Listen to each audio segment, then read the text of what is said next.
And a big face. Oops. Activate. There we go. Hi. Hey. It's the official opening of Skycat Live stream. And there's the customary phone call within the 10 seconds of the start. No. Sorry. It is 5:03 p.m. on 10/7/2024. And I love you guys. Thank you for tuning in and all this. I just got a phone call right to the second. Do you see it? Right to the second. It doesn't matter if I do a 50. I wanted to prove to the world that my family has extra sensory power, and I've had to deal with it my entire life. I've never been able to lie to my mother. I don't lie to people. I don't. Yeah, it's like and it's actually extremely powerful when you actually watch it. When you can see they like tune in and all this stuff. Now I can't be rude, and I'm terribly sorry, so I'm gonna have to pause this fucking intro, which is goddamn stupid. And I'm gonna make the fucking phone call back. But that's what you do for family, because it might be an emergency. I'm gonna get back to her. Terribly sorry.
Oh, sorry about that phone call.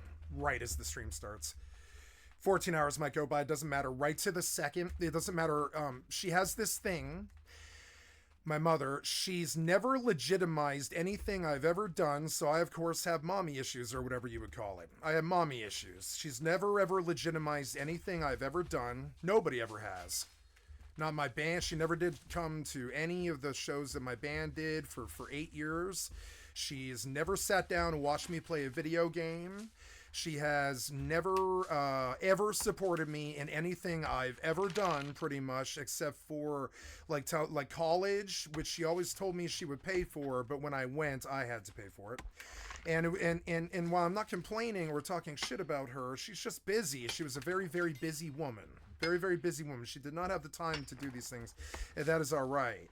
So but it's sort of weird. So one of the ways that this manifests, though, is the minute that I actually do something legitimate with my life, like for instance start my stream or anything like that, the phone call comes in, and it's about this power play that she does because she was a CEO all of her life, where she needs to let you know that whatever her prerogative is higher than yours.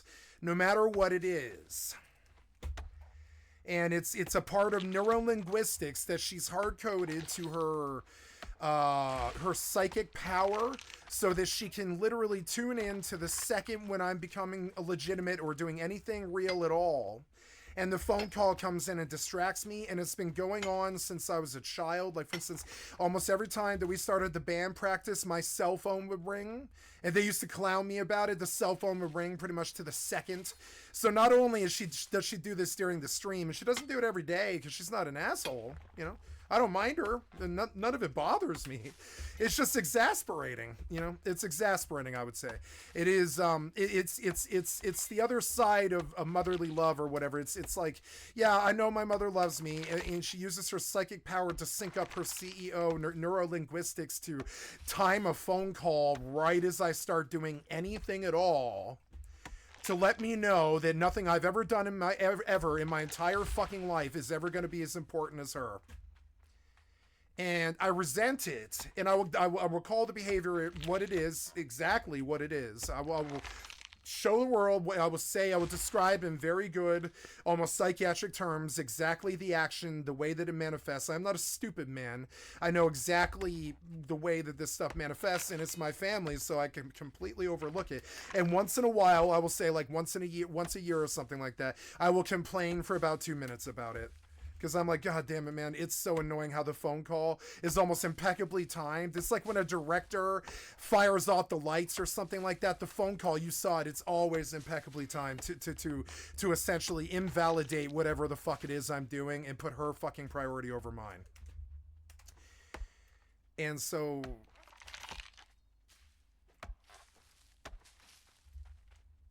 And yeah, and that's where I'm at. Like, it's kind of annoying. Like, I don't know. And so that's all the negativity or complaint I wish to say about this, and it sucks. And it's like, you know, most of my life I didn't live even in the same state as her, so it wasn't like this has been or like this like all of my life. I'm not a mama's boy. It's that I live on their land. And honestly, all of my friends were against me coming out here and doing this because they know that I become a cog in her machine, essentially, where she just CEO bosses me around and leads me off to organize shelves or, you know, go organize all of her CEO possessions and all this crazy stuff. And they take over your fucking life and they want you to help them micromanage everything in their life. And so they have you reorganize a shelf or something like that to the perfect fucking life hack fucking thing. She's OCD. And so, and I love her dearly, but she is OCD. And I've got to say, God has a funny sense of humor, or whatever the fuck cliche that you want to come up with. Allah has a sense of humor. I'm trying to be non-religious here. Understand? Mother Nature has a funny sense of humor because she pretty much put the most OCD person that I can conceive of as the mother of the most slovenly, lazy, fucking... I will manipulate people to get out of fucking like commitments and stuff like that, and they take it so fucking badly. Even my best friends hate it. They hate it. I will manipulate people to get out of all of my commitments because I am the least commitment person you will ever fucking meet. I don't want to, you know, I like, honestly, relationships to me are essentially just fucking with personal time included. They're not this thing that everybody else in humanity thinks they are. And it's very weird. You know, it's very weird. I would say friendships are this thing that I can kind of come into and back out to with large gaps of absence. And those people, if they're going to remain my friends, they have to accept this about me. And I am the least commitment, least OCD, least planned, most impulsive, most chaotic neutral, crazy, off the wire, fire my rocket off into the goddamn air. And I swear to fucking God, this is not some exaggeration or something like this. I have like two life's mottos, right? And they're both disingenuous and kind of crazy. The first one's my really big one, which is everything will be all right in the end. If it's not all right, it's not the end.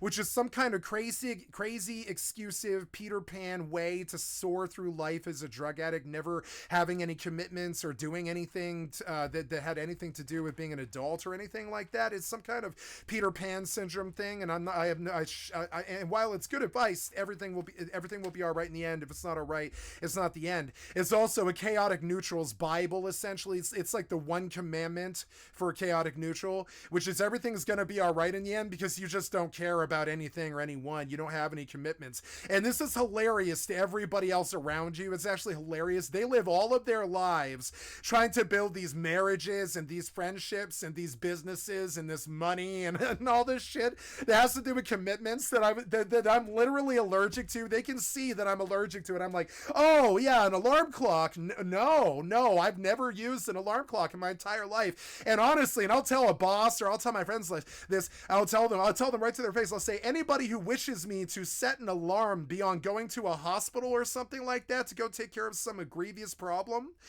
is essentially, to me, trying to take over my life and make me become a slave with extra steps. And so I've been allergic to alarm clocks all of my goddamn life. I stopped using them in the 7th grade. I don't work that way. Everybody I know knows it. I've got a fucking revolving schedule that changes on the daily. It goes from 4 a.m. Like yesterday I got on, I believe it was at like 10:30 in the morning, but today I got on at 4:30 p.m. because I lost 4 to 6 hours in the memento. My life is literally memento. I lost 4 to 6 hours in the memento of my life. Now, 2 hours of that was walking, but I don't know. And some of it was watching videos, and some of it was like sleeping, some of it was like eating and stuff. And it's funny, but like I don't know where the extra 4 to 6 hours that I lost between yesterday and today went. And I'm not some somnambulist or something. I'm not I'm not a sleepwalk sex addict or something. I'm not a fucking, I'm not a sleepwalker. I just don't know why I woke up 4 hours later today than I did yesterday. I don't know why. It just happens. I don't know why. It's fucking insane. And so you understand why commitments. It's something about the brain chemistry of my broken Asperger's brain, where and I don't like being like this. I would prefer to be a 9-to-5 person. Anybody I know will tell you that I long to be a normie. I tell them about how badly I want a Frozen life of being like Ken in the Barbie and Ken story or whatever. And just like retiring home to like a nice 2.5 kids in a middle class house with a normal wife and all this. But no, it was car chases and hunting police and meth addiction and heroin addiction and drug dealer, kingpin.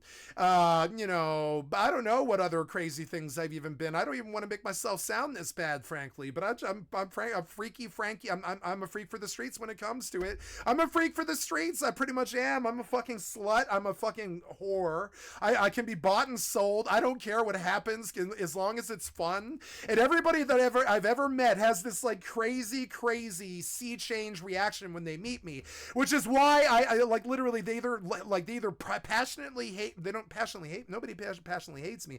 I'm just not their cup of tea, so they don't ever want to be in the same room as me ever again. Or I just become best friends with them for life, and I can sign in and sign out of my non-commitment friendship with them for the rest of my life, and it doesn't matter, and I'll think of them always as my best friends and all this. But I mean, commitments and friendships and being there for them and all this other stuff. No, I'm an MMO addict. My lifestyle pretty much dictates everything that I do. My drug addictions dictated everything that I do. The girls that I was in love with dictated everything that I do. My family pretty much dictates everything that I do.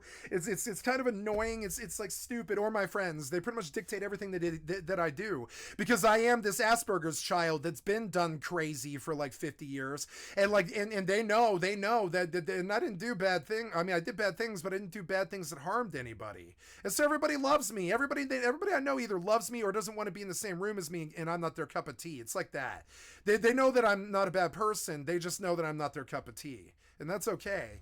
But yeah, so it's kind of funny. So the phone call, the minute that the stream starts, is this representation of a schedule and an alarm clock and a commitment and a family commitment, and I'm supposed to love all of this, and I absolutely the fuck do not. I absolutely fucking hate it. They know it. I've never ever told them any differently since I was 5 years old.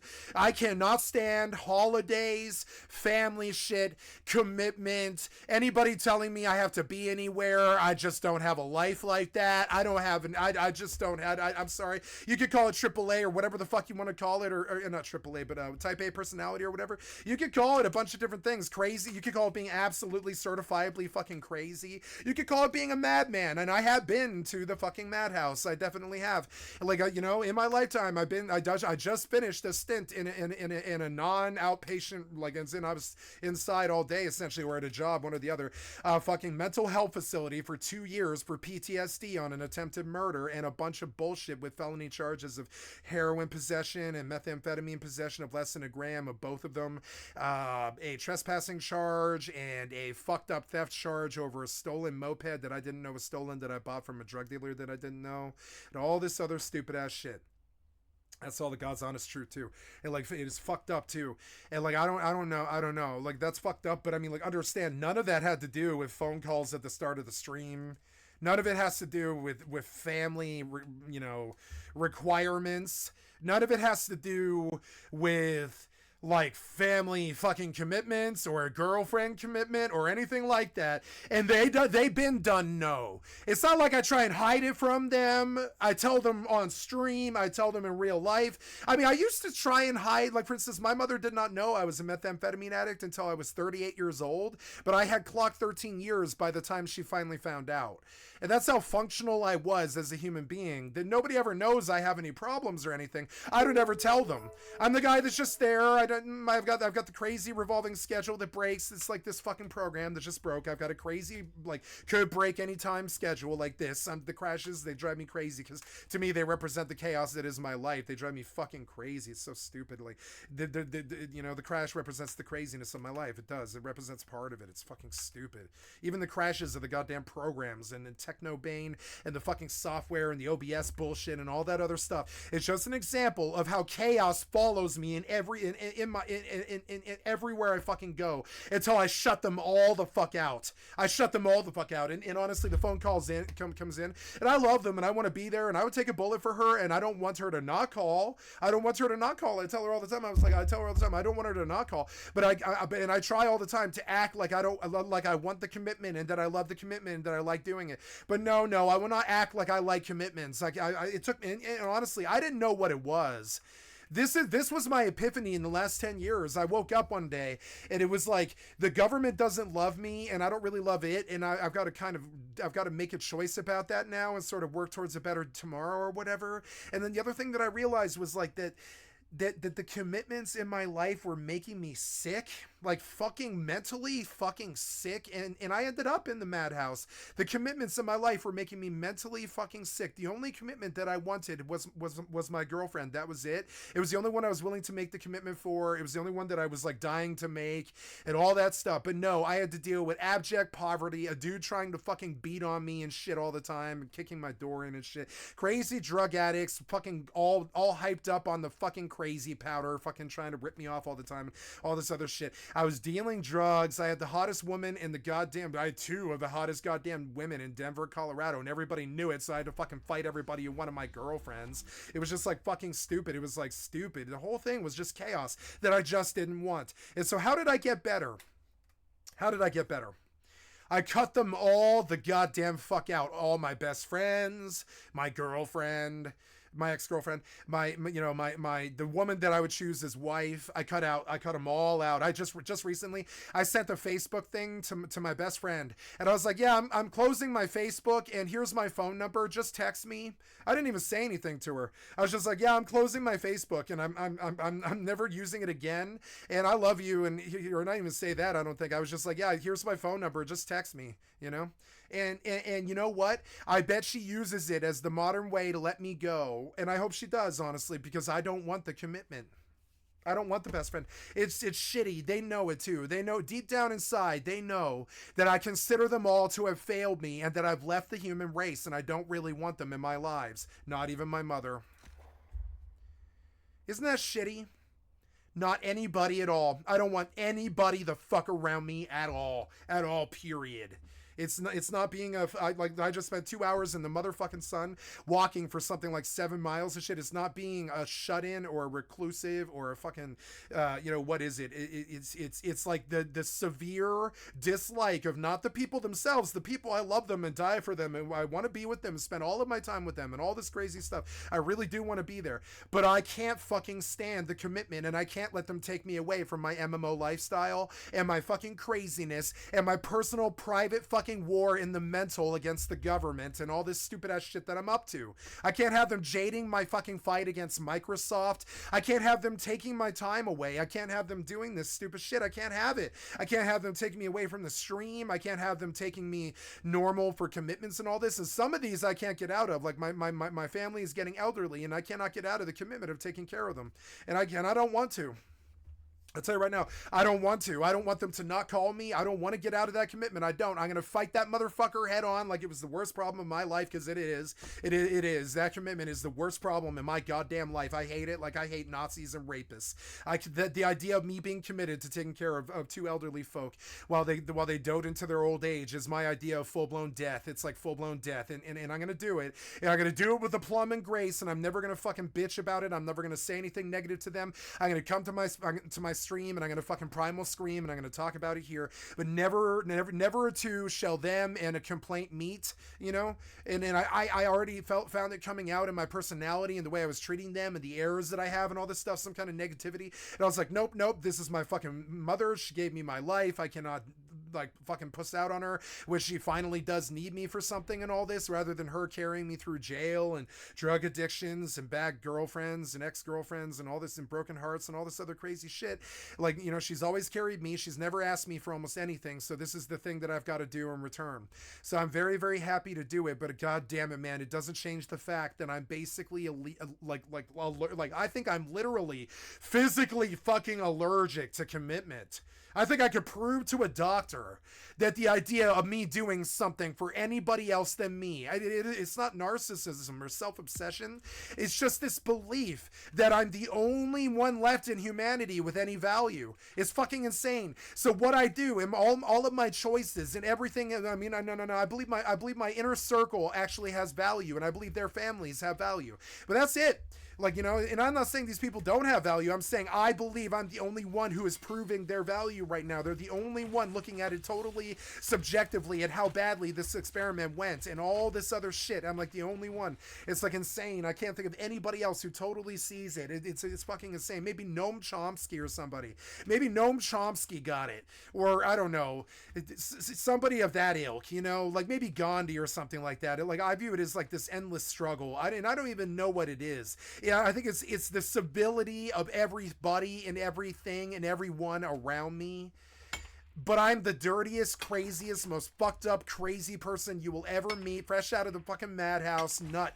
I'm like that dude Marv in that movie Sin City. I'm a goddamn nut. I'm big like Marv too. I'm big as Marv. I'm big as Marv. I'm as big as that actor. I'm just as big as him. I'm almost like The Rock. It's insane. I'm like that. And so people back off. They've never challenged me, but they do challenge me mentally all the goddamn time. And they bring me these commitments, and they kind of slide in like the Eve and the apple and the snake and all this. And they're like, take the elderly commitment. I never failed you. I was always there for you all of my life, and you owe me now. And I'm like, yeah, but I'm like physically allergic to commitment though.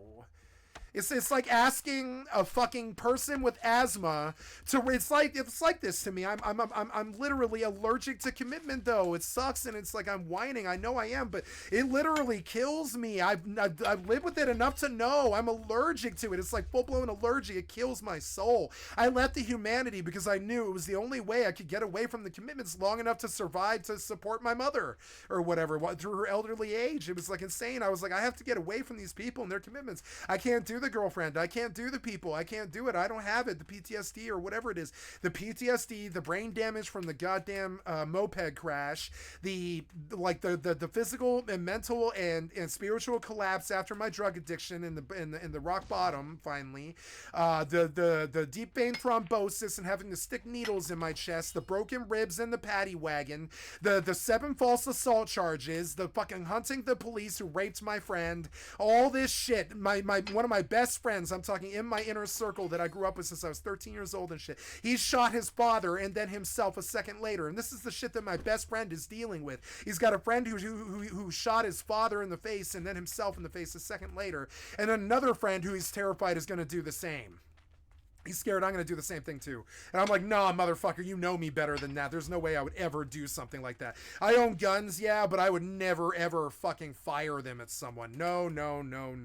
I would never even, like, really I keep them around where I can get to them if I scramble and unlock them and shit, like unlock the gun safe. But I don't keep them where I can even technically really get to them, because I can get to them, but it's not like, I can get to an emergency weapon that's just as lethal, well, not lethal, but just as stopping. It's non-lethal, but it's just as stopping as any pistol. It'll stop you just like a pistol will. I've got many non-lethals all over this house and all this, and I believe in non-lethal. And then the lethal is locked up in a gun safe. You understand? So if the non-lethal right by the door doesn't stop any fucking piece of shit stalker, the lethal will. And long before that, there's dogs and cops they've got to fucking deal with.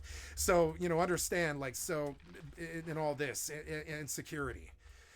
And the reason we're like this is because we don't trust or like anybody anymore. That's the reason we're like this. This is what happened to my stepfather, who's rural. He likes being outside all day, and he doesn't trust anybody at all. And he's a big talker in the conspiracy theory scene. And I'm a lot like him too. I'm a big talker in the fucking conspiracy theory scene. I've just never received my actual viewership because I don't care. I'm building a library. I'm not trying to be fucking Mr. Beast. I don't give a flying fuck about being Mr. Beast. I don't give a flying shit about their goddamn money or any of their fucking accolades or anything like that. I am here to try to record a fucking history to prove the world that I exist, because every single time that I start a stream, I get a phone call proving to me that I don't exist to the world, and that my commitments took advantage of me, basically, and all this other stuff that isn't true. But that's where my cyclical fucked up self-aggrandizing fucking egomaniacal trip begins to step in. And I'm like, nah, I know better than them. I would never, if I was running this ship, I would never ever put commitments on Skycat.live. I just never ever would do it. If I've been a leader of men. I've ran a guild of 500 fucking men who were all just as competitive, far worse than me. I ran a 500 man fucking Australian guild. I definitely have, and I stood down when I had my mental breakdown and shit. But I've had 500 chomp at the bit fucking Activision lobby assholes underneath me, bossing them around before. I've been a leader of motherfucking men, and I know what people can do. I'm all about skill sets and leadership and all this stuff. I know what people can do. I can lead very well. What I can't do is commitments. And as a leader, I would never, ever permit these people, my family, my friends, or anybody around me. I would be like, nope, he's got Asperger's, he's a special case, he's got doctors, he's got PTSD doctors, he's got government doctors, he's got all kinds of doctors that will tell you he's fresh out of the goddamn madhouse, and whatever he says about his mental health fucking stands, and there's no commitments, nothing at all. But hire somebody at that point. Hire somebody. Fucking hire somebody at that point. No commitments. And that is the choice that I would make as a leader in this community. I'll never be the leader in this community because I can't have any goddamn commitments. And you can understand how it's cyclical, and I get egomaniacal about it. And at that point, I begin to say, well, I'm God about my own life, and I dreamt you up, and I know you birthed me, but I still think that I dreamt you up, and I'm fucking crazy, and I think we're all just cosmic dust, and when we have thoughts in our heads, it creates cosmic dust that creates the universe and shit. So right now, me having these thoughts and talking to you is literally creating the goddamn universe. That is how insane this goes. You can see that I should never have any commitments. You can see, by the way, that I will tell you that George Bush caused the death of 3,600 of our fucking own, or whatever it was, 3,350 fucking some of our own citizens in 9/11, and the country ain't been done right since. And until we fucking get our closure and hang those motherfuckers in Times Square with whatever it is, a revolution or some kind of fucked up shit, and get the closure over JFK and all the times that the government government fucked up and shot our luminaries, you know, like MLK and all this and stuff. And I've never said any differently since 13. I've been telling people that are older than me exactly verbatim this fucking spiel, and they're like, well, I like you and I like your fucking fervor, but I don't want to be in the same room as you. And I'm like, yeah, I know. They'll shoot me with a high power rifle from across the goddamn street. I'm not like you. I don't have any connections. I don't want any commitments. I don't want any family. I have family and I love them and I will be there for them for the rest of my goddamn life, and I will not be a pussy. I've never been a fucking pussy. I will do all this with aplomb and goddamn grace, but I still never ever would have put this on me. I never ever would have permitted this community to put this on me. I do not believe myself capable of it. I never ever would have put this kind of responsibility on me ever. Not being a boyfriend, not being a father, not being anything like that, not being a homeowner or anything like that. I never ever would have ever. I would say that the best thing that I can do capably as a human being is probably drive a car 100 miles an hour. That's probably about like what I trust myself to do. Otherwise, I'm kind of scared I might shipwreck, fucking meth up my life royally with meth again. Fucking end up with like 3 fucking hookers in a hotel room somewhere talking to on a cell phone about how they're about to kick down the door for my 5th goddamn possession charge, and now I'm going upstate for 15 years and shit. That is what happens when you put commitment on me. I know, because that's what happened. That's what happened. You know what I'm saying? So no. And so I can take the commitment. I'm a big man, motherfucker. I'll step to anybody in this known fucking world. I can take the goddamn commitment. I don't fucking care. You understand? I don't care. I'll slaughter it like I do everything else in my goddamn life. I don't care. It's a game and I'll beat it. You understand? Fuck it. I'll do the commitment. I don't care. Understand? I'm motherfucking strong. I'm not a pussy. But understand, good people never ever would have put this commitment on Skycat.live. They just never ever would have done it. I don't like talking about myself in the third person. I'm just talking about my persona as it is, as they know it. Oh yeah, that guy who's been in 5 fucking car chases. Oh yeah, that guy whose friend shot his father and then himself second later and shit, his inner circle and all this. That guy that, was on the streets for 7 years, living in a burnt out restaurant with a laptop trying to take over the World of Warcraft or whatever. That guy who became a kingpin, yeah, that's the guy that you want, like being responsible and taking care of you and helping you and stuff. Don't you think he should probably just be in jail or something or whatever? Like, that's literally what I think about myself or whatever. I'm like, really? You want me to be your main benefactor and take care of you, huh? What if I get in a car chase on the way to the Safeway to pick up your medication? You ever considered that? It could happen. What if I get in a shootout on the way to the Walgreens? You ever considered that it could happen? I do have people who are not actively gunning for me, but I have people who don't like me. You understand? It's very weird. It's very weird for them to want me to play Padre or whatever.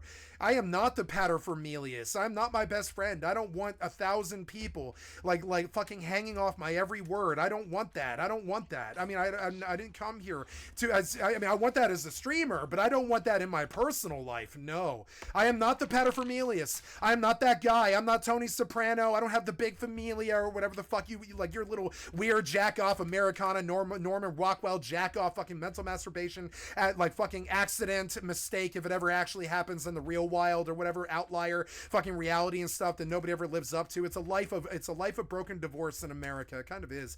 It's fucked up, and for you guys to say that this stuff should be normal and we all take care of each other and all this other stuff, it's kind of fucking crazy to say to somebody like me. For every person like me, there is like another 125 million normies who would die for the responsibilities and would love to have the responsibilities that you seem to want to force on me. No fatherhood, no job, no prospects to say, I would say. My prospect is my 2 viewership stream. No prospects, nothing, and intensely proud of it. Intensely proud of it. I will tell any other chaotic neutral, I'm fucking intensely proud of it. I'm Hunter. I'm Hunter, motherfucker. I don't want your fucking responsibilities. I'm off to Las Vegas on an acid trip. Fucking pound me some methamphetamine shit, smoke some heroin on some tinfoil with some motherfucking strippers and hang out and fuck to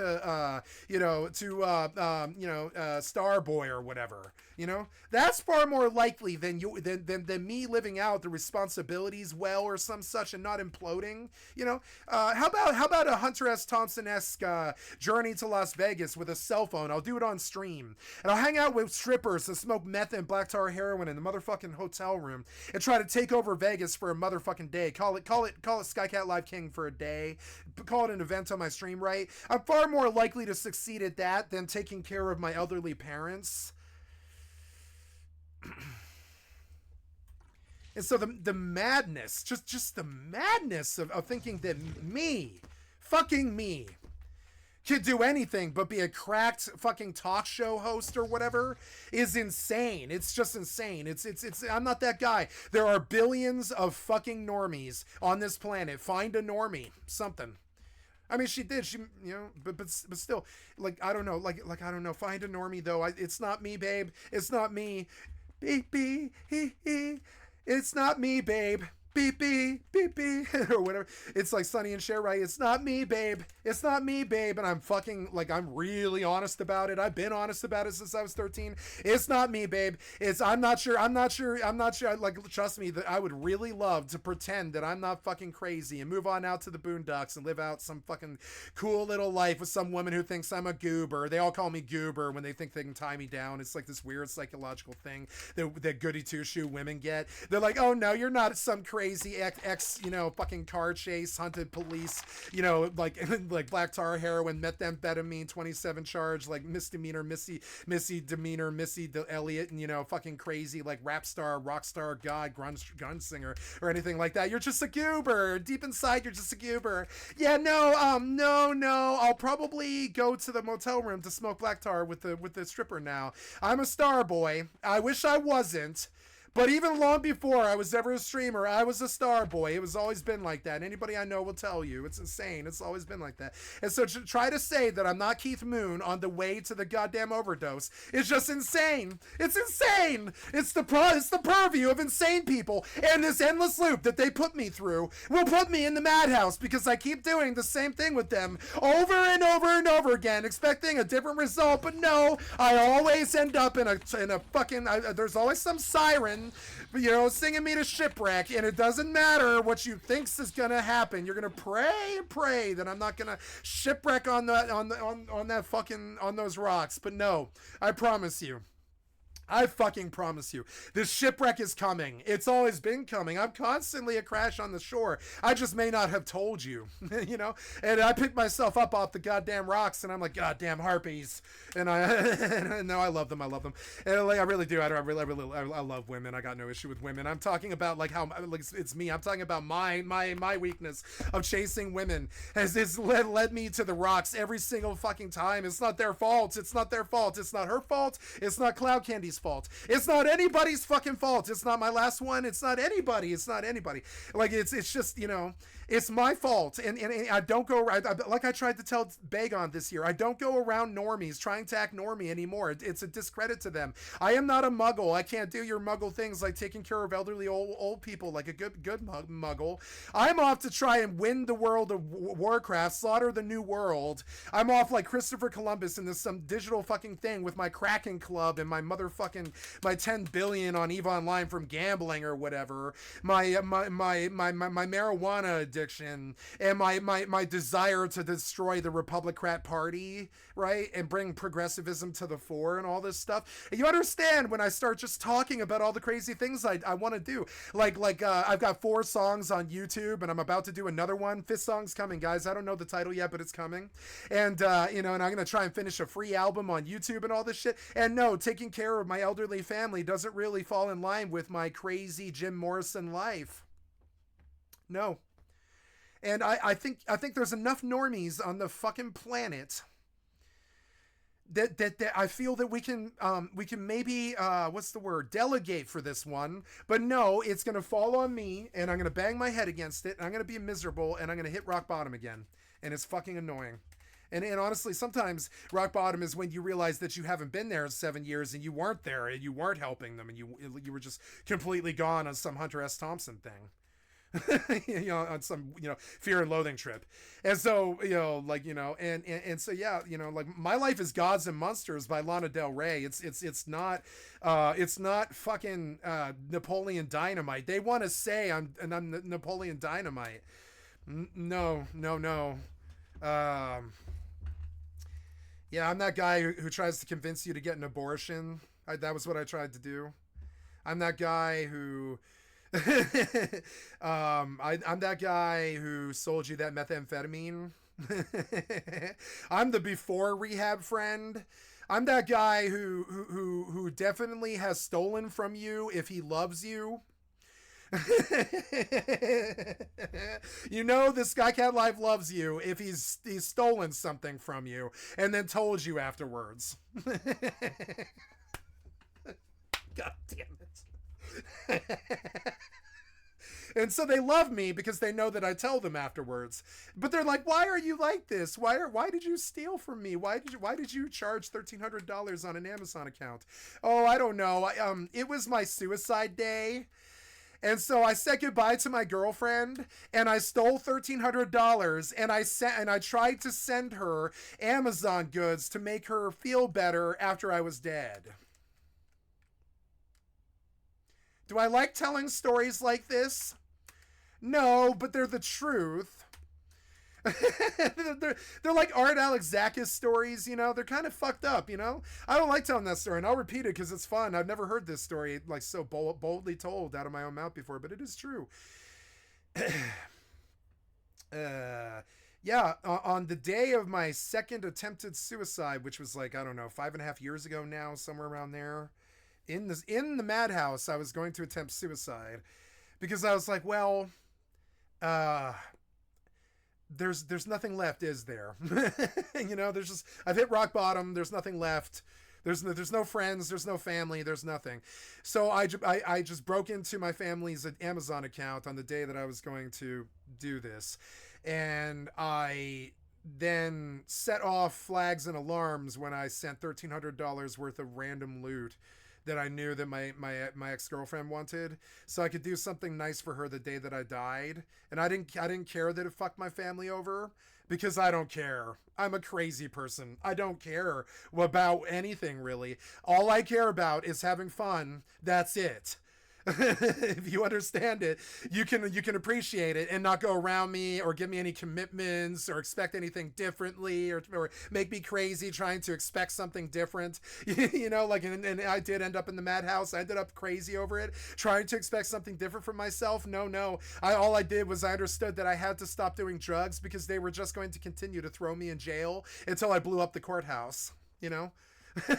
You know, and I was like, I'm not doing this with the system. I'm not doing this. And my friends and family were like, oh, thank God, he's not going to break the law anymore. And I was like, I'm not doing this. I'm not doing this with the system anymore. I'll blow up their goddamn courthouse. I will not do this with the system. I will not do their drug war. I don't believe in their worthless piece of shit Nazi drug war and all the damage that it did to America that led us to the place that we are now. I just don't believe in it. And I would blow up their courthouse for putting all of my people hurt by the cold in jail. I would blow up their courthouse unashamedly, and I would stand there outside the courthouse with my hand in the fucking with my hand in the air like the Granby tank guy, and I'd hand them my manifesto, being like, "Here's why I did this. Here's why they deserved it. Here's why this has happened. And if you do not end the drug war, I will make this happen to all of your fucking courthouses." And this is something I used to tell my mother, my girlfriends, anybody who cared to listen, druggies, drug dealers, and they all laugh and they're like, I don't really want to be in the same room as you, bro. And I'm like, yeah, I know. And they're like, would you ever do this? And I was like, no. And they're like, you're not kidding, are you? You would never do this, would you?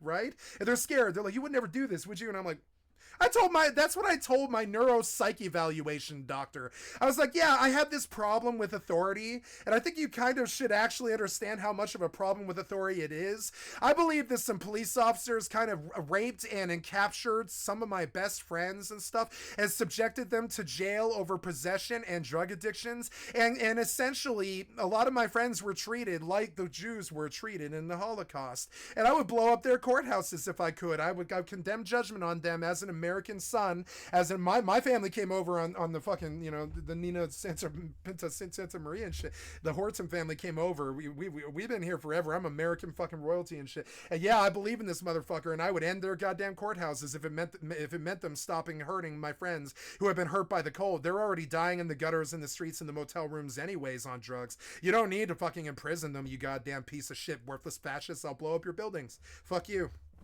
Right? I like making threats like this, but would I ever do it? No.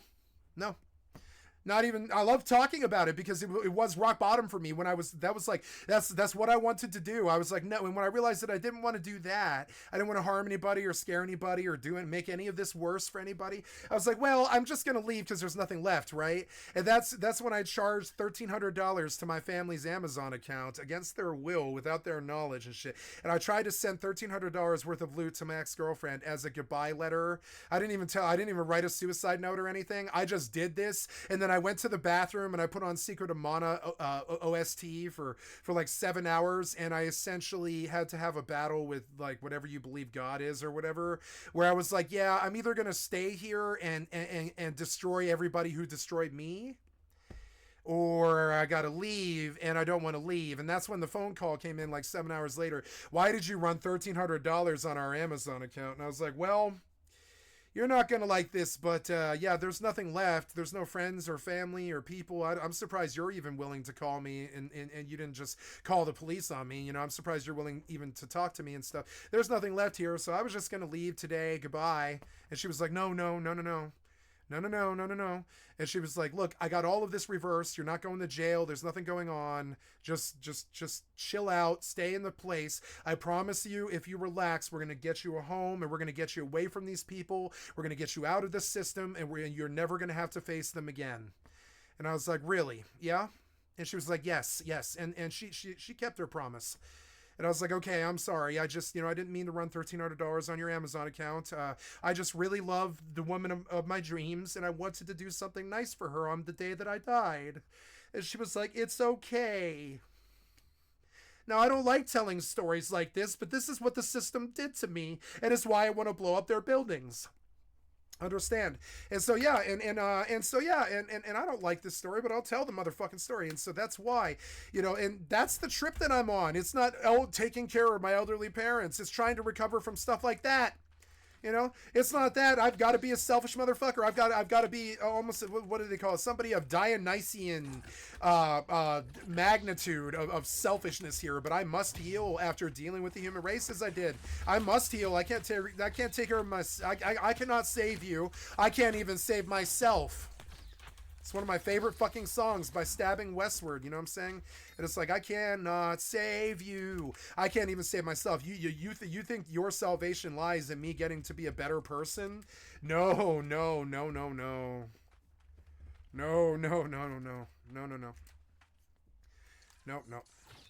The minute the system legalizes, I'm going right the fuck back to my Hunter S. Thompson lifestyle, because I believe in it. Like I believe the sun's gonna rise tomorrow. I believe in it like most Christians believe in God. I will fucking fight people who try to take it away from me. I believe in my goddamn chemical romance, or whatever the fuck you want to call it. I believe in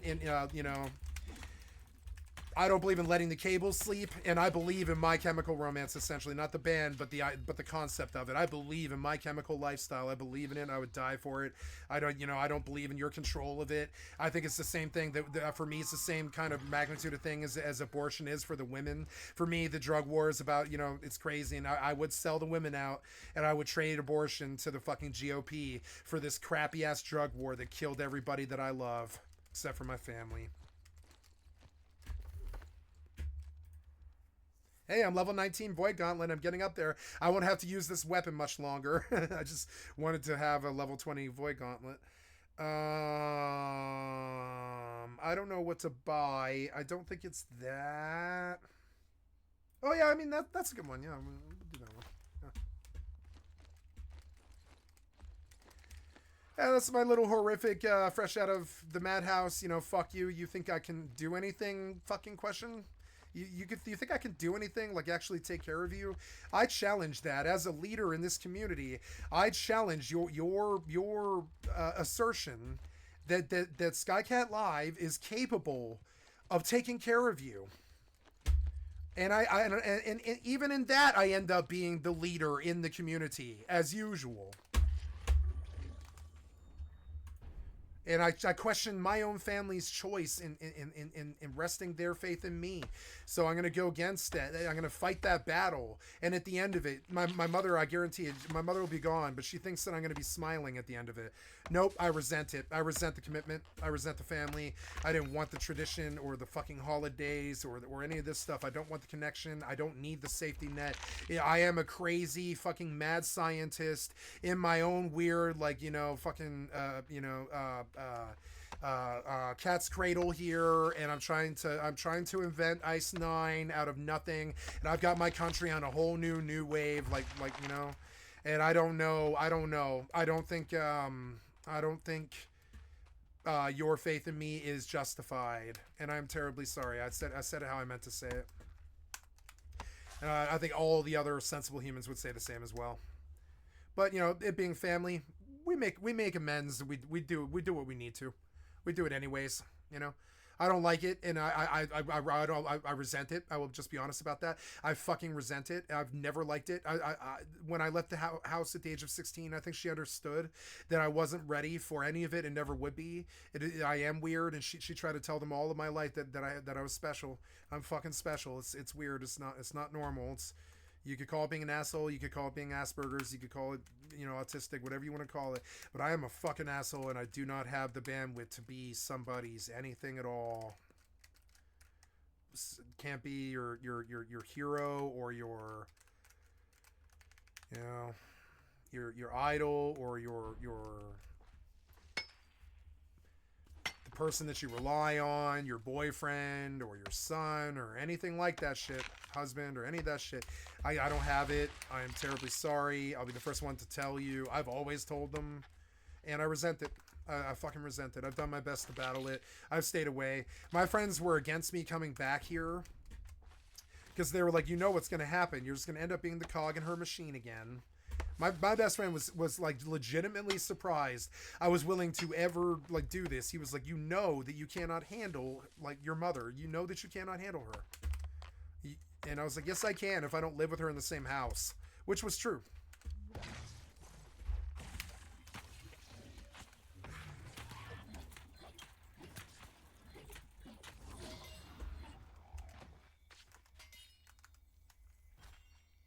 And so I love bitching about it because it's like, if I don't, it'll eat me alive and I'll end up in the madhouse. You know what I'm saying? Again, I'll end up in the madhouse again if I don't talk about it or whatever. You know, this is how you get through your problems. You talk about them. If I don't pay a therapist to do it, which I do, I talk about it on my stream all the fucking time. The damage that it does to me or the problems or any of it, you know.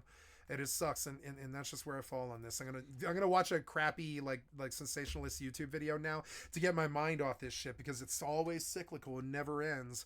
My desire to not be anything to anyone, it never ends, and yet it's this endless battle of being like, you are a human, you do have this connection, we do love you, you are our family, you aren't nothing, and all this other stuff. And I'm like, I am nothing.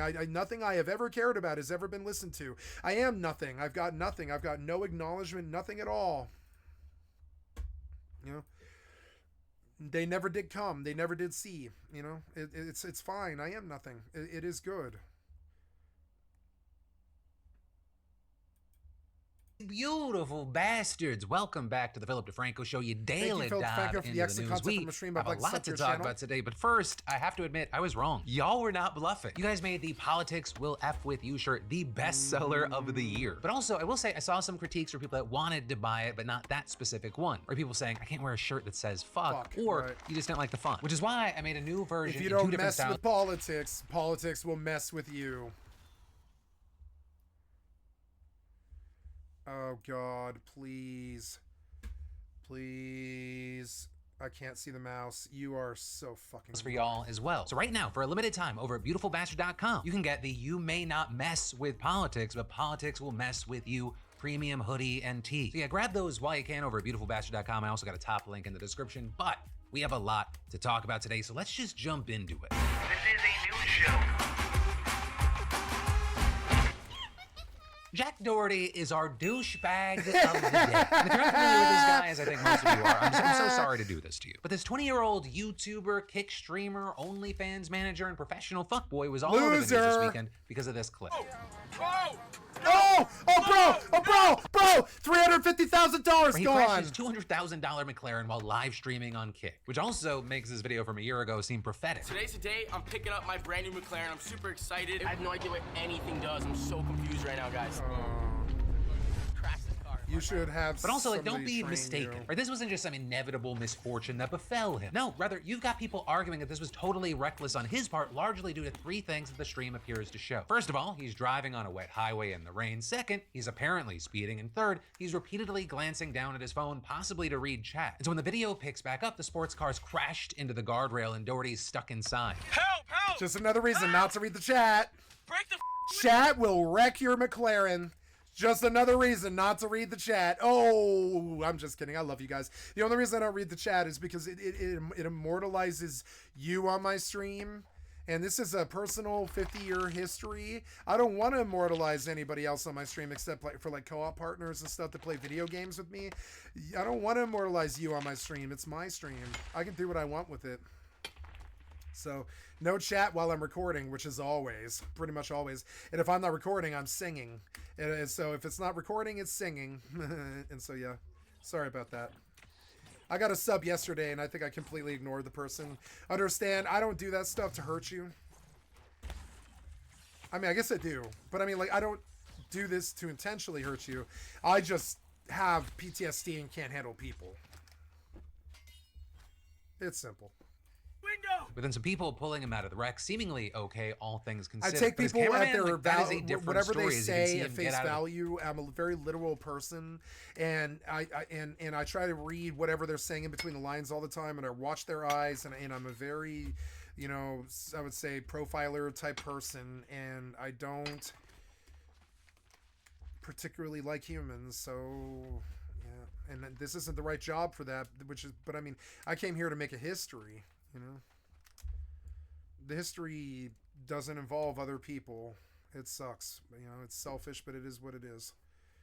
The passenger seat clutching his arm with blood running down his face. With then Doherty being criticized for seeming to care more about his totaled car and capturing footage than his injured employee. No, my car, bro. My car. Holy no. Yeah. Bro, my whole car, bro. No way. Right, and at one point he hands the camera to his... To be fair, I've never known a teenager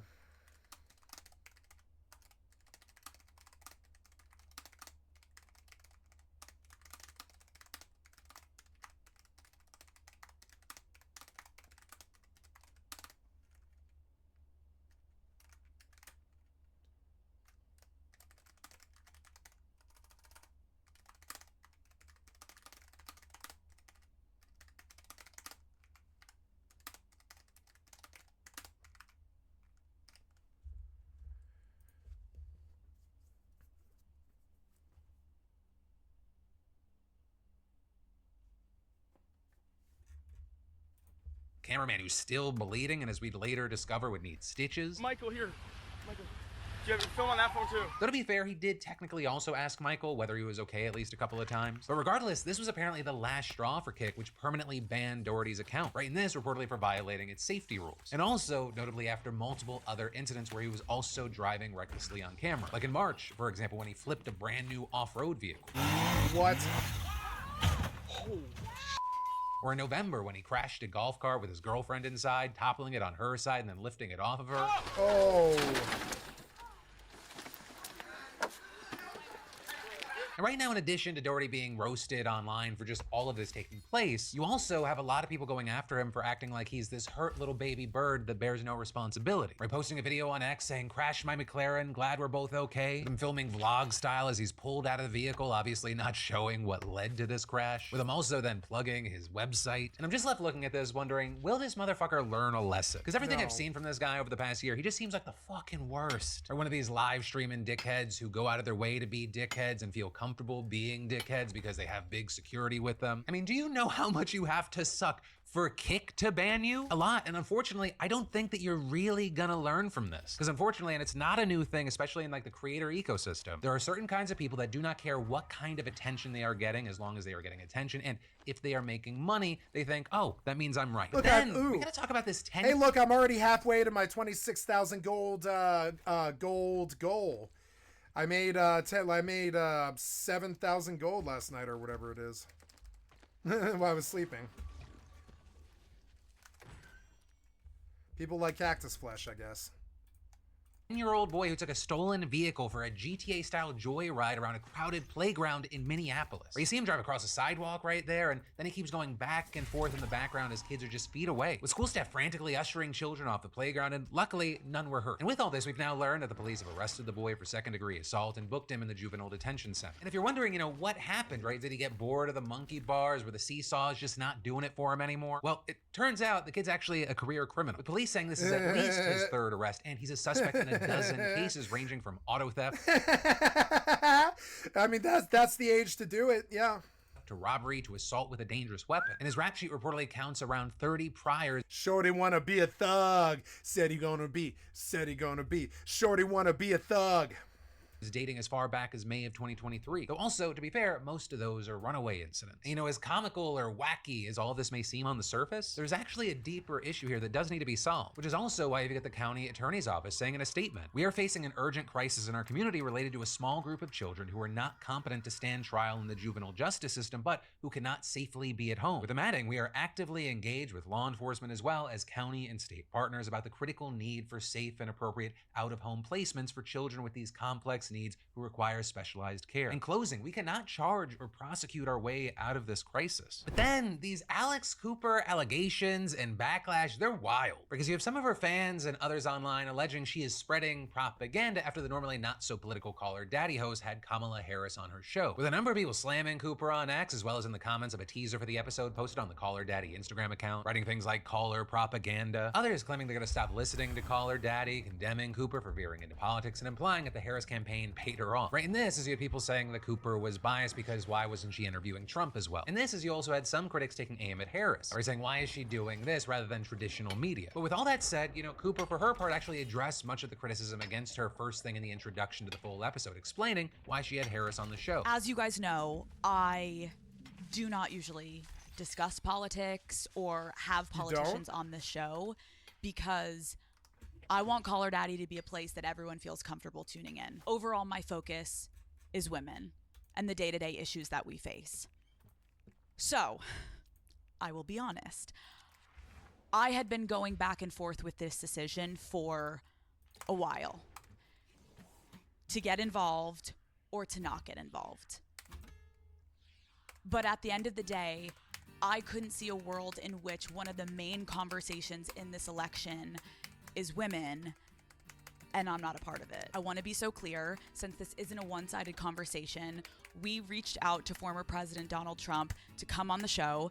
If he also wants to have a meaningful, in-depth conversation about women's rights in this country, then he is welcome on Call Her Daddy anytime. Right, as Cooper indicated there, much of the discussion she had with Harris centered on women's issues like reproductive rights and abortion, sexual abuse and safety, as well as how Trump will impact women's rights. Right, she has a very female audience, women's issues are big to her, and she even noted, I'm not the person to ask fracking questions. Right, and with this episode, some of the most notable and widely shared moments came from discussions they had around abortion, like this clip where Cooper asked about a key moment from the Trump-Harris debate. I do want to clarify something.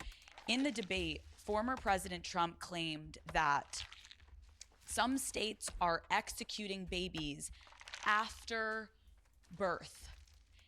Can you just clarify? That is not happening anywhere in the United States. It is not happening, and it's a lie. It's a bold-faced lie that he is suggesting that, can you imagine? He is suggesting that women in their 9th month of pregnancy are electing to have an abortion. Are you kidding? That's just murder. So outrageously inaccurate, Crazy. and it's so insulting. As well as this connected moment from Harris. Because here's the thing that's so messed up about this. Some of these people will say, well, but I do believe in exceptions. I believe that there should be an exception in terms of in the life of the mother. Okay, here, let's talk about this. This gets back to, again, practical application of policy. Okay, so you believe there's an exception that the person should receive abortion care if the life of the mother is at risk. You know what that means in practical terms? She's almost dead before you decide to give her care. What? So we're going to have public health policy that says a doctor, a medical professional, waits until you're at death's door before they give you care? That's outrageous that anybody would be saying that that is acceptable policy. Cooper also asking Harris to respond to comments Arkansas Governor Sarah Huckabee Sanders made last week, where she criticized Harris for not having biological kids. And with that, saying that Harris, quote, doesn't have anything keeping her humble, to which Harris said, I don't think she understands that there are a whole lot of women out here who, one, are not aspiring to be humble. And I think it's really important for women to lift each other up. We have our family by blood, and then we have our family by love. And I have both. And I consider it to be a real blessing.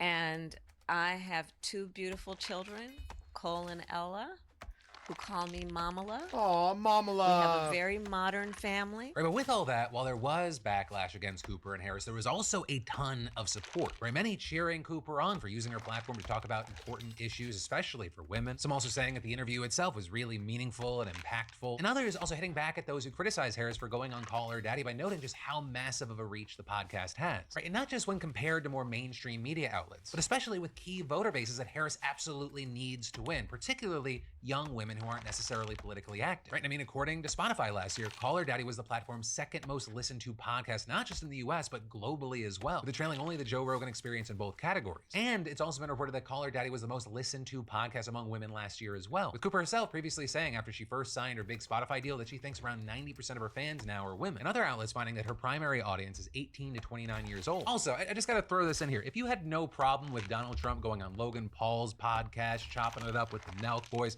letting Aiden Ross do tricks on it while he was live, but you have a problem with this, you're criticizing this, you're a fucking hypocrite. Donald Trump is very smart to go where key audiences are listening, especially key audiences that are not inclined to listen to mainstream media. So why would Kamala Harris or Tim Walz not do the exact same thing? Especially because I think in this election, the thing that is going to move the needle, it's a very highly contested race. The thing that's gonna move the needle is being on all fronts, not just TV ads and the money going there, going to where people are actually talking and listening. I mean, it's part of the reason the richest fucking man in the world bought Twitter. There's always all these articles about Elon Musk and Twitter, and they're like, oh my God, the valuation, it's so low now compared to when he bought it. It was never about him making money, it was about control. He has bolstered and rallied the right. Over the weekend, he was on stage jumping up like Donald Trump's most goodest boy. I woke up and opened X, and the first 5 things I got were Elon Musk tweets that were about politics and an ad. All of which are also things that Musk and his crew would have crucified other people like Zuckerberg or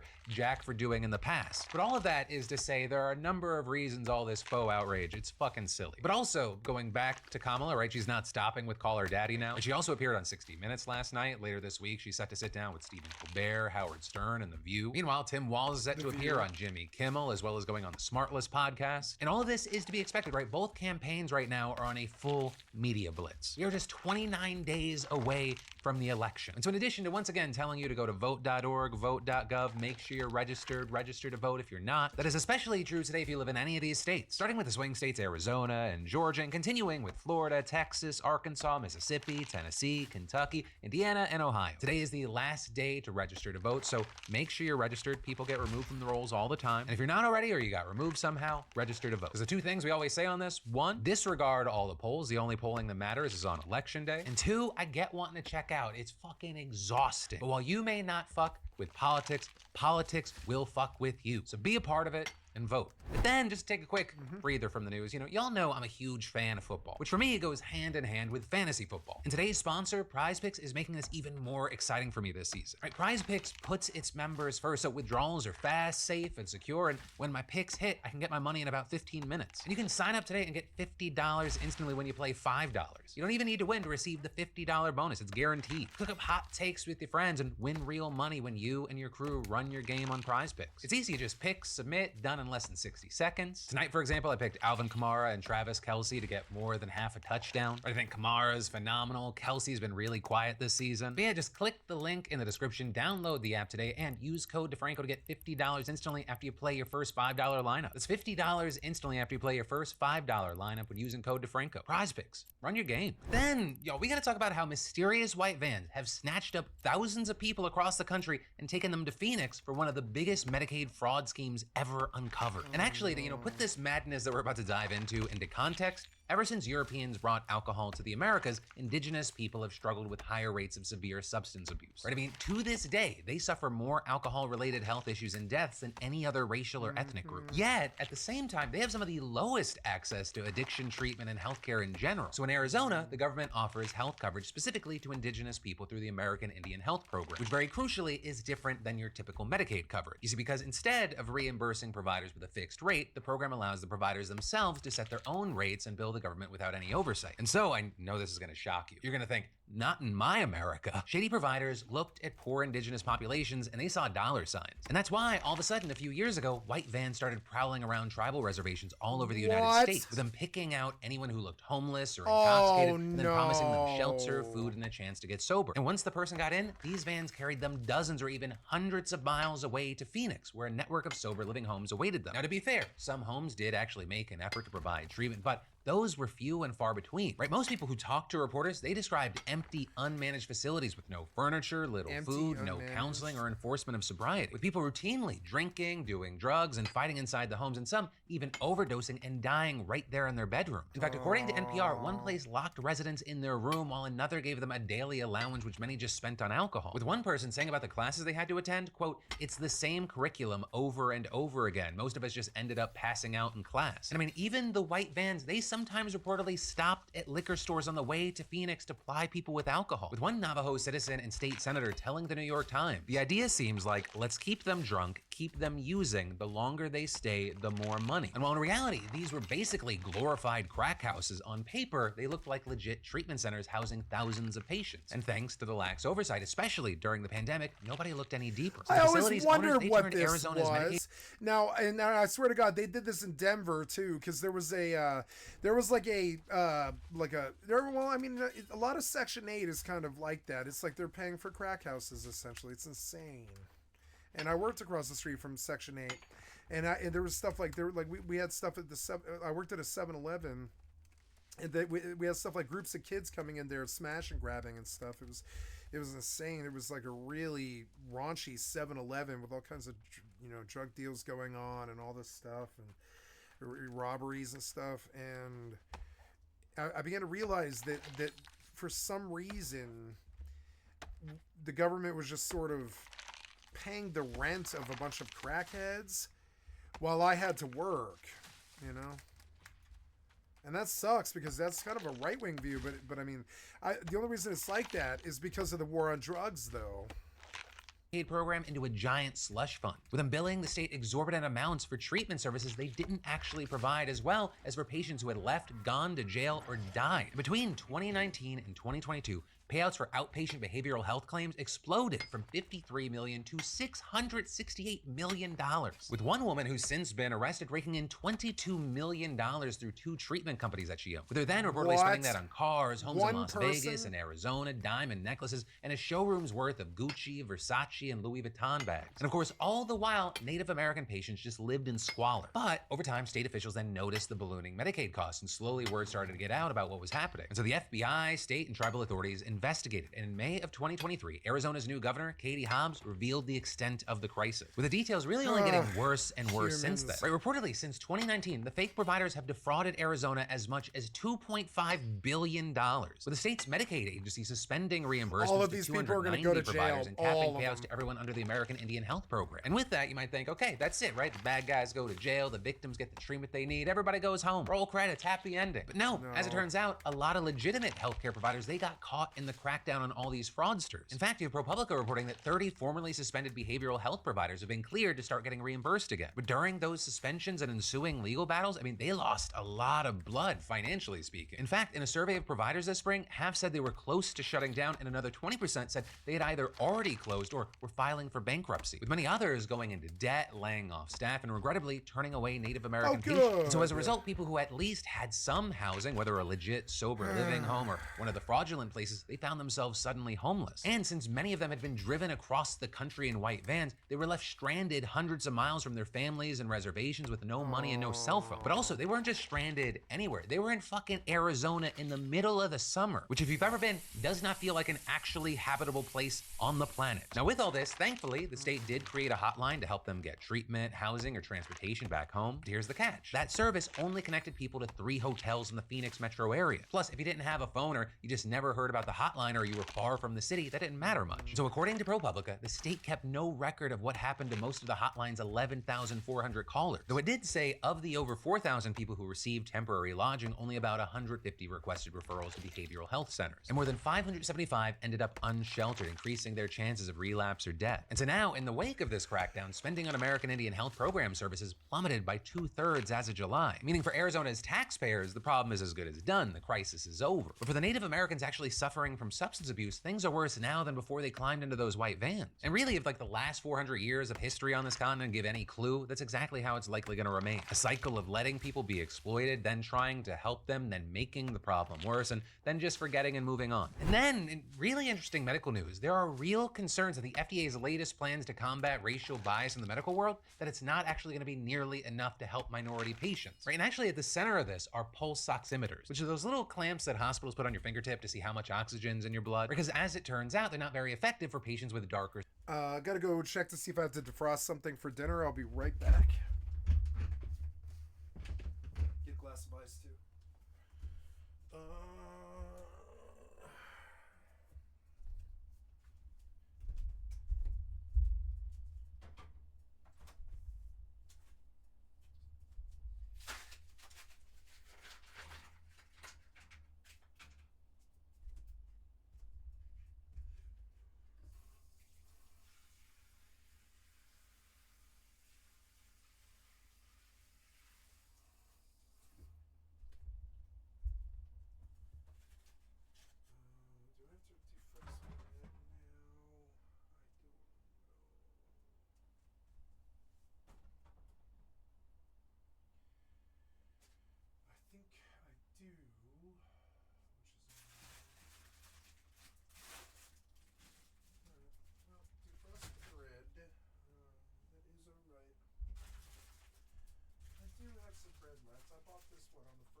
Open-faced grilled cheese sandwich for dinner tonight. What happened here?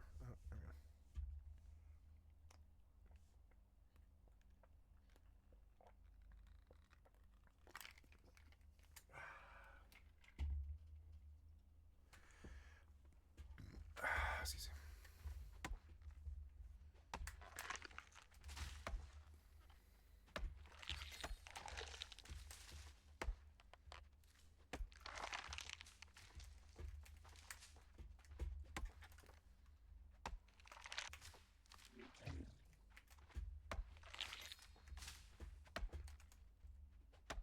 For skin, and especially black folks, right? And Dr. Noha Abuelta documented one such case herself, right? She had an African-American patient with emphysema who was showing 88% blood oxygen saturation, which is 1, very low, and 2, actually a sign that the patient is at imminent risk of hypoxia and possible organ failure. But considering the patient's history of lung diseases, the doctor thought he was actually worse than that. So she had blood work done, and it was confirmed that the patient for sure needed supplemental oxygen all the time. And we all saw similar problems during COVID, right? In December of 2020, the New England Journal of Medicine published a piece that showed pulse oximeters were 3 times as likely to misreport dangerous oxygen levels in black patients as white ones. Or what happened to 70-year-old Walter Wilson. You see, he had COVID and he was using a pulse oximeter at home to gauge whether his case was bad enough to go to the hospital. And while I kept reporting that he was in a safe range, things were clearly not going well. So he goes, he checks himself into the hospital, and it was confirmed he was sick as fuck, which is also why he's joining a class action lawsuit against pulse oximeter manufacturers. Right? And it's because of reports like this, alongside other well-documented cases of racial bias in the medical world, that state attorneys general and even US senators have been pushing the FDA to put new rules in place to combat that, especially especially because, to be clear, racial bias in the medical world is not new. I mean, it is something we have covered on this show countless times, right? Like how self-reported symptoms from black women are more commonly ignored than their white counterparts. And this especially being true of pregnant black women and even extremely rich and famous people like Beyonce and Serena Williams. They're not immune. Now, obviously with that, you're gonna have people arguing the human element, but pulse oximeters, they're machines. So the question becomes, well, how can they be biased? But it's entirely possible that bias can be inadvertently introduced, such as by not testing the devices on enough dark-skinned people. And I mean, this issue has actually been on the FDA's radar for years now. In 2021, they even sent letters to doctors warning them how inaccurate they could be for some patients and then funded research into the problem. And then this year, it was supposed to release new rules for manufacturers last week, which the agency said would include new requirements for manufacturers to test the devices on far more people with darker skin. However, industry experts think that pushback from manufacturers will soften the rules. Like, for example, the new rules aren't expected to require oximeter makers to actually test the devices on people with perfusion, which is when a patient is dehydrated to the point that blood circulation is affected. And this is important because one, it's not uncommon, and two, it's well documented in people with cardiovascular diseases, which is extremely relevant here as black people are more likely to have cardiovascular diseases, right? And so it's the compounding nature of these factors that make testing just one thing ineffective, which is something that people on the FDA's Medical Devices Advisory Committee even warned about, right? And so one, we'll have to wait and see what happens, but also two, this is a battle over information and spreading it. But then in wild international news, you know, Haiti is no stranger to violence. But that does not make what happened there last week any less shocking, because there was a massacre that left dozens dead and thousands on the run. Right, with it all going down last Thursday, but the details have been slowly trickling out ever since. Right, so reportedly around 3 a.m., gang members equipped with automatic rifles descended on a small town in the central part of the country, roughly 60 miles north of the capital. And according to a local spokesperson, many victims were shot in the head as gang members went house to house, with the spokesperson saying they were left to shoot anybody. Everybody was running everywhere. They were walking, shooting people, killing people, burning homes, burning cars. And with that, when the violence ended, at least 70 people, including 10 women and 3 infants, were dead. And in addition to that, more than 6,000 people were forced to flee. And notably, regarding the death toll, a prominent civil rights organization in the country, they said that the death toll was likely higher, which if that's the case, that might surpass the 71-person massacre that took place in the Capitol in 2018, which is considered the worst in decades. And notably there, right, that civil rights group, it also said that rumors have been circulating for 2 months about an attack like this,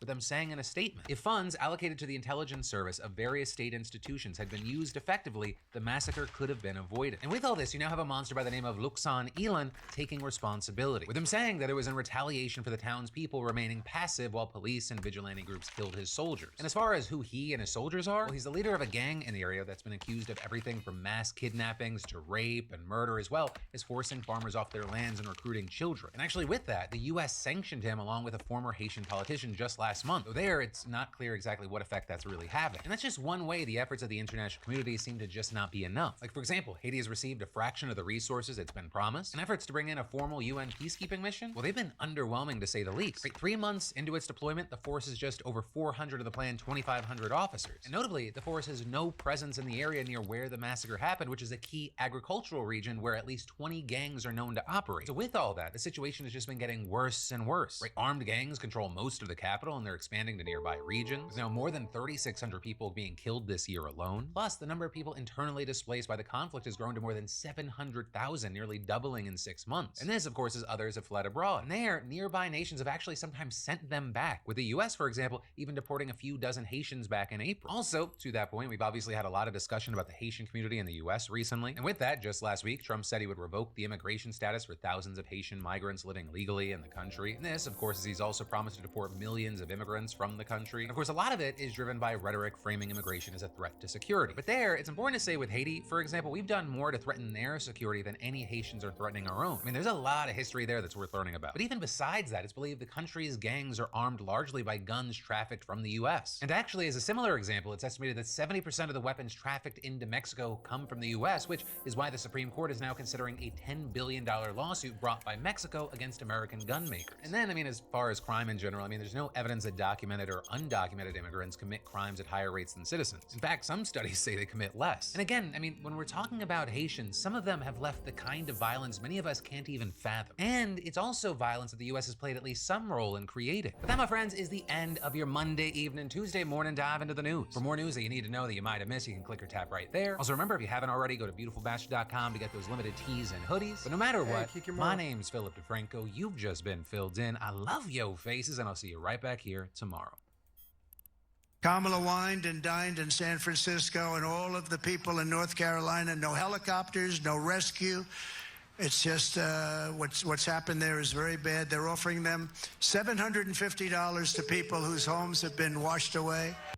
Donald Trump is unfortunately airing some of the most unfortunate and vicious lies that have morphed into all sorts of conspiracy theories regarding the federal government's response and relief efforts following the devastating Hurricane Helene. Now, for the purposes of this conversation, we're going to go through some of his allegations. Now, he is using this tragic event as a way to kind of engage in campaigning. He has politicized it, and it has led to a lot of misunderstanding, a lot of misinformation. For instance, what you just heard there, where Trump basically alleges that the victims of the hurricane are only getting $750. Well, that's actually false. That is not the only aid that they will be getting. In fact, Lara Trump was confronted with the facts on this while being interviewed by Dana Bash. Let's take a quick look at that video, and I'll further debunk this allegation. Why is he spreading misinformation in a crisis like that? And does that concern you about your fellow North Carolinians and how and whether they could actually get help?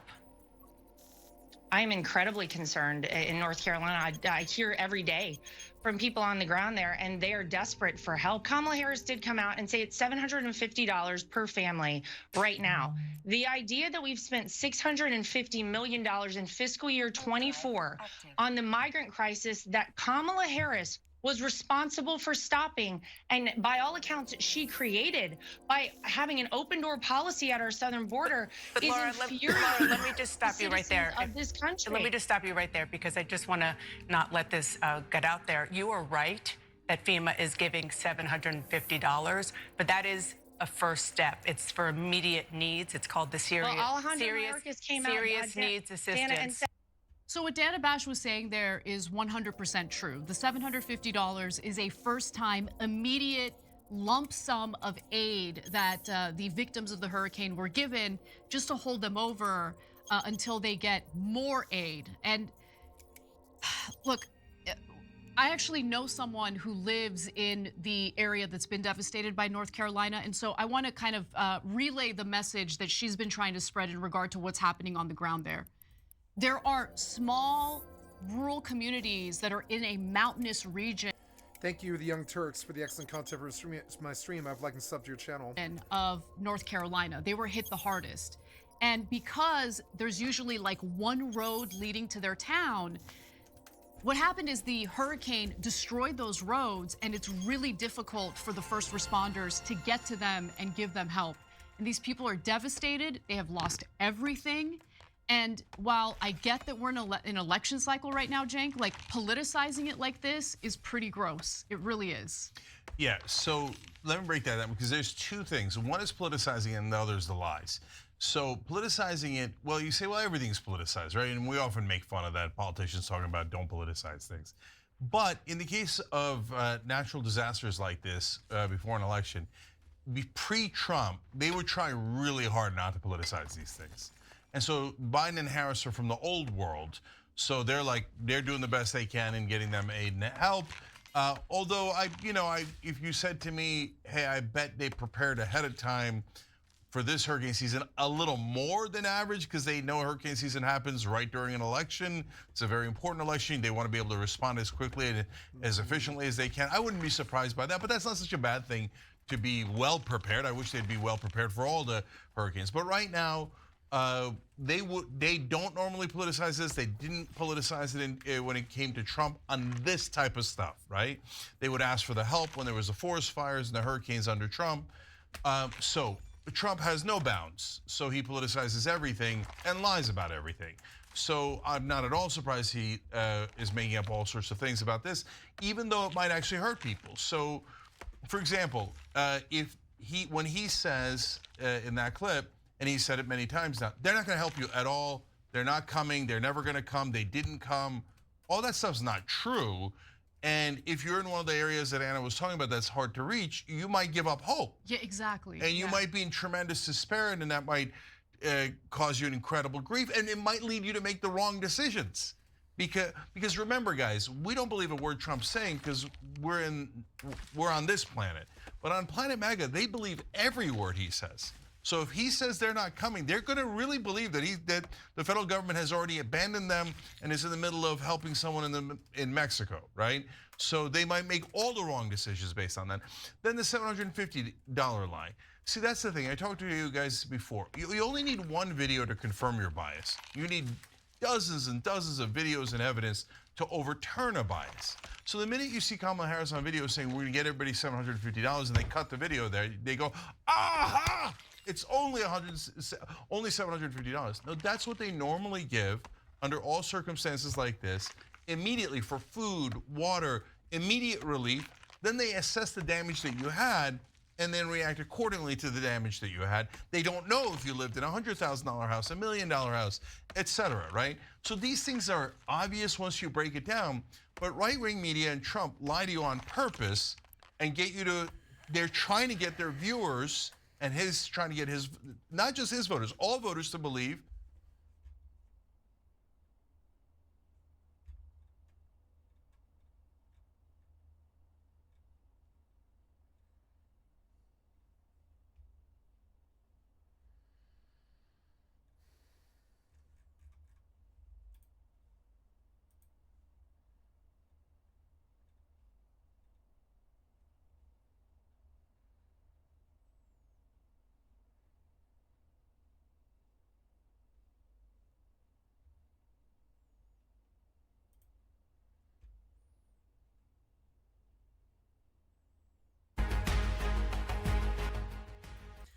I'm not sure I can do this. I think that's DMCA. For me to restream it anyways. Need to find a reputable source.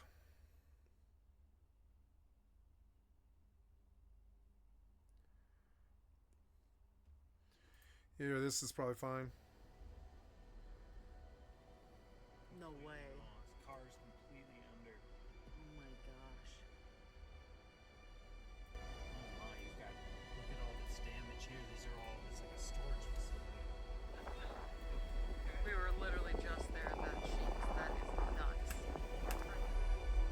I'm so glad that I live in an MMO.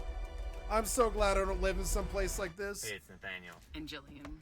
And we are full-time musicians and filmmakers. Our band is called The Bergamot. Recently, we have been getting ready for a big Christmas tour starting in November and making a new album. So because of that, we were offered an artist residency down in Charlotte, North Carolina. And we were leaving on September 25th, and we stayed the night in Asheville. And little do we know that the hurricane would move 800 plus miles and the eye of the storm would hit Asheville the night that we got into town. So we knew that there was going to be some sort of rain and a little bit of wind, but it was just supposed to hit Florida and then dissipate. And then this is what ended up happening. So we're currently about 30 minutes away from Asheville in a hurricane storm, and it did this to our windshield wipers, so we couldn't see. It was terrifying, and we just bought a new one, so there she goes. Wish us luck.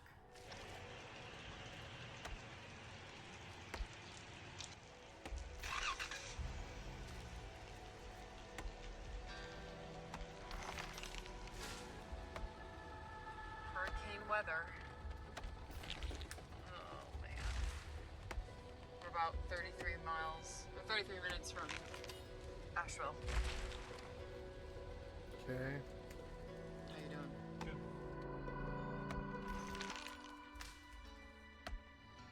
We safely made it to Asheville. Thank the good Lord Jesus. It's 3:21 a.m. We went to bed on Thursday, September 26th at 4:10 a.m. after driving 12 hours from Ogden Dunes, Indiana to Asheville, North Carolina. Heavy rainfall on Thursday prevented us from leaving Asheville. So we went to bed on Thursday night knowing that Hurricane Helene had made landfall in Florida. The expectation was Asheville would get hit with some rain from the outer bands of Helene on Friday. Then it would be clear to leave.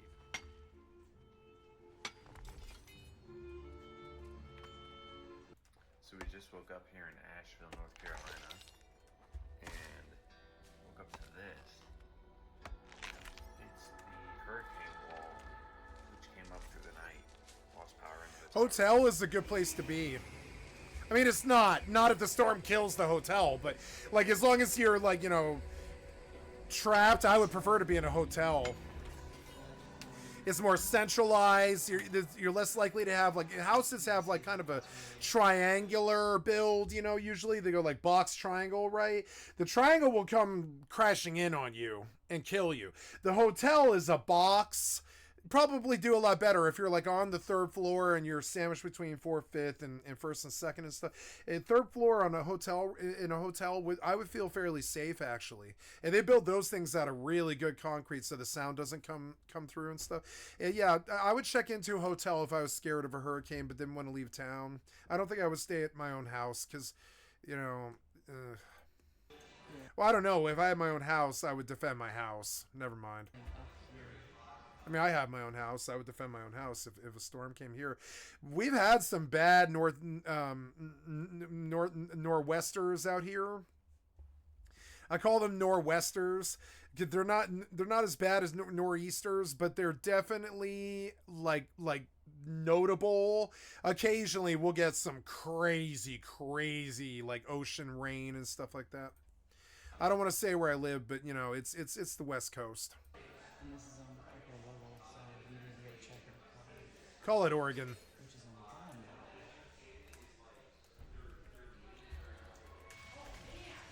level. What? Right now, we're just checking Pacific out the Northwest. Packed NW. Wow, that's completely blocked. So Awesome. we can only get our car out now, luckily, from that one angle, that one entrance. I would stay in the hotel. I would not know what was happening, and I would stay in that hotel. You are blessed to be there. They'll probably not even kick you out, kind of thing. Yeah. Not good. So we're currently in a state of emergency. The roads are flooding. The Broad River's flooding. We got trapped in Nashville because of the hurricane, and now it is noon, and we're going to attempt to drive 2.5 hours plus to Charlotte. I-40 is completely closed. We just got an alert, so we're going to take a different route. And Asheville got hit by the eye of the hurricane, which the winds were incredible, 80 to 100 miles an hour, and there's just debris everywhere. So it's been an interesting 48 hours. We had our windshield wiper buckle. I've never had that happen before. And then one broke off and one buckled and kept working. Thank goodness it's the driver's side. What a crazy start to this. It's literally noon trip. and it feels like it's 4:30, just to give you an idea of how incredibly exhausting this whole thing's been. All right, off we go. And I also don't have access to internet, so I'm gonna take a look here. Be careful, be careful. We just have to wait till no one's around, I think. I'm very hungry, and I don't know what I will have for dinner. It's annoying. I don't think I really have that much. What day is it? It's only the 7th. All right, we're gonna go the main road here. Maybe I'll order some food from Amazon tomorrow. Like some chips and stuff. I'm tired of going to the grocery store. I'd rather just walk each day. They call that going outside, you know? Grocery store is annoying. It's a 20-minute drive each way. Maybe It's expensive on gasoline. It's, you know, I could easily just get food delivered. I don't know why I couldn't. I bet Walmart will deliver it to me, I bet.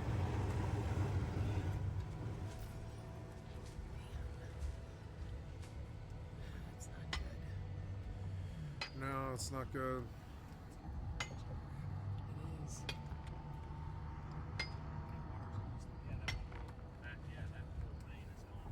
That whole lane is completely gone. It's to us. It's to eye level. That median is holding back all that water. Yeah. Wow.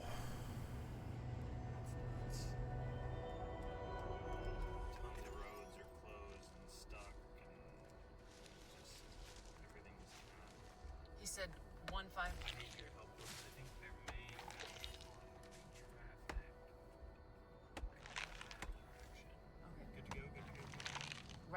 No. Right now you are. Go. Go. So then, yeah, just get off one of these.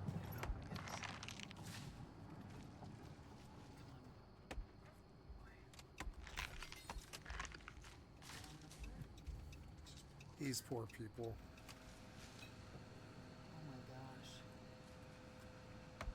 Oh my god, the looting. You can tell I'm a chaotic neutral asshole because it's like the amount of fun you could have just going to all these businesses. Oh my god, it would be a memory I would never ever forget. Oh my god, looting after a storm. It must be so amazing. I've done it a couple of times, but not really like not people, not like houses, you know, businesses. I was in several riots in my life, one of them being the Broncos riot. And we kind of broke into the Virgin Records that night and looted it. That was when the Broncos won twice in a row. 2001 or something like that. I forget. It was like kind of around 9/11, I think. And yeah, we went downtown, my friend T and I, and we just like saw pretty much the craziest thing I've ever seen, which was the Broncos riots. It was definitely the craziest thing I've ever seen. And there was a line of pigs that was like 150 long, something like that, and they were all in riot gear, and they were firing fucking smoke and gas pellets at us and shit, and gas grenades and tear gas and shit. And they were like, please disperse, get out of here. And they're like, get out of here. And they're like threatening us and beating on us and shit, pushing us around. And yeah, we definitely knocked over some newspaper stands and kicked in some windows and ran into Virgin Records because everybody took I'm sorry, it was Virgin. It was Virgin Records downtown. Yeah, we looted the Virgin Records. Pretty much took the entire fucking thing. People were just walking out with stacks of CDs on their fucking arms and shit. It was insane. And you know. And we went looking for the video game section, but it had been completely looted. It was totally gone. It's fucking annoying. We stole CDs, but then, as I recall, I think we actually threw them away because we couldn't walk around downtown with like a bunch of racks of CDs on our arms and stuff. You know, as I recall, I think we threw those CDs away. We stole like $150 for the CDs, but we threw them away because his mother was picking us up, and she would have been furious if she saw that we had like a stack of CDs. But I mean, back then we would have done anything for CDs. You know, we weren't thinking right. We were like 15 years old, and CDs were like the greatest thing in the world to us. Like CDs were like the highest value thing that I could think of.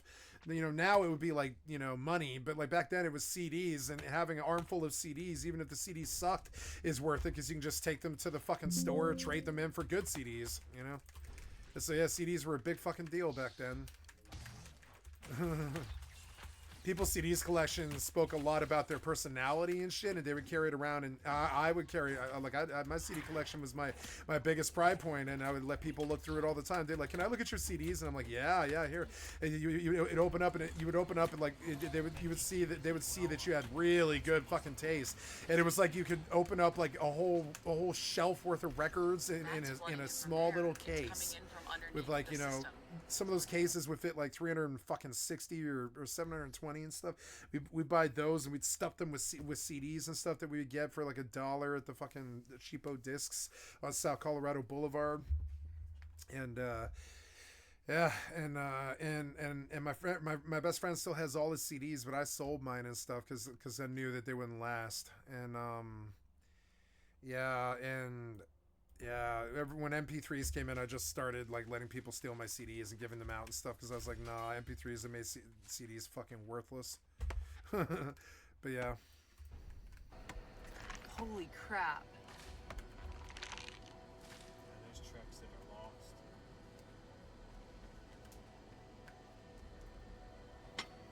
No way. Lost. Cars completely under. Oh my gosh. You could do so much looting. It would be so fun, but the cops are all driving around looking for that. They're like looking for it, so you have to be very stealth about it. You'd have to ride around in a nondescript van with a couple of homies, and go through the neighborhoods like you live there. Park the van like you live in the fucking neighborhood, and make your play for about 5 minutes, and then run. You know, Looting is probably really hard because the cops are all looking for that. They're all probably sitting on the corners of the roads, just watching what's happening, making sure people don't fucking break into houses and shit. And so it's actually probably harder to loot houses than people think. But I think you could really probably do pretty well there.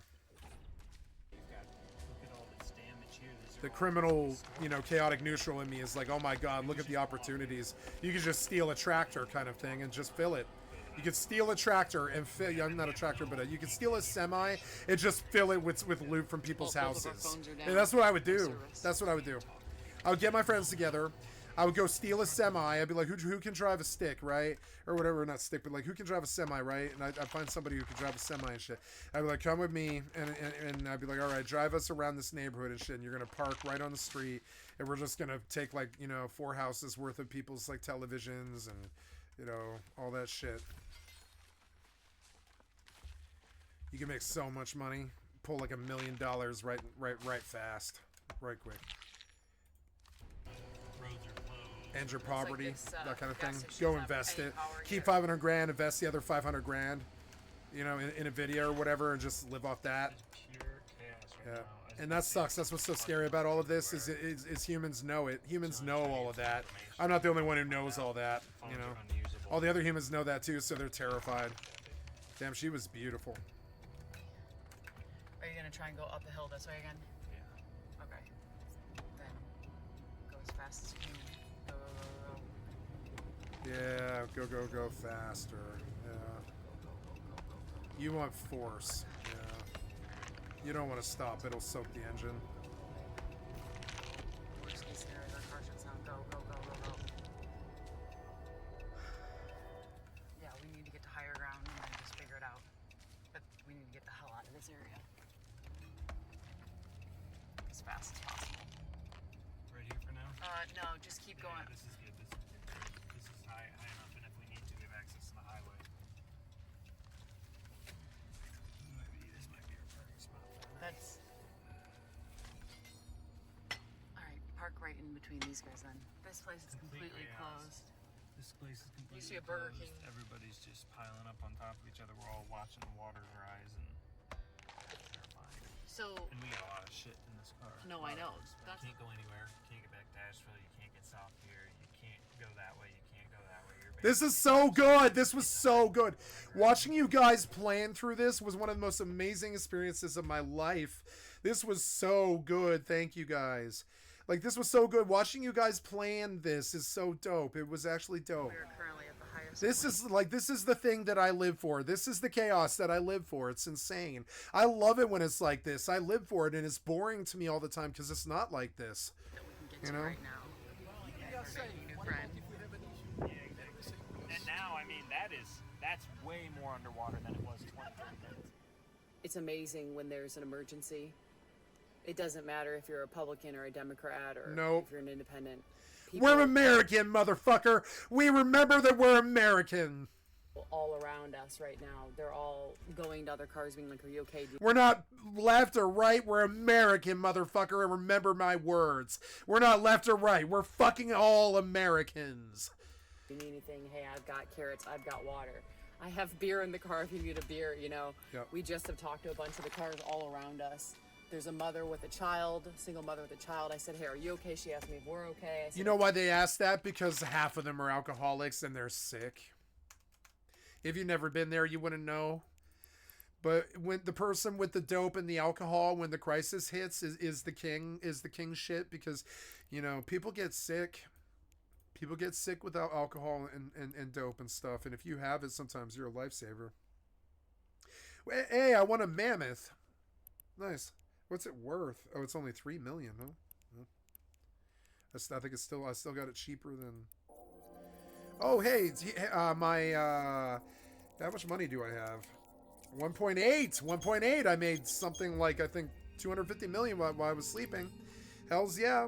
This guy, I didn't win it, but that's okay. It's mine, so I profited.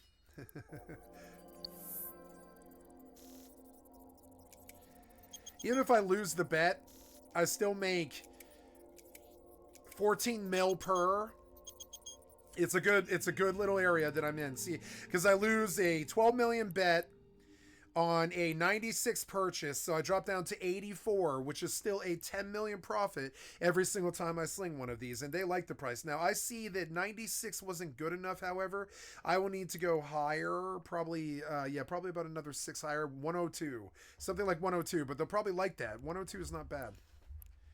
And so we'll see what else I can do along these lines. And if I win the booster, I just take the 70 million, you know, and I just re-sling the booster, right? Not all of these sold, but I mean, like, yeah, and then I win. I really win then. If I win the booster, then it's like not only did I make the sale, but I get to keep all of my money and just re-fling the fucking the whole booster again. I love the HyperNet. It's like one of the most entertaining things I've ever experienced in my lifetime. I fucking love the HyperNet. Like, really do.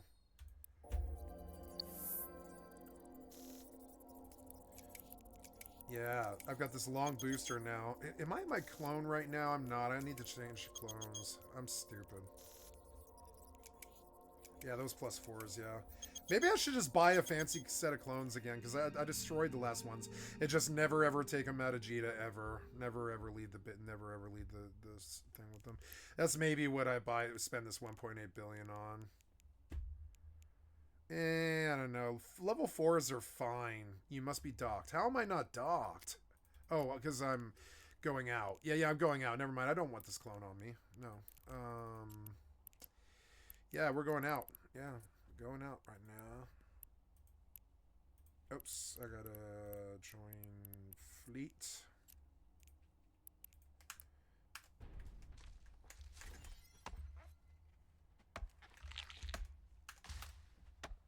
From around here, and it doesn't matter. Doesn't matter. Nope. Motherfucker. We're all looking out for each other. We're seeing if people need something. Hello. So I like her.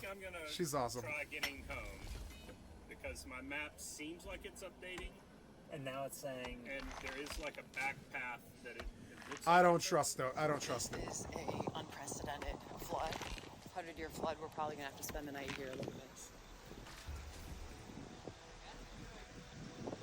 We just came from there, and there's no way, had we waited a few more minutes, we would not have been able to come back up the hill. You did. You just came from there. For now, we're gonna need to assess the situation to see if we need to continue climbing and going higher. I have never seen anything like this in my entire life. They're in a van with all of their possessions because they're poor. They're artists. They're musicians. And there's nowhere to go. Should be playing the guitar for these people. Make some money. Some goods. So bad. Play the guitar for those boys. No way.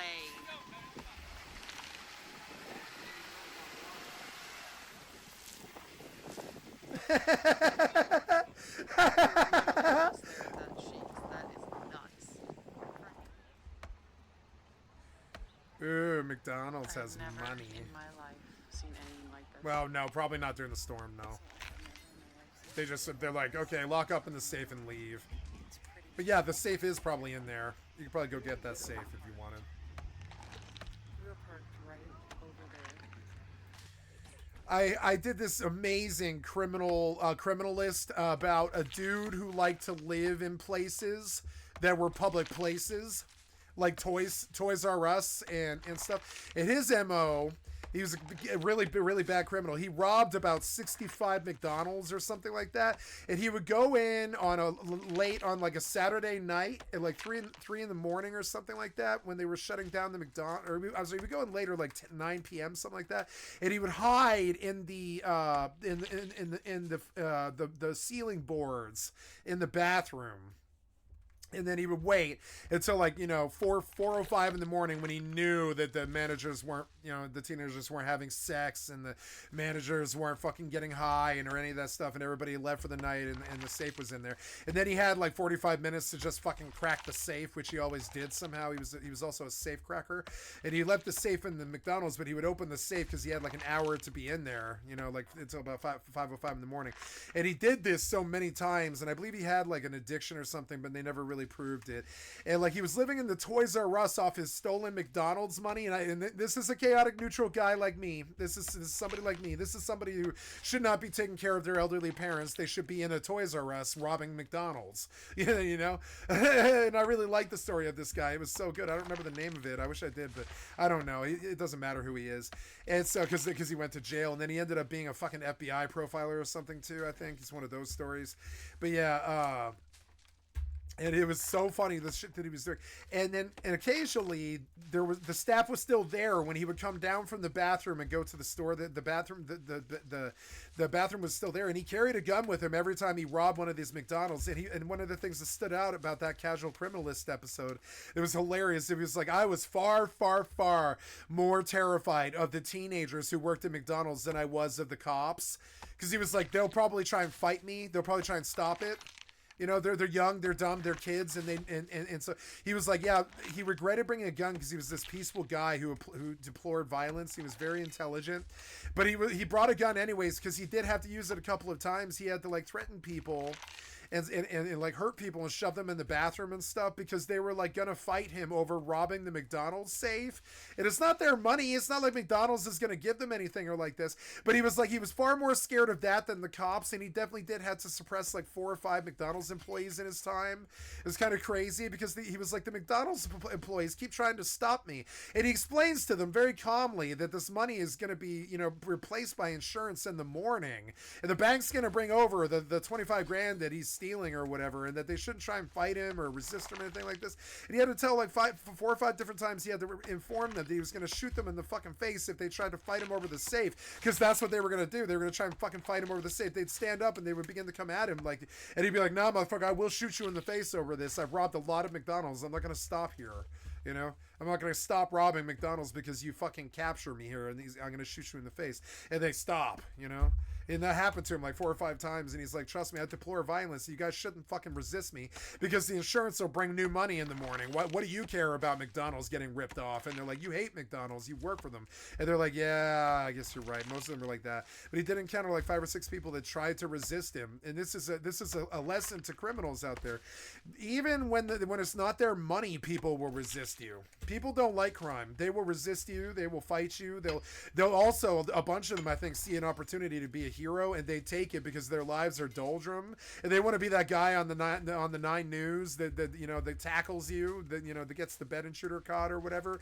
And trust me, but I loved hearing about that guy robbing the McDonald's, and I was like, you know, if I ever return to crime, I'd probably rip off him because he was successful like 68 times. They never did catch him. When they finally caught him, it was because the employees of the Toys R Us noticed that he was stealing toys to give to children at his local church.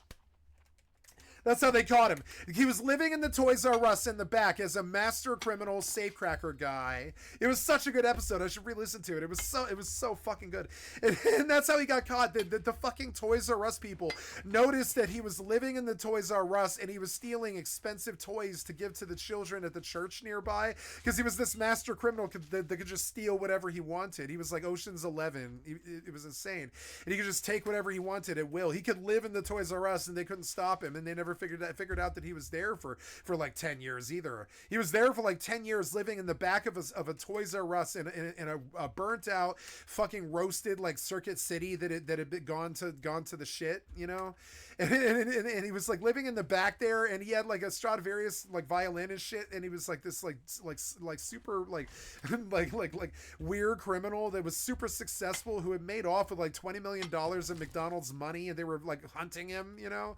And it was actually such a fucking funny story, and that's what this shit reminds me of. It's like, yeah, this is the time when you go and rob the McDonald's safe, because the employees probably don't have the balls to do that because the cameras are on. But what do you care about cameras? You have a fucking balaclava on. What do you care about cameras? You've got a gun and a balaclava. You don't care about cameras. So yeah, you go in there and take that McDonald's safe, and you take all the McDonald's safe, and you get yourself out of poverty, and you don't say shit. And because the cops are overloaded with the flood, they're probably not going to stop you, especially if it's nighttime, especially if you don't turn your lights on. You just sort of ghost up to the McDonald's in your fucking SUV and shit. You just sort of break in there, and the power's down because everything's flooded, and you take all the McDonald's safes in the known area that are flooded out.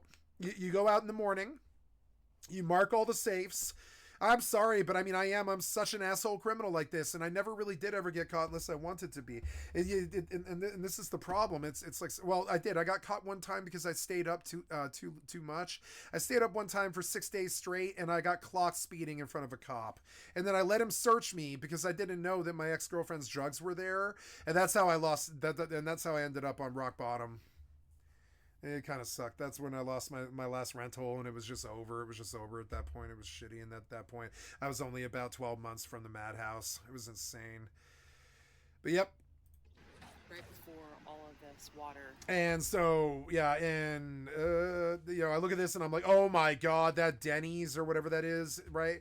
That Denny's has probably got $3,600 in cash in there in a safe. It is just sitting there. Between you and the safe is probably like, a crowbar and a hammer. You ever seen them crack safes before? Safes are fucking worthless. Watch a crowbar do any safe, right? Like this is something that's on YouTube all the time. I know because I was not a career criminal, but I was like a part-time criminal like throughout most of my life. It was stupid. So I used to watch stuff like how to pick locks and shit, and I would practice. My best friend was like picking his own lock at the age of 17 or whatever. He was like picking his own lock. He had his own fucking lockpick set. We were the Bart Simpson kids. We were proud of being Bart Simpson. You know what I'm saying? We were Bart Simpsons. We had all kinds of fucking slingshots and fireworks and lockpick sets and we were breaking into schools and stuff. We were Bart Simpson. We had skateboards to get away with. We were Bart Simpson quite literally. And so what was I going to look at here? So I don't know if you've ever seen real safes get cracked before, but you don't need some fucking genius safe crack or anything like that. You need a really big crowbar for a safe. Crack a safe in 60 seconds, right?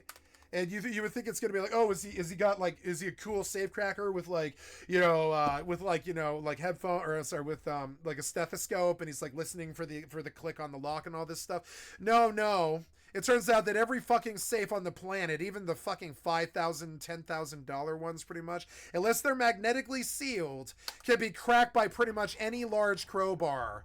Gone in 60 seconds. Hotel safe cracked with a paperclip. It's ridiculous. Safes are a joke. If you have a large fucking crowbar, you can crack pretty much any fucking safe. Yeah, this is the video I'm talking about. This is the video. I pull this video all the time because I'm like, you think safes are going to protect you? No, they're just there so your children don't accidentally fire off your guns into their own chests or whatever. That's the only peace of mind that a safe brings you. Safes are a fucking joke, and this is something that people, especially rich white men or whatever, really don't like to hear. But I mean, it is true. Doesn't matter how good the safe is unless it's magnetically sealed and you're fighting an electric current as opposed to the fucking metal of a safe. Because if it's the metal of a safe, a large fucking crowbar will go through any safe in 5 minutes. And so those McDonald's safes, to me, it's essentially it's going down. It really is. It's like that. It's going down to the fucking Home Depot, buying like a $70 crowbar, big old fucking the biggest crowbar they've got. I'm talking for like for moving semis and shit. You buy a big fucking crowbar and a balaclava for like $110 and stuff. Then you go into the McDonald's that closes. You don't want the 24 hours McDonald's. You want the McDonald's that close that are owned by franchise owners and stuff. You don't want big McDonald's chains that are all over the place. And then you just go in there like 9:30 at night. You hide in you go in the bathroom and you hide in the opposite gender bathrooms. So if you're like a dude, then you go and hide in the female restroom when nobody's looking, and you stand on the toilet seat for 4 hours or whatever. You sit on the toilet seat, and it's gonna suck, but I mean, the payout's worth it. Would you rather work? No. It's gonna suck. You're gonna crouch on this toilet seat. Anytime anybody comes into that bathroom, you're gonna be like standing or sitting on the toilet seat with your legs up. And when they don't see any legs down and they see a closed toilet seat or a closed toilet stall, and stuff, they're gonna probably leave you alone unless they're mopping the fucking floor. So the trick is, what do? You get around when they're mopping the floor. I don't know how he did that, but his description was hiding in the baseboards above the, he was like moving the tile of the ceiling and climbing up onto the dry board. Now he was able to do this because he was very skinny, but that's my problem with it. I wouldn't be able to do that. I would fall through the ceiling. So so there's a problem with, like, they mop the bathroom at night and they check to make sure people are in there, and they probably lock it too, which is another problem. So, and getting the crowbar in there, you got to have a big old jacket to hide the crowbar in. You got to hide it down your pants and around your jacket so they don't see you walking in with a giant ass crowbar in your motherfucking pocket. But that's all it takes here. We're talking about $110 or something like this, and he knew it, and I know it too. Robbing people is so easy. It's so easy. It's a lot easier than working. It's fucking stupid. So then you just wait, right? And then at around 3:10 in the fucking morning, you step down from the stall, you leave the stall, you go pop the door, you probably set off the motion sensor alarm, but it doesn't really matter. You use your large crowbar to pop the door in 5 seconds to get into the manager's office, and then you use your large crowbar to pop that safe, and boom, you're to cash in 7 hours. You're there to something like between, and McDonald's makes a lot of money. They don't deposit until the bank opens the next morning and the Loomis Fargo van comes and stuff. But yeah, you're probably looking at something like the average score for him was, I think it was like $23,000 or something like that. And he did this all over the fucking country. He was like going from state to state, just robbing every McDonald's that closed at night that was like a franchise and stuff. He had a specific look that he was looking for and a specific set of teenage clientele as the cashiers and the people dealing with it. And he did run into people and he did brandish a pistol, but he never harmed anybody. So we can look back at him like fondly. He never actually harmed anybody, and he deplored violence, and he mentioned it a lot. And he was like, no, I never harmed anybody, no. And I was like, well, there you go. Okay, I'm okay with you being a McDonald's robber as long as you don't harm anybody. But he did brandish pistols at people, so I was like, nah, you should have done 20 years in jail. And I believe he did when they caught him finally. So, but it was kind of insane. And yeah, and that's why you don't do stuff like this, is you end up in jail for 20 years. This is why you don't do stuff like this, not because the money isn't good or something like that. Yeah, so watch this guy go through a safe, and the principle of the safe is actually the easiest part, right? They're like, go to the Costco. You thought I was joking when I was talking about this. They're like, nah, go to the Home Depot, buy a big crowbar, and pop your safe. There's no safe in the fucking world that can withstand your average ass not average, but your average like industrial sized crowbar. There's no safe in the fucking world that can stop it. There's not. There's no safe that has the physics to stop the crowbar. That's not how pry works. Prying something is so much force that it'll pop a safe door. It doesn't matter. Prying with the right crowbar, watch. This is something about physics that smart people should understand. Like, for instance, a human is a lot faster than a car. Did you know that? A human is a lot fucking faster than a car for the first, like, I don't know, call it 100 meters or something. If the car and the human have to go at the same time, humans are terrified of cars coming at them and stuff. But honestly, if the car's at a stop, and so is the human can run from the car. It takes about 100 meters or something, or about, I believe it's like 15 seconds or something. And even if the car is full blown burning rubber, it doesn't matter. The amount of time it takes that car to get up to some kind of speed that can catch the human is like far beyond what the human needs to essentially get around a corner and be gone up a alleyway or something like that. And so people don't know this, but human, if the car is at a dead stop, a human is a lot faster than a car. Actually, it actually really is. If the car is full stopped, it is. I've seen it before. And the same is true of safes. You can't really get around. That safe is for your peace of mind. It doesn't stop criminals at all. It really doesn't. A lady with a crowbar can pop a safe, no problem. Watch. And so it's weird. Understand, most of the things in this world that you think of as safe is actually more like magnets or something like that. It's usually something like magnets or electricity or some kind of AI that tracks you, something like that. There's a lot of ways that they track criminals and stuff, but I would say that safes aren't one of them. And I don't know why I tell you this stuff. Just if you've ever needed to get in your own house or your own safe, you can pop most doors and most safes in 5 seconds with a giant crowbar, and those are only like $50, something like that. And so most guys, like most locksmiths are actually like very, very funny. They barely work. They make so much money. They pop the lock in 5 minutes and they charge you like $200 or something like that. And it's laughably easy for them. I should be a locksmith. That's another job that I thought I could really do. And honestly, most of locksmithing is taking a giant ass crowbar, destroying the lock and replacing it. That's actually what a locksmith generally does. You would think that it's copying keys and stuff like this and using picks to get in locks. And sure, there's parts of it like that is like that, but no, most locksmiths actually basically take a crowbar to your lock, bust the lock, and tell you to replace it. It gets you in that motherfucker in 5 minutes because that's what you want, right? You want to get into that safe. You're scared that you can't get into that safe. You've been locked in.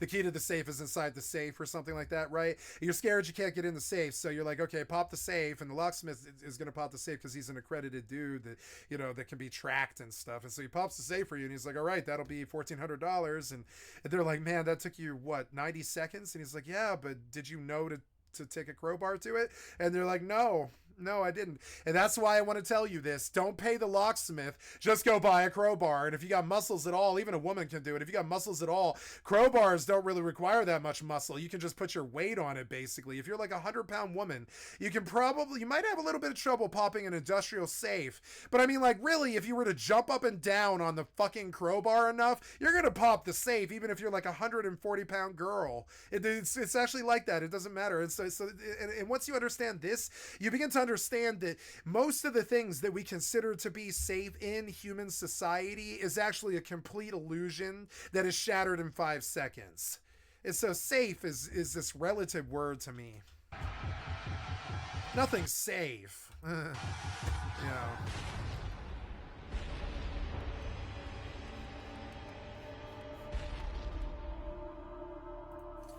Mall or mart type stores. Yep. Some folks have started to shop for their security on sale in your large mall or mart type stores, looking for the cheapest safe available.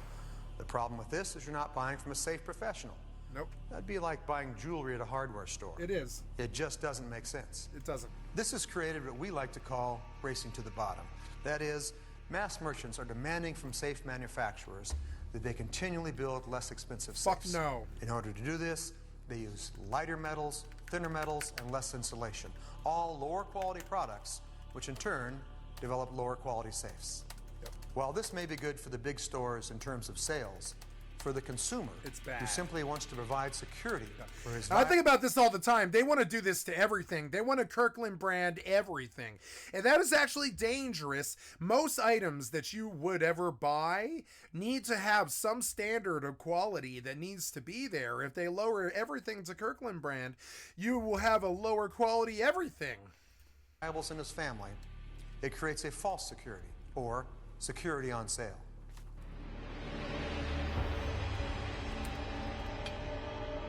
Security isn't on sale. It's an investment.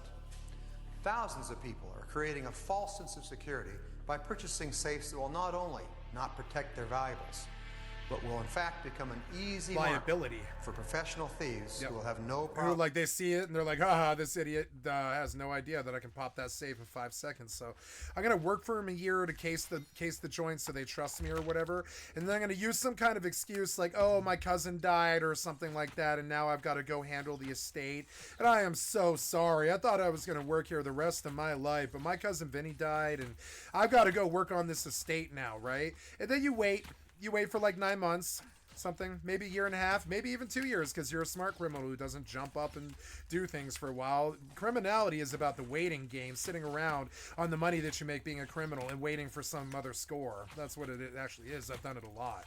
And so you sit there and wait. You wait there like 2 years, and then you go rob his ass. You rob his fucking safe. You just go bust the 2 doors between your car and that safe with a giant crowbar, and you pop that safe, and you take all of his fucking gold and all his bullion and diamonds and silver that he's waiting to sell when silver's high or whatever. And then and he never thinks about you because you've been gone for 18 months or something like that. You're off at Cousin Vinny's ranch in Montana. He doesn't think about you at all. But that's what it was. It's always like that too. Your friends are the people that rob you. Trust me. Your coworkers. So it's just, And so, yeah, just understand, like, it's not much. It's like 5 minutes between the car in the parking lot, the glass, crappy commercial business district glass door or whatever, the door to your office, and then the safe itself, which is like, I don't know, for me would be like 3 minutes and 15 seconds or something like that. Pop the safe, which might take like 5 minutes or something. And because it's not a fucking McDonald's, there isn't like fucking, you know, there's maybe you set off an alarm, but probably not. And like, honestly, because it's like a business or whatever, maybe an alarm sounding, but you know, from second 1 to minute 8, you're in and out and back in that fucking stolen car with that fucking safe that's got like, you know, 50 grand, 100 grand worth of nice gold goods and bullion and silver and stuff like that, because it's a rich businessman, and he never fingers you because you've been gone for 18 months or something like that. You're a distant memory. And on top of it, you never gave off this weird vibe because you did work there honestly for a year, you know. But I mean, the score isn't the job, it's the fucking safe. And every day you go in and you smile at the boss, but you're actually thinking about the safe behind them. This is the state of humanity too, by the way. If you don't think you're surrounded by people trying to do this to everybody that they know, I got another thing for you. This is how humans work. That they see something, they take it. Target. How easy? Yep. Which is why we need safes.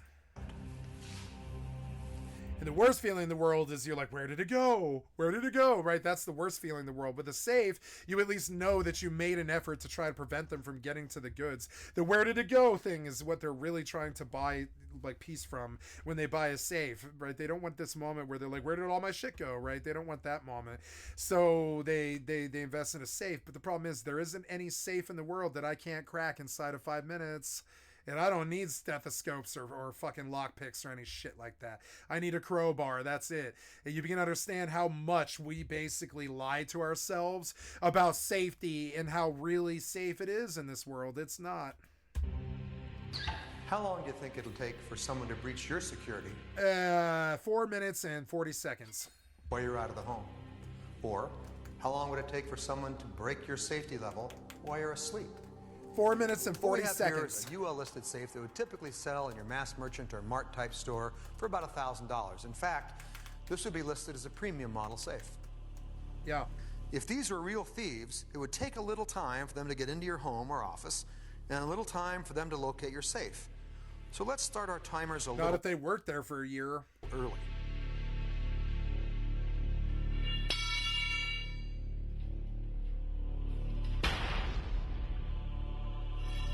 So then not only did you steal what was in the safe, you also got them to like pay you for a year.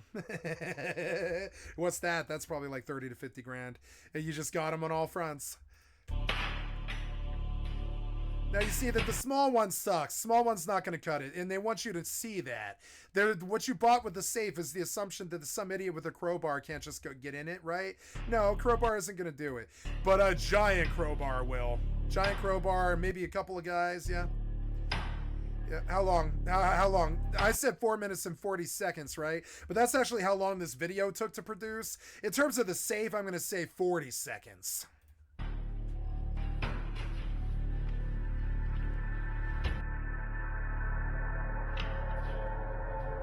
It's hard.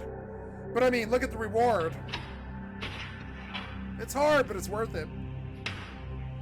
It's doing a job, you know. Oh, I was off. I said 40 seconds, but I was off. It's going to be something like a minute. Yeah, it'll be like a minute.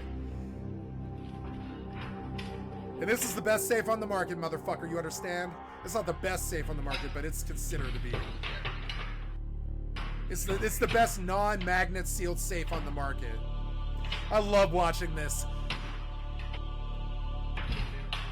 It's almost evil, isn't it? Oh. Almost there. Oh. Oh. Yep. Oh, use your weights. Sit on the crowbar. Yeah, just sit on it. Yeah. Yep. Oh. Yep. Earn your money. Come on. He's paying you good. He's probably paying you 10 grand to do this. Do it. Do it. Fucking crack this safe. Don't fuck around. Crack it now. You guys are fucking thieves. Crack this safe. Let's go. Make it seem real. Earn the 10 grand. Come on. There it is. From the moment these two thieves... A minute and 30. Minute 30. This is your safety. Your safety. Bank vaults are harder.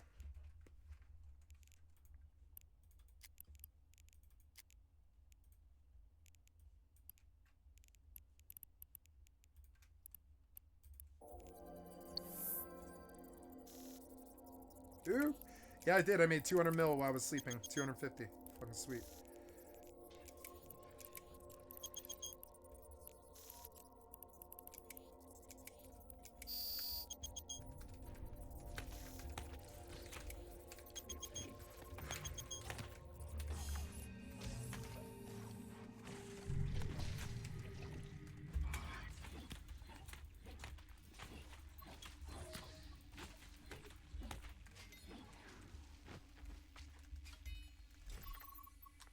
Thieves located their target. It took them only 1 minute and 44 seconds to gain entry. I was off. I both under and over guessed it. It's funny. So I guessed 4 minutes and 40 seconds was my real guess, and I was off by about 2 minutes and 40 seconds, but I was closer to it than I think most people would have been. And then I said 40 seconds when I saw that how fast they were moving. I was like, well, maybe 40 if you really hustle, you know? Maybe really 40 seconds, you know? It's a lot of hard work to crack that safe. It actually takes a lot of muscle power, but you can do it, you know? If you give a little extra time for the thieves to locate the safe... If you're a girl, you could probably engineer some sort of social engineer thing where you're just in there doing paperwork at night or whatever. You could just probably flip the safe yourself and spend 4 hours just cracking at it slowly with your energy, just kind of cracking at that lock. And yeah, it probably might take you like a couple hours, but yeah, eventually even a girl who weighed like 140 pounds could probably crack a safe if she had enough time. It's not that hard. Her weight's enough, 100 pounds of weight. If she were just to sit on the crowbar over and over again like she was fucking it, right? That weight, that 100 pounds of pressure on that pry, it's gonna pop that door eventually. Probably take like an hour. You know, it's gonna be hard for her to do. A couple times she's probably gonna have to like get up on the safe and jump on the fucking crowbar. But yeah, even a girl could probably pop this safe. You know, it's sexist to say that she can't. Nope. Load up your valuables. She can even a young... like a young and fit girl who was only maybe 150 pounds with enough time and enough effort, she could probably crack this in something like 48 minutes, I bet. It takes stronger men, you know, with a lot of torque and pressure to really pop something like this. But I mean, like even a weak person, because of the principles of how prying something works, even a weak person could eventually pop any safe in the world. Leave your home. Let's throw on another minute. That's still only 2.5 minutes. Yeah, it's 2.5 minutes, right? So then that's that other part of it where I was like, yeah, cracking safes could probably derive a man a lot of satisfaction. It's like you don't need to meet anybody or threaten anybody.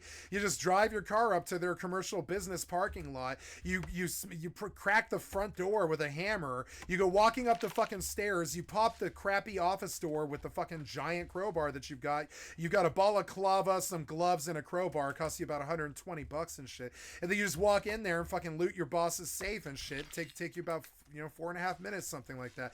You're right. I mean, unless the motion sensor alarm is off and your boss is rich and they've got like laser sensors and stuff like that, movie entrapment, and they're expecting some kind of robbery thief thing to happen or whatever. What are the chances there's even a motion sensor in there? Nobody's gonna rob a fucking commercial business or whatever. What's in there? There's nothing in there. There's like coffee and fucking desks and stuff, right? So like most people, I think you probably could catch them slipping. They don't even have motion sensors in the place. So then at that point, you could be a female diamond thief type lady, and you could just go in there on your off time and spend 4 hours trying to crack a safe by just jumping on a crowbar for an hour or 2 hours or 3 hours, and eventually just the weight of you jumping on the crowbar is going to be enough to crack that crappy safe. It's going to be annoying to you, and it's going to be fucking annoying, and you're going to be sweating and screaming the whole time basically because you're like committing this terrible crime. But I mean, eventually even a child could crack these safes, and we begin to understand that this is what we tell the people is safe. You begin to understand that almost nothing else that we do is very safe at all. It can easily unravel inside of 5 seconds. There's almost nothing in the world, even the most fancy, expensive safes made in the world, are really safe. There's like nothing safe, and I'm gonna get off it now. So I look around, I see that Bojadas or whatever the fuck it is, and I'm like, yeah, right there, that's probably $3,600, and the only thing between you and it is a crowbar, 2 glass windows, and an office door. Probably a well-locked office door, but one that could easily still be pretty much co-opted by any worth-its-salt crowbar. You know, like the one that safecracker guy, the dummy safecrackers that we're just using. Any real crowbar will get you to that fucking safe, and inside of it, I give a layman at the longest 10 minutes, maybe 10 minutes, something like that. And that's what's wrong with humanity, is why I don't really trust them, is why I don't really like keep a lot of money. If I have money, or I have any goods or money, I just spend it the fuck back out again, or on drugs or food or luxuries or video games that I can conserve digitally or monthlies or that kind of thing. I just spend it all the fuck back out again the second I get it, because you can't take it with you. Everything is borrowed and nothing is safe. Not even the most expensive safes on the planet are safe from a child.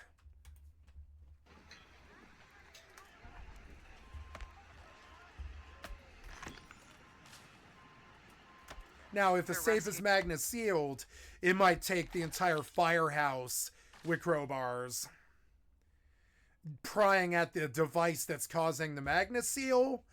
But even then, yeah, the 10 humans with the crowbars win. Even the magnet seal won't really stop a crew of criminals. It won't really do it. People right now. Because you can either corrupt the magnet seal, or you can crack the machine where that's running the magnet seal, but I mean, one of those things is gonna break if you put 10 dudes with crowbars at it. Trust me. From that gas station. Ain't nothing safe. We were at. This is like, these instincts are why I became a kingpin, is stuff like this. Like, it requires this kind of knowledge. You need to know what people's weaknesses are. Like, for instance, every personality on the fucking planet can be labeled down to exactly what it is. Like, oh, there's the geek, there's the mod, there's the metalhead, and these people, they think that they're being like original or something, like, or that they're part of some big group or something like that. But no, the more you identify with clique culture like that, the more fucking easily it is to socially engineer you. It is. Because you just mentioned the band that they like, you mention the thing that they're into, you act like you know about that thing, or you educate yourself about it enough to act like you know about that thing, and you can pretty much socially engineer anybody. And so that click stuff that they do about being metalheads and punks and all this other stuff, or pop kids, or goody two shoes, or anything out there, like, everybody's got a personality type, and that personality type can be co-opted. Everybody's got a price. You'd be surprised how often you could be like, hey, if I just give you $1,500, will you leave me alone? You'd be surprised. Everybody's got a price, Yeah, it's unfortunate, but $1,500 in the moment will get you out of some problems. So this is pretty wild. Like, say you're a career booster and you're on the streets, and you've been on the streets for months in some place like Dallas or something like that. And they finally catch you, and you're up in that fucking office with the dude, and he doesn't know who you are, but you know who they're gonna come up with when they figure out who you are. So you say, hey, look, I've got this sick grandmother, and if I go to jail, she's gonna die. And I want to offer you like $2,000 to just forget this happened. And I promise you I will never step foot in this store again. And I promise you I will never ever steal again. Right? And that's how you get out of, that's how you get out of going to jail for 10 years, because you're a terrible booster and you've got a lot of history. And when they roll you, they check your house and they find all the stuff that you boosted. Right? So, so this is that thing. You'd be surprised how often you can just pay that fucking in-store security. You're thinking about the lawyer, right? But I'm thinking Kaiser Sose, which is, before I ever pay a lawyer, sir, I would like to pay you. And this is how you talk humans into doing bad things. In the office, I would be like, sir, I'm going to face a lot of hardship because of this, and I will have to pay a lawyer. Now, I don't want to pay that lawyer. I would rather pay you, right? Would you like my lawyer's money as opposed to my lawyer? And that's how you approach a situation like that. And they're like, what do you mean? Well, I've only got $2,000 liquid, but I mean, that's a lot less than what it's going to cost me to pay the lawyer to get me out of this fucking mess, because I've got priors, right? Can I just pay you? And the crappy Safeway store security cop or whatever it is they're going to think about it. They're going to be like, who knows I'm here? Who knows I'm talking to this guy? Nobody. No, the cashiers don't care, etc. Right? And trust me, you're thinking about the $300,000 it's gonna is gonna cost to stay out of jail because you just got rolled and you're the most successful booster in New York or something like that, and they're gonna roll you for $400,000 and they're gonna fuck you, right? And so yeah, you're thinking lawyer and what am I gonna do about jail and mama's never gonna talk to me again and my wife's never gonna fucking fuck me again and all this, right? But no, you'd be surprised how often a $1,500 to a $2,000 payment to whoever's caught you will just get you out of that problem, because trust me, they want the money more than they want to ruin your life. And so you just work on the price and you say, okay, if you take the cuffs off me, I'll come back here with $7,800 cash in 45 minutes and I'll leave my cell phone so you know that I'm not fucking around with you. Right? And then you get yourself out of the beef. And this is how people are always like, how does Al Capone keep doing all this? They all know who he is and what he's doing. How do they all do all this? Well, they just give a portion of what they steal to whoever catches them whenever they catch them. And you'd be surprised how often a small charge, like a shoplifting charge, will cause a fucking sweeping downfall of charges and probation violations, stuff like that. And it's not just a curfew ticket or a fucking, or not curfew ticket, but it's not just a shoplifting charge or whatever. It's a little bit more than that, isn't it? And that's when you offer them money. You say, I'd rather pay you than the lawyer. You're going to cost less money. And they're like, well, I can think about a lot of money, and right? And you say, no, this is a shoplifting charge. I shouldn't have to pay you a lot of money to get out of a shoplifting charge or something. But you're the number one booster, or you're the number one drug dealer or something. It's like, I shouldn't have to pay you, you know. So, and that's how you get out of charges. It's stupid, but one of the things I'll teach you how to do is how to like not be a bad criminal. Right there. Now, is everybody going to take that money? No. So, some people in the world are more scared of taking the money than they are of helping you. You know. And that's what you should really be afraid of. And I've never had to do this. By the way, I've never had to do this. I don't speak from some place of knowledge. I'm speaking from I know because they talk about it all the time. They're like, yeah, I just paid him to leave me alone. Criminals talk about that all the time. I paid him to leave me alone. Yep. Paid him to look the other way. Oh my god. This is why I don't want kids in my channel. I just taught a whole generation of thieves how to crack every safe in the world. And this is why you wonder why I don't want kids in my channel giving me subs and stuff. I don't want kids in my channel, and I'm not Mr. Beast, and I don't want to be Mr. Beast. I don't give a flying fuck about being Mr. Beast. I don't give a flying fuck about Mr. Beast's money. I am building a personal history of everything and everyone and every like thing that I am. And if that means giving you a lesson about cracking safes, then there's a lesson about cracking safes. You always wonder what they mean when they say safe cracker. To me, that means $50 crowbar. By the way, there's something else about locksmithing that I can teach you called the jiggling method. If you guys don't know what this is, most locks in the world can be jiggled apart by a paperclip. Most locks in the world. There's a bunch of different ways that the jiggling method is used.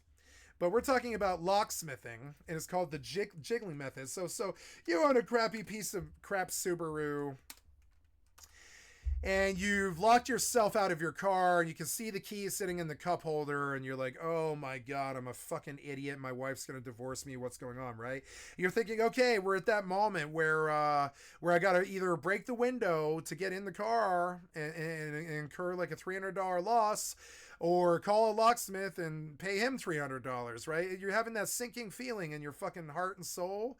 But no, probably a piece of metal that you can find in a gutter, or even just any key that isn't your car key, will most likely pop 9/10 of the locks in the world. And I don't like telling you this, but it is true. It is called the jiggling method. Southward, and have been designed for open. It is the best method for getting into any lock in the world. It pretty much will do most locks. This is the jiggling method. And honestly, if you notice, this jiggling method, it kind of looks a lot like a Subaru key, doesn't it? Because most car keys are actually inadvertently, in their own design, essentially jiggler keys, which means that they can open any car key. You don't know this because you're not a criminal, but I know it because I've stolen cars before. It sucks, and I mean, it's true. You'd be surprised. I've not stolen cars to sell them or anything like that. I've just gotten into cars before if I wanted to. You know, and I can get into your car if I want to. It's not that hard. Tumbler locks. So another little, 3-minute lesson here is that most locks in the world can be jiggled by some other key. Used in the video for pin tumbler locks. Now, pin tumblers can be tricky if they're fancy, and it's worse when they're like this. But I mean, like, the same technique that will work. Oh yeah, another thing about locks that I happen to know is if you have, like, say a needle nose pair of pliers, you can often just jam your pair of pliers into the fucking lock right there, grab it, pull off the fucking front plate, and get in there and just fucking crack the lock inside of 10 seconds or something like that. These piece of crap locks are basically about as bad as they look. They don't do shit to stop an actual criminal that actually wants to get in your place. These locks are a joke. They're like for peace of mind. They don't work. Pay for locks. A fucking pair of, like, a fucking needle nose pliers could get in that crappy house door lock. Now this lock is harder, but no, you can still jiggle it probably. Like most lockpicking techniques, practice is important to get good with jiggler keys. This is the jiggle. All criminals and locksmiths know it, and I know the jiggle very well. And I fucked with the jiggle for like a year, you know? Jigglers on fake locks. Well, not fake locks, but just locks that master locks that I wasn't using. I would sit around when it wasn't my turn to play video games when I was like 16 years old. I would sit there and I would jiggle fucking master locks with my best friend. It wasn't that we were criminals or thieves or anything like that. We weren't really. We were thieves, but we never stole for money ever. We would do stuff like steal video games or that kind of thing, or like cigarettes or beer, that kind of thing. But like, no, we've never really stolen for money and shit. It's just this idea that you can't get into any door in the world makes you a bad man. You're kind of a bad man. Like, and I'm talking about manly man stuff. If you're a man, you should probably be able to get in basically any door in the world. You could crack any lock, including her vagina, you know? Whatever, you can talk yourself through. It doesn't matter what it is. If you're a real man, you can crack any goddamn lock in the world. I mean, that's how I view it. That's how we viewed it when we were like 16. We're like, if they're like I viewed it like this. I was like, I don't need to talk my way into sex, but I'm not a real man if I can't talk my way into sex. So I did. I started being able to talk my way into sex, and how I know I was able to do this is by being a fat 320-pound man, sweaty and ugly, you know. And I still slept with 33 women, something like that, in the space of a year and a half. Because if you can't crack that lock, you're not a good man. If you can't crack that lock, you're not a good man.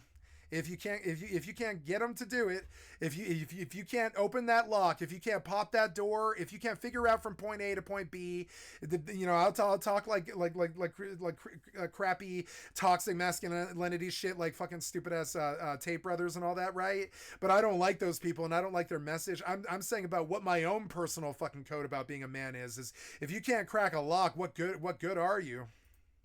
Everything, but they can open many things when you have the Jiggle will open anything, mostly cars. Jiggle method will work for most cars if they're produced before 2010, which isn't that long ago. That's only 14 years ago they started getting smart, right? It's getting harder now, but like if it's a car that came before 2010, you can probably jiggle that lock with probably any car key. You can probably file it down a little bit so it's skinnier and just use any old crappy car key that you bought for $1 at the goddamn at the Home Depot or whatever. And you can probably just sand it down a little tiny bit and just jiggle your way into any car in that goddamn car and any car in that parking lot.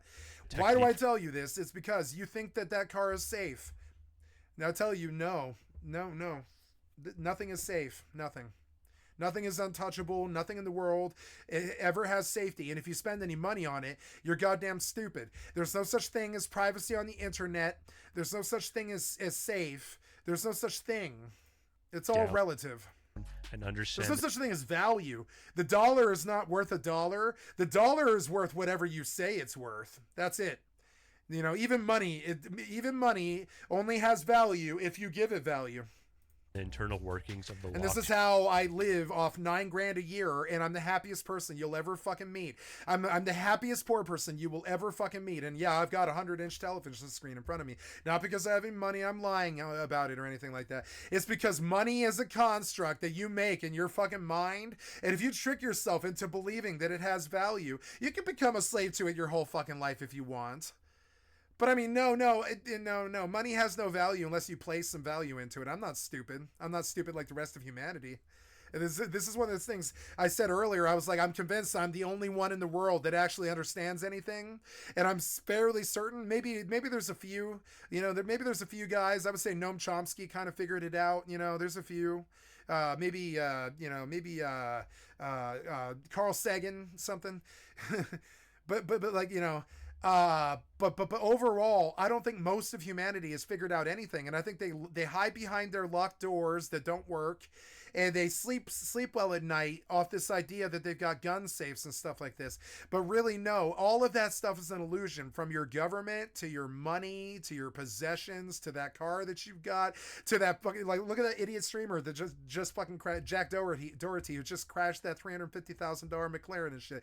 What's that car worth to him? Nothing, because he's not stupid. He knows that money is this construct in your mind. It's one of the reasons why he's famous. He knows that money is a construct in his mind, so he's like, no, my car. And he's not crying about the money. He's crying because he'll never drive that McLaren again. It's the same thing I would cry over. No, my McLaren. I'm never going to be able to drive the McLaren again. But he knows, like me, that money is a construct in your goddamn mind. You can be a slave to it, or worry that you don't have it, or try to tell yourself that you need it, or whatever. But no, it's a construct in your goddamn mind. And when you understand this, it immediately no longer becomes an issue anymore. And that was like, I don't know, fucking 16 years ago for me was when I became an anarchist, pretty much. I would say 16 years ago. I was like 24 or something. No, longer than that now. Yeah, I was, no, it has been 24 years since I became an anarchist, but I've been an anarchist for 24 years. I know I sound crazy when I say it, but understand, I don't really believe in laws or rules, and every goody two-shoes who wants to call me a goober on the fucking planet is going to be like, what? And I could be like, yeah, I don't really believe in rules or laws or borders or anything like that. I'm an anarchist. I actually really fundamentally believe that everything that you say is safe can be cracked by a fucking $50 crowbar inside of 2 minutes and 40 seconds, or however long that guy just said that took. Was it a minute 40? Yeah, everything in the world that you say is safe, including that McLaren lock and that McMansion that you've got and all that stuff, that's all a construct in your fucking mind. Privacy on the internet is a construct on your mind that full-blown doesn't exist. And all these other things, money full-blown does not exist. I mean, John Lennon tried to tell us, right? Love is the actual word. Love is the actual currency. Love is all you need, right? And I learned this about 24 years ago, and I actually internalized it, and I'm doing fine. You can cry about being trankers on the street all the time. You can cry about your daddy Trump and how he abused you or whatever, or how much you love him or any of this other stuff, or Kamala Biden or any of these other stuff. But in the end, it's all just some construct in your goddamn mind. The value that you put in it, the attention that you pay to it, the like how much import you give it, how much of your headspace you let it take up, all that stuff, right? And trust me, most of the dirty little grubby monkeys are stumbling around in a fog right now, trying to figure out how to make money. And I'm sorry, but really, if you were smart, you would be worrying about how to not have that problem anymore, not about money. No. How do you not have that problem anymore? You just stop attaching value to it. You stop. You don't have it, so why would you attach value to it in the first place? You're obviously poor, so whatever. Not you, but I'm me. I'm obviously poor. I'm obviously poor. But I still am able to sit around and do this stream fucking 105 hours a week. Now I have a job and I make income doing this, and I just took the Twitch payment, and it was 3 figures. It was 3 figures. It's not like I'm doing this for zero. It's just that I don't value anything because nothing has any value, so I never have anything. Do you get it? Simple thing. It's not some vow of poverty or anything. I mean, I need a TV and I need an MMO lifestyle. So I have a TV and I have a computer and an MMO lifestyle, right? Because I put it out to the universe with the secret, and this works too.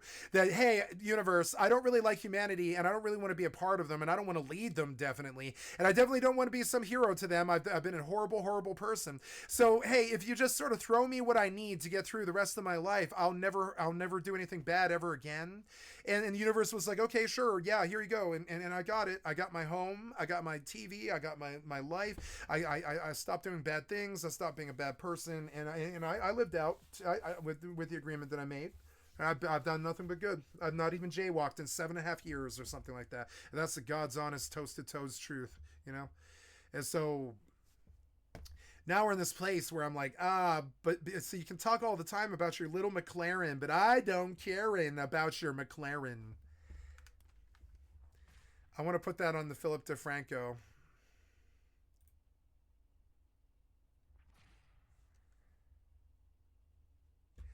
I don't care about your McLaren. I got to go back to the Philip DeFranco, and I got to bust this joke. I don't care about your McLaren. Where's the Philip DeFranco? I don't care. Sup, you beaut. I'm gonna change this. I'm gonna change this because this comment's better.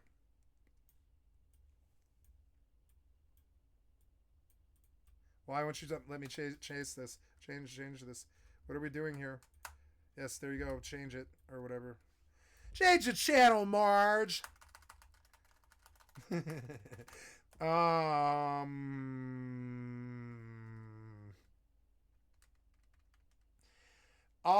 don't Karen.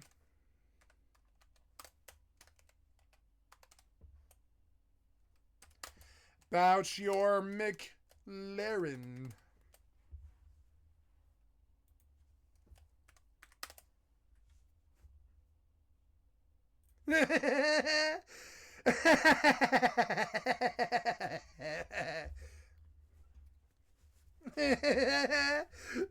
Yes.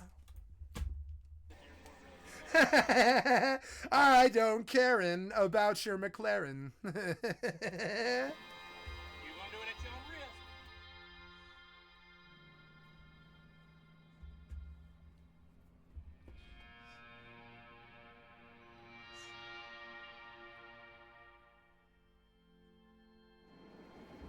Head back to Asheville. I don't want to do it anymore. It's sad. It's scaring me. I don't want to do it anymore. Let's go do video games. Change the channel, Marge. Throne and Liberty is a freedom. Why is this Throne and Liberty review an hour long? Is this 40 minutes of it you furiously jacking it? I mean, why is this Throne and Liberty review an hour long? Is it really that, like, does it need...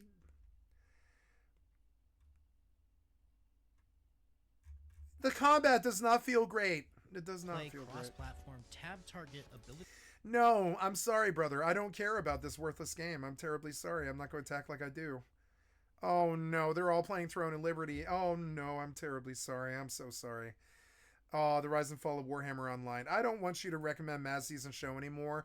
Not because I don't like Mad Season Show, but because I only really liked his content for WoW, and when he changed, I don't like his content anymore. And I'll tell you the real reason. He's monotone, and monotone people actually affect my brain. So I'm going to get rid of him because he's monotone. I'm in a canceling mood. I have kicked Tom Dark and Mad Season Show and oh god, who was the other one? Somebody else, I can't remember. Out of my rotation, particularly because they're showing guns to kids and or they are monotone. Let's do Hasanabi reacts on conspiracy TikToks. I think that'll be funny. Oh no, U.S. Supreme Court issues rare bad news for Trump and Elon Musk from Brian Tyler Cohen. Let's listen to that. You're watching the Legal Breakdown. Glenn, we've got some rare bad news for Donald Trump at the hands of the U.S. Supreme Court, which clearly doesn't happen often. Can you explain what just happened here? Brian, anytime this Supreme Court refuses to do another favor for Donald Trump, it's a good day. This one is kind of a twofer because they rejected both Donald Trump's claim and Elon Musk's claim. So I think today is a good day for the American people. So here's what happened. Some time ago, Special Counsel Jack Smith got a search warrant for Donald Trump's Twitter account, presumably not only for his public posts, but for his DMs, his private messages as well. And so Twitter was required by that search warrant issued by a federal judge to give all that stuff over to Jack Smith as part of his criminal investigation of Donald Trump's alleged election subversion crimes. So when prosecutors get this kind of information from whether it's social media platforms or cell phone providers or any kind of electronic communications, emails that are being stored by third parties, two things happen. One, if the judge issues the search warrant, the prosecutors get the information. And two, we request that the court order a non-disclosure agreement. So in this case, Elon Musk and X. Somebody mined out this system. Somebody mined out this system already, and that's good for me because they're going to leave me alone. I'm going to make some money here today. Disclose the fact that the prosecutors have subpoenaed and obtained Donald Trump's Twitter information or X information for 6 months. It is a 6-month non-disclosure agreement.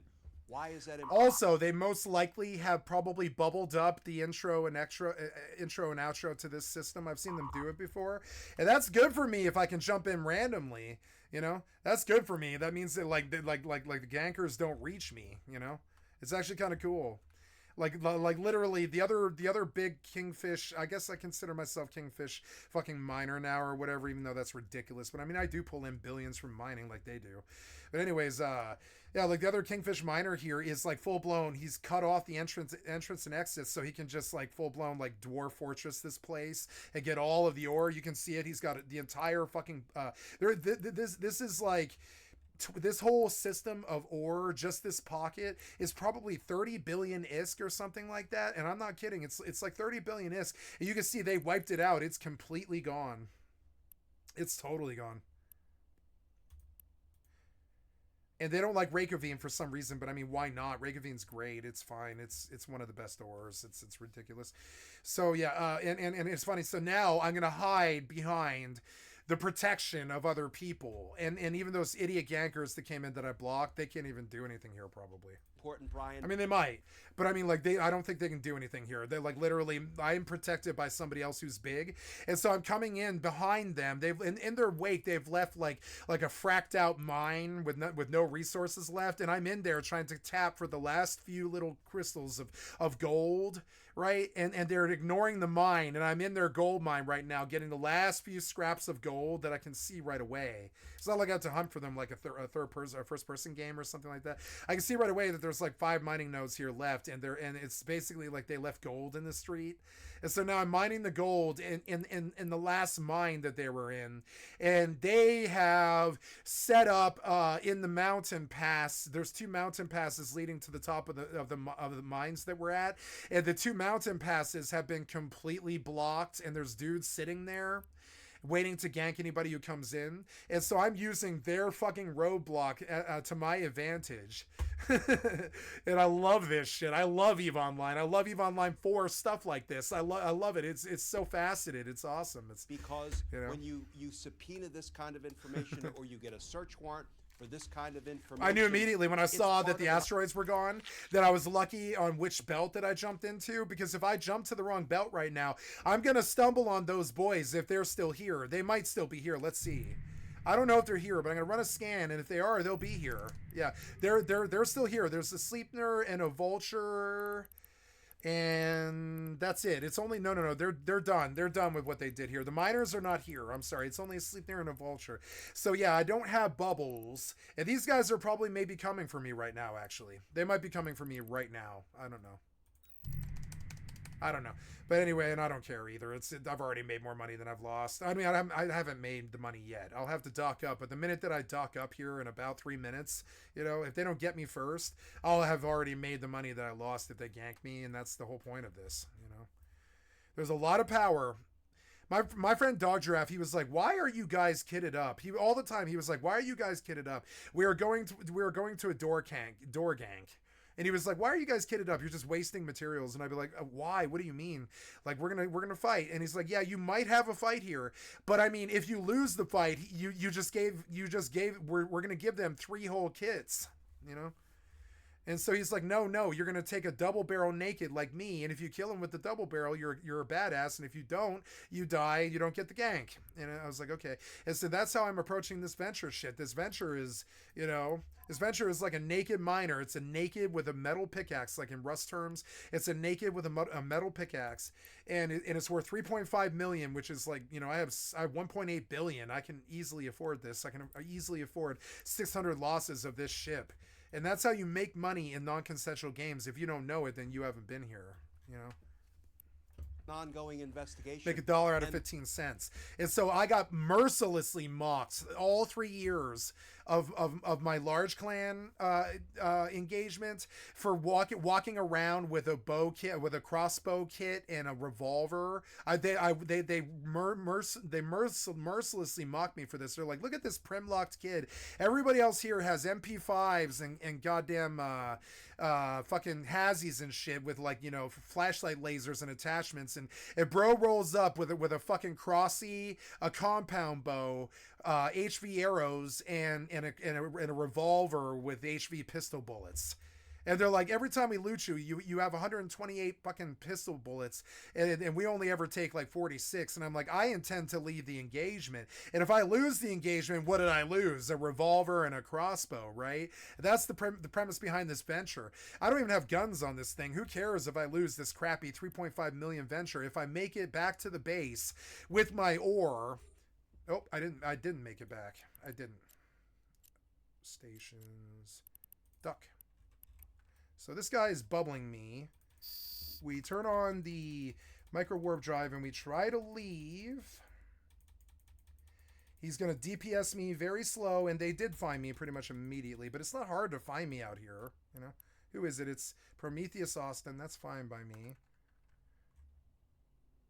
I'm going to try to get out of his bubble, and he's going to slowly DPS me.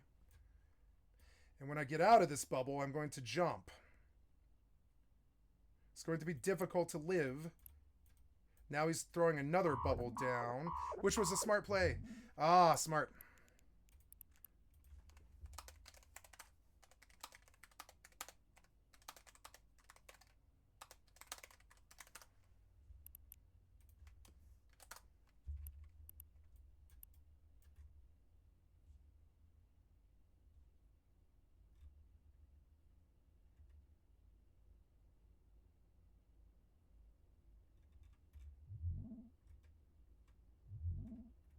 Worth a try.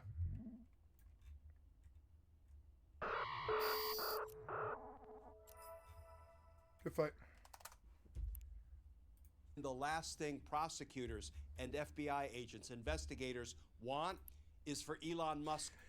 No, it's not about that. They don't want me here. That's fine. I mean, that's the random role of coming into Poshvon. I didn't know if they cared if I was here or not. They do. They care if I was here.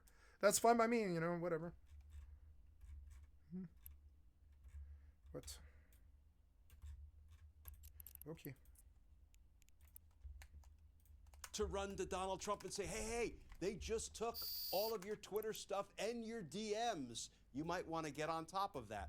And what might somebody do? If they were alerted, they might go out and start tampering with the witnesses, the people with whom they were communicating by direct message. That's why we have a 6-month non-disclosure order from the court. So Elon Musk didn't like it, not one bit. What did he do? He brought a suit.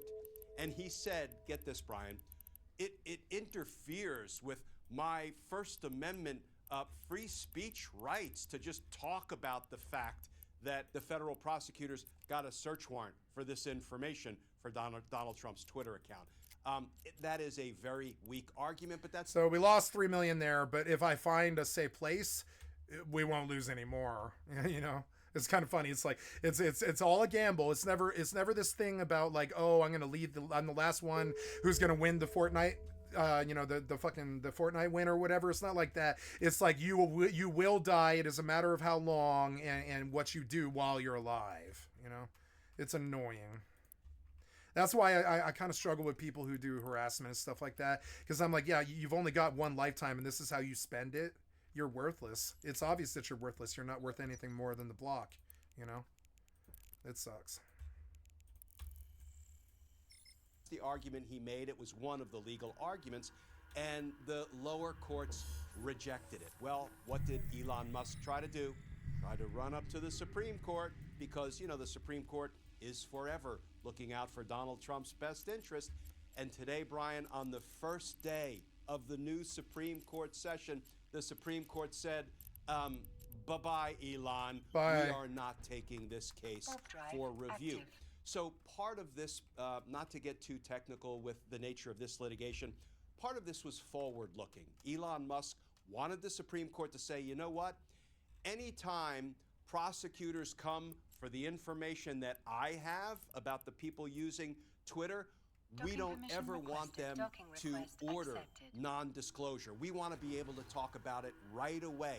Because in this case, Jack Smith already had the information about Donald Trump's Twitter or X account, and Elon Musk wanted to put a stop to that kind of a practice moving forward, and the Supreme Court said, no, Elon, we're not doing that.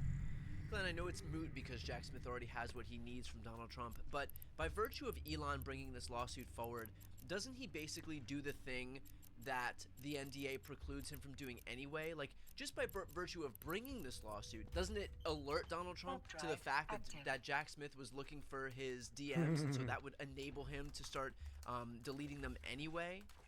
Brian, that's a great point, and it sounds like a really good law school exam question, but let's puzzle through it. First of all, I don't know the precise date on which Elon Musk filed this suit, but I have a feeling it might have been after the 6 months had expired, so he wasn't actually revealing anything that the court ordered him not to reveal. But here's the thing. Let's assume he wanted to run to the court within weeks of getting that 6-month non-disclosure order. Here is what he and his lawyers should have done, and I suspect would have done. They would have sought to file it under seal so they could begin litigating it in court, but the court would order it sealed so it wouldn't be disclosed publicly. I don't think Elon Musk would want to run afoul of a court order by just kind of using this lawsuit to avoid complying with the non-disclosure order. So that is how I suspect it played out. And so now what kind of a precedent does this establish for folks like Elon Musk, for example, who basically want to offer safe harbor to people to interfere with the results of the election and to use that platform to basically spread disinformation for the express purpose of helping Donald Trump politically, knowing full well now that the Supreme Court isn't going to be there to rescue Donald Trump just by virtue of them all being Republicans? So, Brian, basically, this keeps the law in the status quo because prosecutors have always been allowed to apply for search warrants to judges, and this is all about the Fourth Amendment. Happens to be my favorite of the amendments in the Bill of Rights, the first 10 amendments to the Constitution, and the sort of opening clause of the Fourth Amendment says the right of the people to be secure in their persons, houses, papers, and effects against unreasonable searches and seizures shall not be violated. That's why when prosecutors or law enforcement agents want to get our stuff, they have to go to a judge, they have to present enough evidence to make out probable cause, and the judge has to authorize the seizure of our stuff. So the law basically remains in effect the way it always has, and importantly, the non-disclosure agreement requirement remains valid, and notwithstanding Elon Musk's attempt to have the Supreme Court knock it down so Musk can, run and announce to the world what prosecutors have just done regarding seizing somebody's Twitter information, he can no longer do that lawfully if there's a court order in place. So basically, status quo has been preserved. Glenn, I recognize that thousands of cases want to get appealed up to the U.S. Supreme Court. I don't know how many they take, and I don't know how many they even give the time of day to deny. But doesn't the fact that Elon Musk just wanted to basically hop over to the U.S. Supreme Court for something that was perfectly well-established law, that there was no opposing precedents in different appeals courts, he just basically sought to go right to the Supreme Court because it's something that dealt with Donald Trump. Isn't even the fact that they would come out and respond to this claim evidence that they are still bending over backwards to give undue attention to Donald Trump? Like, why should Elon have even been able to leapfrog up to the Supreme Court and get a response when there are so many more pressing issues facing the American people, other than just, you know, Donald Trump and his ability to have every single move get the thumbs up or the thumbs down from the highest court in the land? Well, Brian, if there's any consolation, any good news, the Supreme Court didn't comment, didn't accept the case, didn't write about it.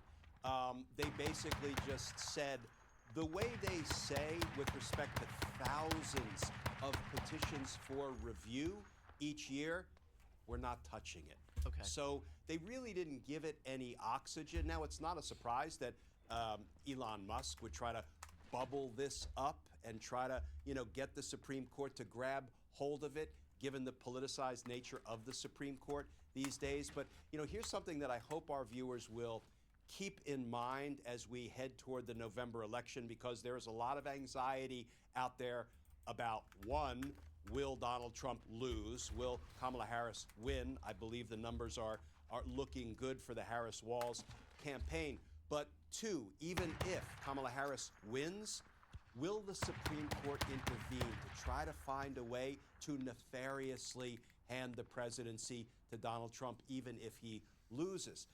I hope all our viewers will remember that in 2020, Donald Trump's dirty lawyers, most of whom are now his criminally charged co-conspirators or unindicted co-conspirators in multiple cases, both federal and state, they filed more than 60 bogus lawsuits, hoping that the Supreme Court would take one or more of them and throw Donald Trump an election that he lost. And the Supreme Court would not take a single case for review. They didn't enter the fray, and they didn't try to corruptly throw the election to Donald Trump. I'm not saying the Supreme Court is in the same place with respect to its thinking about the presidency or a possible second Donald Trump term today as they were in 2020. But let's take some comfort, some consolation in the fact that the last time the Supreme Court in 2020 had an opportunity to throw the election to Donald Trump, they absolutely refused to do it. So today, it's a good sign that they refused to take a case that perhaps could have inured to the benefit of Donald Trump. Let's hope that they remain loyal to the law and the Constitution when Donald Trump's new batch of dirty lawyers, assuming these new lawyers are willing to go the way of Rudy Giuliani and Sidney Powell and John Eastman and Kenneth Chesebro and the others, when, you know, they are thinking about interfering in the election's results, filing bogus lawsuits. Let's hope the Supreme Court again refuses to enter the fray and try to throw the election to Donald Trump. Well, that's a good point, and we will take the silver linings where we can get them, especially as it relates to the U.S. Supreme Court. For those watching right now, if you want to follow along with all of this, including what happens at the U.S. Supreme Court in the lead up to and the aftermath of the U.S. election this year, please make sure to subscribe. The links to both of our channels are right here on the screen. That is the best way to support our work. I'm Brian Tyler Cohen. And I'm Glenn Kirshner. You're watching The Legal Breakdown. Yeah, it was good. Thank you, Brian Tyler Cohen. I don't know if I know him very well, but it was good. I think he's one of the most dangerous people. Thank you, Long Crime Network. I've liked and subbed to your channel. I've ever met. We've got a lot of developing information coming in about rapper Sean Diddy Combs, the sex trafficking investigation he's wrapped up in, the new accusations that are coming out every single day, from new attorneys to a sex tape allegedly being shopped around to a statement from Combs' mom. We are updating you on the very latest with trial attorney Wayne Dennison. Welcome to Sidebar, presented by Law and Crime. I'm Jesse Weber. Here's something that's clear. There is no shortage of information coming in on a daily basis regarding Sean Diddy Combs. And we here on Sidebar, we have tried to do our best to cover the very latest for you. And believe me, we've seen your comments about being the Diddy News Network. Not something we take lightly, okay? Not the moniker we expected, but it's, again, one we take very seriously. We're going to try to bring you everything that we can.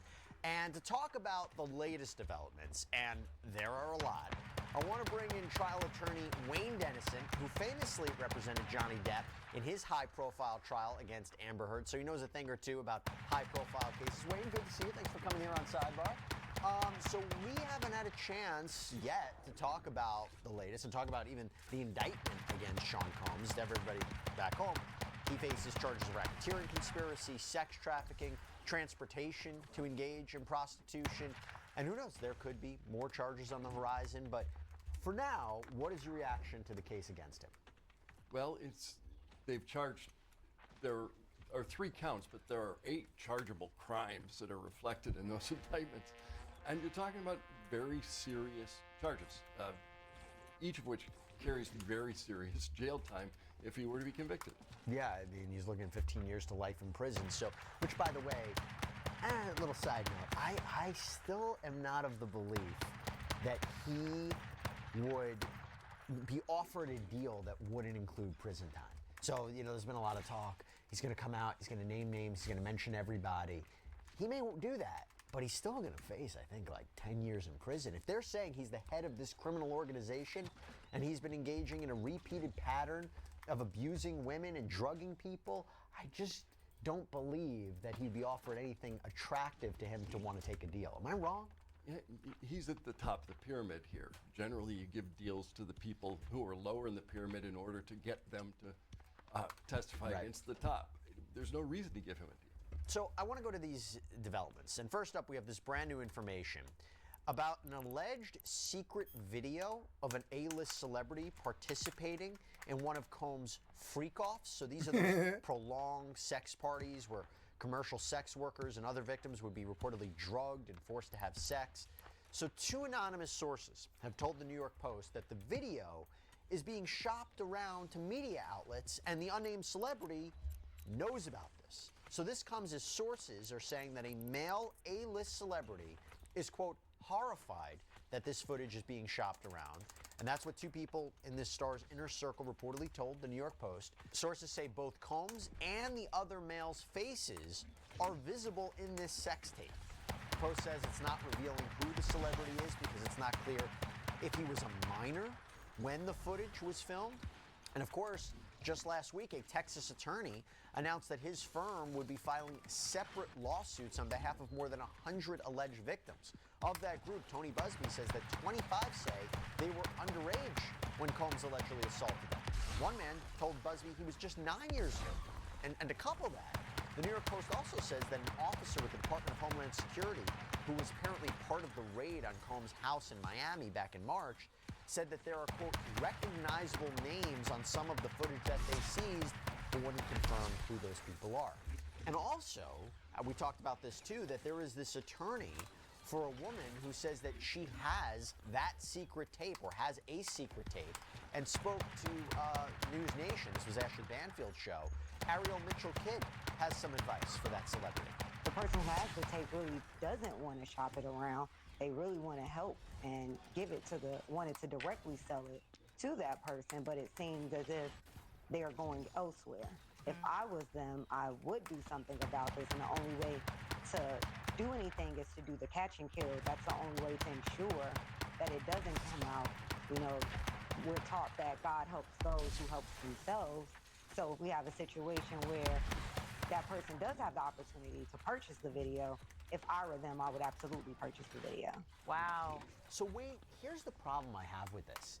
If someone is videotaped and they don't realize that they're being videotaped and this is being shopped around, isn't that illegal? It really depends on the state. There are 2-party consent states and single-party consent states. Ultimately, it's probably illegal in many, many states. And the notion that somebody's trying to sell your name and likeness for profit probably gives you a cause of action among the civil law, but it's not going to be that great if ultimately what you're talking about is an extraordinarily explosive and embarrassing video. Yeah, but could you get a court to jump in for an injunction to stop anybody from publishing it? There's a real possibility. But if that unnamed celebrity goes to court, can they shield their identity so nobody would know that they're doing this?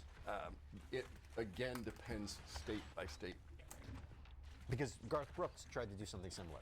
He went to federal court and tried to stop a lawsuit from being filed against him. I think that's very different than having a tape being published of you that could be quite embarrassing. Yeah, your ability to sue other people is pretty much fundamental, and the courts will protect that. And you might not know this, but is it a crime federally to publish this material, especially if it's being distributed across the nation? Not to my knowledge. Interesting. And to couple that, this insider also told the Post, it's a total nightmare. He feels like he was victimized years ago and is now being victimized yet again. If this footage gets out, it will follow him for life. It will be on the internet forever. I'll tell you, Wayne, the fact that the New York Post can't determine if this is a minor means that this person was young, right? Has to be. Yeah, and that, I'm sure, is going to lead to a lot of speculation about who this could be. I have a question about it. The New York Post reported that the tape was not turned over to federal authorities. And so the way I think about it, if the feds requested it and they didn't turn it over, I feel like that's a problem, right? If the feds are subpoenaing something and you don't turn over, that's a problem. But maybe if they didn't know about it, does a person have a duty to provide it to law enforcement? If there's a subpoena that requires the production of documents or other materials, you're required to produce those materials, whether they were adequately described such that it would come within the ambit of this tape would come within the ambit of the document request or the request for materials. You'd have to look at it closely. But if somebody has this tape and they're like, look, I know Sean Combs is being investigated right now, they wouldn't have necessarily a legal obligation to turn it over. I mean, they would have to imagine that a crime was being committed. But I guess the idea is if you have this tape and you want to keep on to it and you're shopping it around, that feels dirty, but is it illegal to not turn it over even if the government didn't ask for it? Oh, if the government hasn't asked for it, they don't have to turn it over. Clearly, a lot of important legal issues going on surrounding Sean Combs. And by the way, talking about all this law, talking about who knows the law, especially when it comes to sensitive and sometimes complicated personal injury cases, I got to call out our sponsor, our partner, Morgan & Morgan, America's largest injury law firm. Look, here's the deal. If you're injured, you got to know what your legal rights are. You got to know if you can be compensated. And Morgan & Morgan, they have a dedicated team of over 1,000 attorneys, case specialists, paralegals, investigators. They have an incredible track record of multi-million-dollar verdicts and settlements. To give you an example, past few months, $12 million in Florida, $26 million in Philadelphia, $6.8 million in New York. And by the way, all of these considerably higher than the highest insurance offers in these cases. There's also no upfront fee. They only get paid if you get paid. The whole process can be done straight from your smartphone. So if you're injured, you can easily start a claim at forthepeople.com/LC sidebar, or you can click the link in the description and pinned in the comments.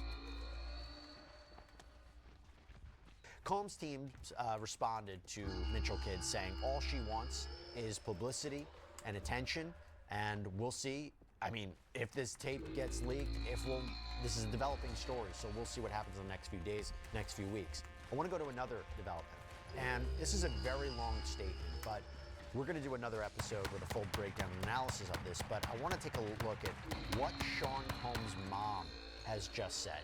So she releases a statement. And I want to read part of it, Wayne, and we'll get to it. It says, I don't want to hear from P. Diddy's Diddy's mom. It is heartbreaking to see my son judged, not for the truth, what? but for a narrative created out of lies. Oh my God, his mother is defending him. My son, before he has had the opportunity to prove his innocence, is a pain too unbearable to Are you kidding me? The thousand bottles of lube is enough. To finally share his side and to prove the rest of it is all a matter for the police. Episode on this, a full breakdown of the entire letter, but just that part. The idea of his mom releasing this letter, she's 84 years old. What do you take about that? What do you make of that? Well, it's perfectly consistent with what Combs' lawyers have been saying over and over and over again. He just wants an opportunity to prove that this didn't happen. His mother apparently chose to make a very structured statement, one wonders whether it's a PR-driven exercise. Well, because it's also, and this is something that, you know, especially when it came to the Johnny Depp case, is allegations like this can ruin someone's career.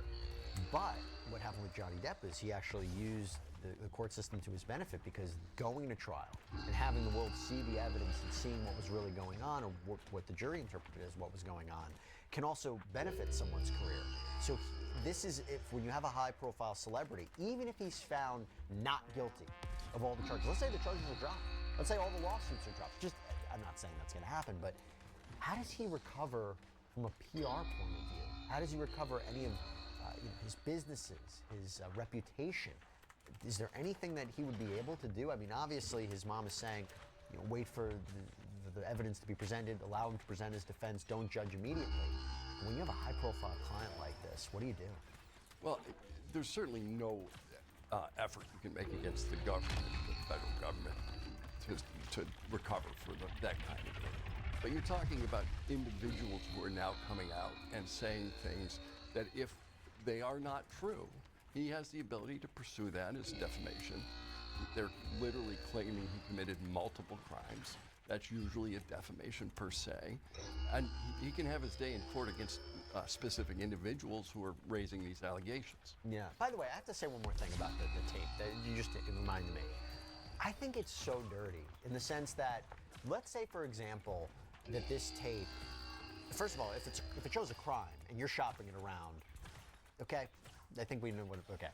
But even if it doesn't, if this is two consensual adults and these are two males together, there's no crime being committed, there's illicit drug use, there's not a freak off, I find it really wrong that somebody just wants to shop a tape around of Sean Combs engaging in alleged homosexual sex for money, given everything that's happening. I think that's a really, really ugly thing that's happening. And they talk about, you know, his mom in the letter had mentioned people jumping on the bandwagon and profiting off of this.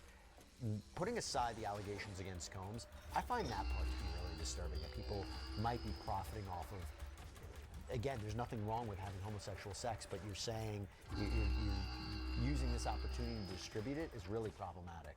Well, largely as a result of revenge porn, there are now lots of state statutes that deal with publishing this kind of material in a way that is intended to embarrass other people.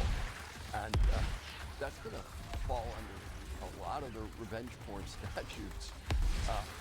Many states have now passed. Yeah. And look, if it does show a crime, if you're a minor or there's some sort of coercion being used, or force or drug use, this is a part of a freak-off, obviously it's a different conversation. I just feel like if you're just publishing a video of two consensual adults and there's nothing illegal going on in the midst of all these very serious allegations, there's something that feels icky about it. All right, so we have another update for you. We have new information about when Combs will next appear in federal court. A new scheduling order came out on Friday, moving a status conference from Wednesday, October 9th, to Thursday, October 10th. And this comes as Combs is now assigned a new judge, the Honorable Judge Arun Subramanian, and he is the first judge of South Asian descent to serve in the Southern District of New York, one of the most prestigious federal courts in the country. And right now, he's also overseeing other high-profile cases like the government's antitrust lawsuit against Ticketmaster. He was nominated by President Joe Biden in 2022 and then took the bench in 2023. And this also comes as Combs' legal team will now have a third shot at getting him bail. And remember, Combs had offered up a $50 million package as collateral in exchange for his release, but two separate judges denied that request. The prosecutor said there's evidence that Combs engaged in witness tampering, that he could be a flight risk, that he is a danger to the community. I've got to go buy diamonds. Right now he's locked up at the Metropolitan Detention Center in Brooklyn, notorious jail, known for violence. He's reportedly being housed in the same area of the jail as Sam Bankman-Fried, the convicted scammer who stole millions from customers in a crypto scam. So Wayne, new judge, new hearing, new chance at bail. I got a new earring. I think that the likelihood of bail still seems quite low, especially when you're talking about a fairly new judge to the federal bench. Yeah, this judge used to be a clerk for Judge Ginsburg, but this is a brand new judge. He's now watched two Where's other my federal strength earring? judges deny bail. It would surprise me if we would see bail request or a permission to get out of jail. I think the biggest issue is the allegedly contacting witnesses and witness tampering, because he put forward an attractive bail option, $50 million bail, house arrest, his phone, internet would be taken away, he would provide visitor logs to the court, hire an outside third-party security team to monitor who comes in and out of the house, be under strict guard. And, you know, some people would say only somebody in his position would be allowed that, right? Not everybody who's charged with serious crimes has the opportunity to present that. Is it fair? But No, I've spoken with defense attorneys who say this is not right. His constitutional rights are being impeded upon. He has this is a very reasonable bail package, and it's not right what prosecutors are doing. It's not right what the judges are doing. What do you think? The big issue, at least initially, in my mind, was the idea of flight risk. Yeah. And it seems to me that the bail packages that you just described are intended to address that concern, that he's not going to be able to flee in such a way that he's not going to return and be hauled into court. The witness tampering stuff, though, if there's evidence that he's tampered with witnesses, then it's going to be very difficult for him to get bail. Yeah, and the fact that you mentioned he's new to the bench, maybe doesn't want to rock the boat too much. I get it. Speaking of this, I mentioned Sam Bankman-Fried. One of his attorneys is now joining the ranks of Combs' defense team, this new dream team, if you will. So new court filings show the team is growing. Alexandra Shapiro is named on her law firm's website as one of the nation's leading appellate lawyers, and her work has been seen in the reversals of civil and criminal cases. She graduated from Columbia Law School in 1991, actually clerked for Supreme Court Justice Ruth Bader Ginsburg before she turned to more white-collar defense work. And just as an aside, she, in case anybody thought this, she's not related to Robert Shapiro, the famed lawyer from O.J. Simpson's murder case in Los Angeles. So even though I mentioned the dream team, no relation there. Somebody else is new to the team. Anthony Rico, he's also new to the case. He's a death penalty attorney, focuses on defending clients who face capital punishment. According to his Fordham Law website bio, Rico served as counsel in the World Trade Center bombing conspiracy. Wow. Back in 1998. That was a very big case. And both of them joined Mark Agnifilo and Tenny Garagos as Combs appears to be forming, again, this dream team of defenders. Wayne, you have a death penalty attorney and appellate attorney. What do you make of that? Well, the appellate attorney is clear. They're going to take an appeal from the I'm bail in Mines? ruling. Oh, I'm in Mines. And the sooner you can get that appeal heard and decided, the better off you are. And when you think about it, you're talking about an appellate attorney who has the same clerking background as the judge. Do you think he spoke? I really don't like how this man looks. He looks so weird to me.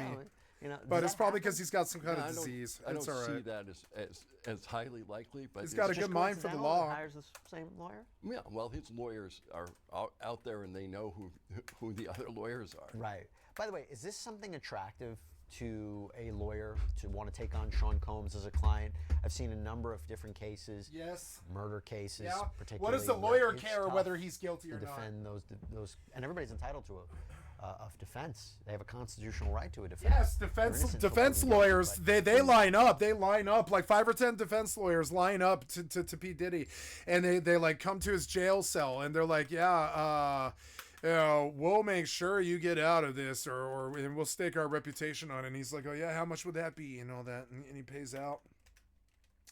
And trust me, and they line up. And you know what? I will not shame defense lawyers. Criminals need defenses too. And the public has always struggled with this, but I don't for some reason. Maybe I'm just more intelligent. But the public seems to hate lawyers, and I don't hate lawyers, but I think I do hate it when they're causing people a lot of damage. But I don't hate lawyers, and I do like lawyer jokes. I think they're funny. But one of the reasons criminal defense lawyers, what do they care what their client's done? What does it have to do with it? They went through 12 years, something like that, of school, and from the age of 18 until 30, and they pass the bar probably around 26 or so, and then they go into practice at the age of 31, and they know how to keep a criminal from going to jail, right? They know how to do it. They worked, they went to college, and they did all that stuff. What the fuck does P. Diddy's lawyers have to do with any sort of morality that is bad or anything that, like, why would we shame the criminal defense lawyers for lining up? And it's kind of a noob question that this guy's asking. This is are people lined up to defend P. Diddy? The answer is yes, because what does a defense lawyer care what their fucking client did? Their client deserves a defense just like everybody else, and that's a God-given right. That's like, they've been a God-given in this right since day one in this country, and we'll never lose it either. And I like this right, and I will not shame criminal defense lawyers just because of what their clientele does. Now, we do have like criminal lawyers and people that are shady who defend criminals. We do have like shaky Better Call Saul type lawyers, and we have people that chase ambulances and all that. Are all lawyers bad? No. Are all lawyers good? No. Some good, some bad. Got to take it on a case-by-case basis. But what I will tell you is I've never heard of a bad criminal defense lawyer. I'm sure there's ones that cheat on their wives and act like assholes and destroy companies and steal people's fucking marriage, you know, like they're sue people for divorce and stuff and all this. And it's just, you know, there's lawyers that probably cause damage, you know, because that's what they're there to do. Somebody's pissed, so they're there to cause some damage without harming somebody, you know. And so, but to shame the criminal defense lawyer who takes P. Diddy's case is the purview of an ignoramus, you know.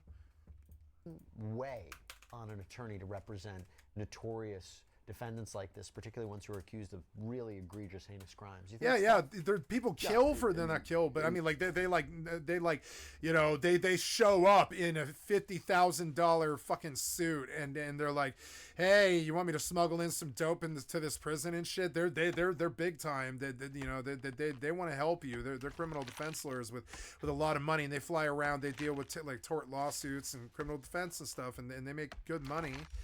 But you know, okay. My image of a good criminal lawyer is like the Lincoln lawyer, where, you know, essentially they're like, you know, they're a lawyer. That's all they do. They essentially make sure that their clients get the best defense that they can get. And sure, the clients are kind of jet set, and the friends are jet set, and the people that hang around, all the people that hang around that celebrity or whatever, are jet set. And it's kind of interesting watching both the movie Lincoln Lawyer as well as the first season, only the first season of the Lincoln Lawyer. But that's an excellent example of a really good criminal defense lawyer who didn't who was not a bad man, who doesn't cheat on their wife, doesn't fuck around, doesn't do drugs. I think probably the worst thing you could say about these people is they're workaholics, and they're probably alcoholics, right? But they're not like, you know, they're not bad people, no. And I don't like how much we shame defense lawyers in this country. What the fuck does a criminal defense lawyer have to do with what Pete Diddler did? Nothing at all. That criminal defense lawyer may not have even ever met Pete Diddler before this year. You know, probably most likely had never ever met Pete Diddler until this year. So like, what is shaming the criminal lawyer for trying to get P. Diddy off for these terrible charges? I don't really understand that. I can see how you might think that it's like trying to like trying to protect bad people. And I guess you could make an argument that it is sort of. But I mean, you wouldn't really shame the lawyer. The lawyer did not diddle, you know, underage hookers and stuff. Like, the lawyer did not do that. The lawyer is just the guy who shows up and makes sure that person gets a good defense. That's a good, God-fearing, working, we're not God-fearing, but like, you know, I'm being like funny when I say this, but I, you know, that's a good, but not God-fearing always, but it's like, but that's a good, like, you know, but that's a good criminal defense lawyer who spent like, you know, $300,000 on an education and passed the bar and can quote, you know, fucking like statute and code at you, and actually is like a fucking lawyer. And I don't really understand why you would ever denigrate the lawyer just for taking on, you know, a crazy criminal's case. And just because the lawyer is good and gets the criminal off doesn't mean that the criminal defense lawyer is a bad person. That is how the law works. That is just the law. I mean, that's a jury. Remember, it's a jury. It's 12 of our peers who decided that criminals should get off whatever the state wants to do to them because the criminal defense lawyer convinced them to do it. But remember, the jury comes to that fucking decision on their own. If you want to blame somebody, it would make more sense to blame the fucking jury. If Pete Diddler were to escape because, you know, it wouldn't be because of the fancy lawyer. Blame the jury. Blame the jury. The jury would be the bad people, you know? If there was anybody, and I don't want you blaming juries either. Like, juries are somebody really trying to help their fellow Americans. Like, jurors are great. Unless they're crooked or something like that, take them on a case-by-case basis. But jurors are fine. And even if they're kind of fucked up and dumb and they do stuff like, you know, like give the wrong verdict or whatever, it doesn't matter. There's still good people that are just there to do their civil duty and all this stuff. But I mean, of the people in that courtroom, you couldn't get mad at the criminal defense lawyer for getting Pete Diddler off.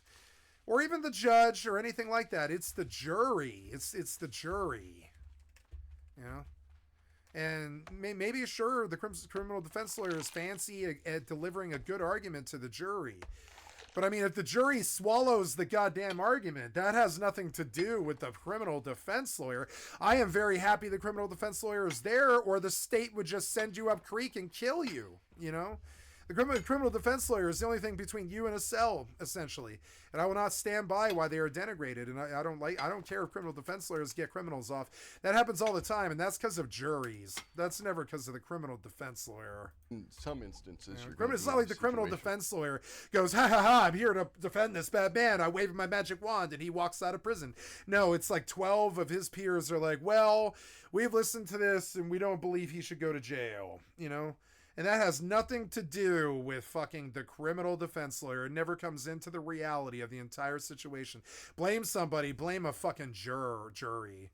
Oh, the jury kind of sucked on that one. They let him escape, but I mean, that's our system. Where your partners aren't going to let you. Like, I always kind of thought O.J. Simpson was guilty, and he's dead now, I believe, so I can kind of denigrate him, I believe.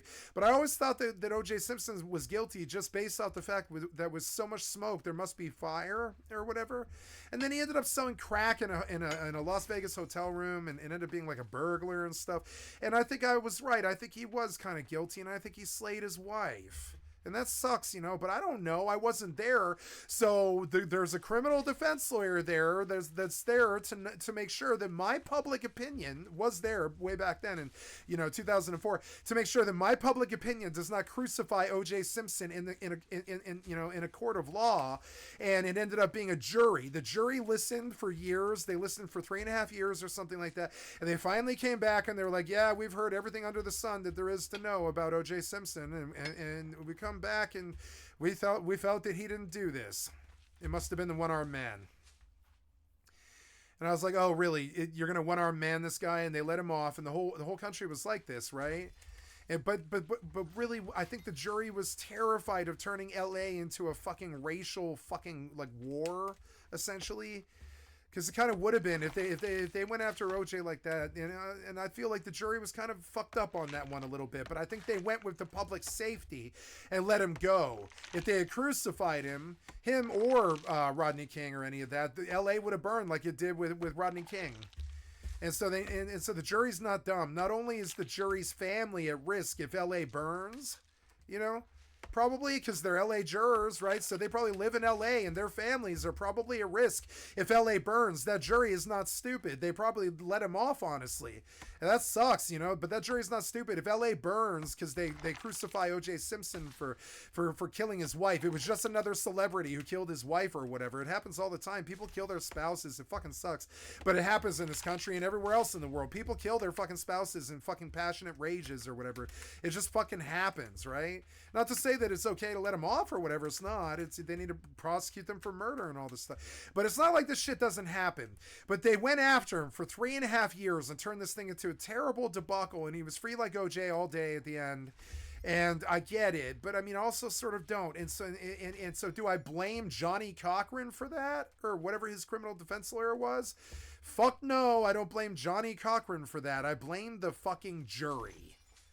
It makes no sense to blame the criminal defense lawyer. And no, the people that slide on up and they're $3,000 suits or whatever, or more than that, I think, like $10,000 suits and shit, and they slide up to P. Diddy's jail cell and it's like, hey, you want to fight this? I'll help you fight it.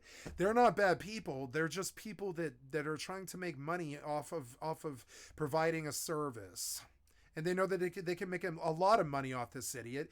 And honestly, I'm not that bad. I'm not really against a public, I'm not public, but a criminal defense lawyers fleecing P. Diddy out of all his money. What do you think we actually do to criminals? We force them to spend all of their, honestly, this is what we do to them. We do to really big criminals like this. This is what we do. We crucify them in the court of public law, and they have to fight with crazy expensive lawyers for like 5 years to get out of it. And they dump all of their personal fortune to the fucking criminal defense lawyers. If looking at it from that point of view, aren't criminal defense lawyers actually really good? They're kind of actually the public's way of siphoning the money out of P. Diddy's pocket. You can make a really evil Satan argument about in their favor and say that the criminal defense lawyers are kind of how we actually get the money back from the fucking shithead criminal. You can make a really big argument that we need them and we kind of love them. We kind of do love them. We make television shows about them like Lincoln Lawyer. And we love them. Here's to my criminal defense lawyers of this world. We fucking love you. I was a criminal once and I fucking love you guys. You got me out of a bullshit assault charge, 7 bullshit assault charges.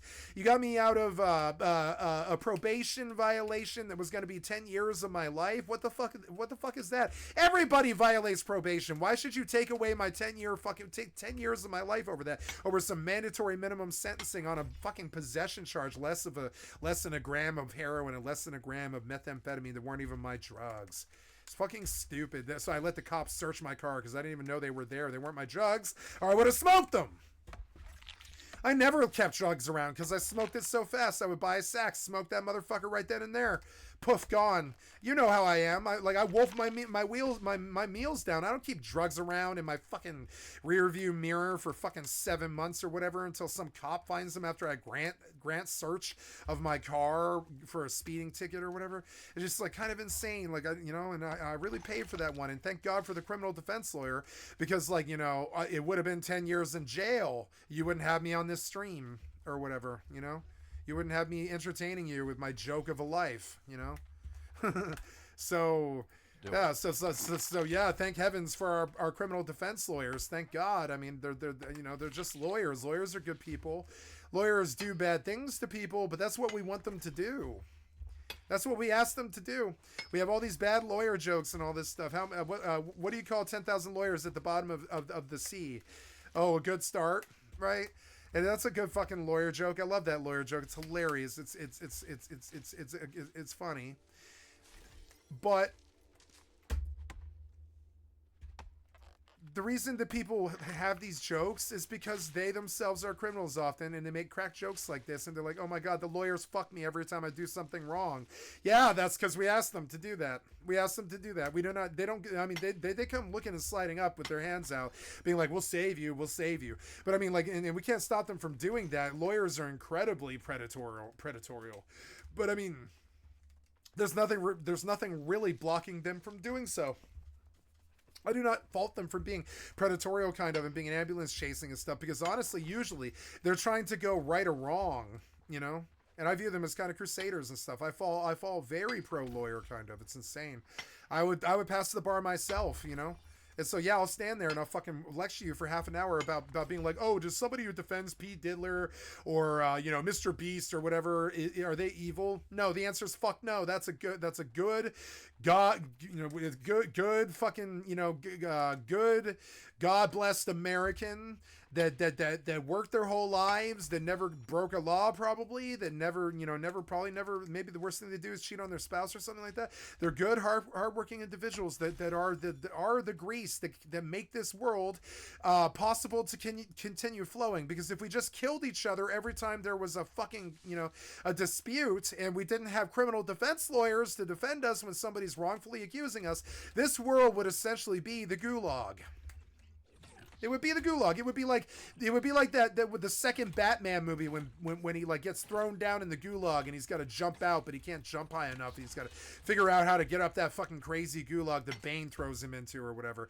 That's what the world would be without criminal defense lawyers. And I will not stand by while anybody acts like that they're scummy for protecting really bad criminals. What the fuck does the criminal defense lawyer have to do with what the criminal did? All the criminal defense lawyer is trying to do is provide defense to somebody, and that is something that I cherish with all my heart and soul. That is a right to have a right to a criminal defense in this country, and I cherish that with all my heart and soul. It's not scummy to protect Pete Diddler as a defense lawyer. It's not scummy. Now, lawyers can do scummy things, and I can hate them and show you a lot of passionate rage about the ones that abuse the law and cause fucked up shit to happen, like get Roe v. Wade, repealed and shit like that. But I mean, like, I will not say that criminal defense lawyers are bad. No, I'll say lawyers can be fucking horrible. They can be fucking horrible, like the worst force on the planet. They absolutely can be. But I mean, like, no, are criminal defense lawyers inherently bad? We've had that situation before, but ultimately, if you're a criminal defense lawyer, you're fine. You're going to take some money. Take some money. Yeah, and if you win, if they win, it's bad. Sometimes it's bad when they win. I'll admit that. It's bad when they win sometimes. Sometimes people skate on some bullshit, on some kind of technicality that the lawyer dreamt up or whatever. Yeah, you criminal defense lawyers can cause damage. They can. But are they there to cause damage? No, they're there to provide a God-given right in this country to, or whatever you want to consider it, like a sacrosanct right to defend yourself against false accusations in this country. If we didn't have that, we've got the gulag. And I'm not trying to be anti-Russian or something like that. I'm talking about we have a world that has turned into a prison where the prisoners run the prison. That's literally what would happen if we did not have criminal defense lawyers. It's like pretty much the last real defense in this world against false accusations. If we didn't have that, anytime somebody had a dispute with somebody, they could just be like, oh, he's a child rapist, right? And this is what's happening too. Like fucking, they could be like, you're a child rapist, and you go, no, I'm not, and then they're like, take him away. And often the cops do. The cops are like, okay, I'll take him away if he's a child rapist, sure. And often the cops do, right? And so then what then? Without the criminal defense lawyer, some dude that you don't know just said that you're a child rapist, but he can't prove it or anything like that. But if the world's the gulag and there's no criminal defense lawyers and shit, and everything's like basically an open prison, like where the prisoners that run the prison essentially, and there's no rule or law or anything, it's just corruption and whoever has the most power, then you're gonna miss criminal defense lawyers, because they are the only difference between you and a false charge. That's why I'm willing to stand up for them. They saved my life. I had 7 false charges. They beat all of them because they were bullshit. Without them, I'd be dead. I'd be dead in a cell somewhere. So I will defend them with all my life. All my life I'm going to defend criminal defense lawyers. I don't care. Without them, we don't have a democracy. They'd tell you that themselves. Yeah. I'd love to be a criminal defense lawyer. I'd love to be.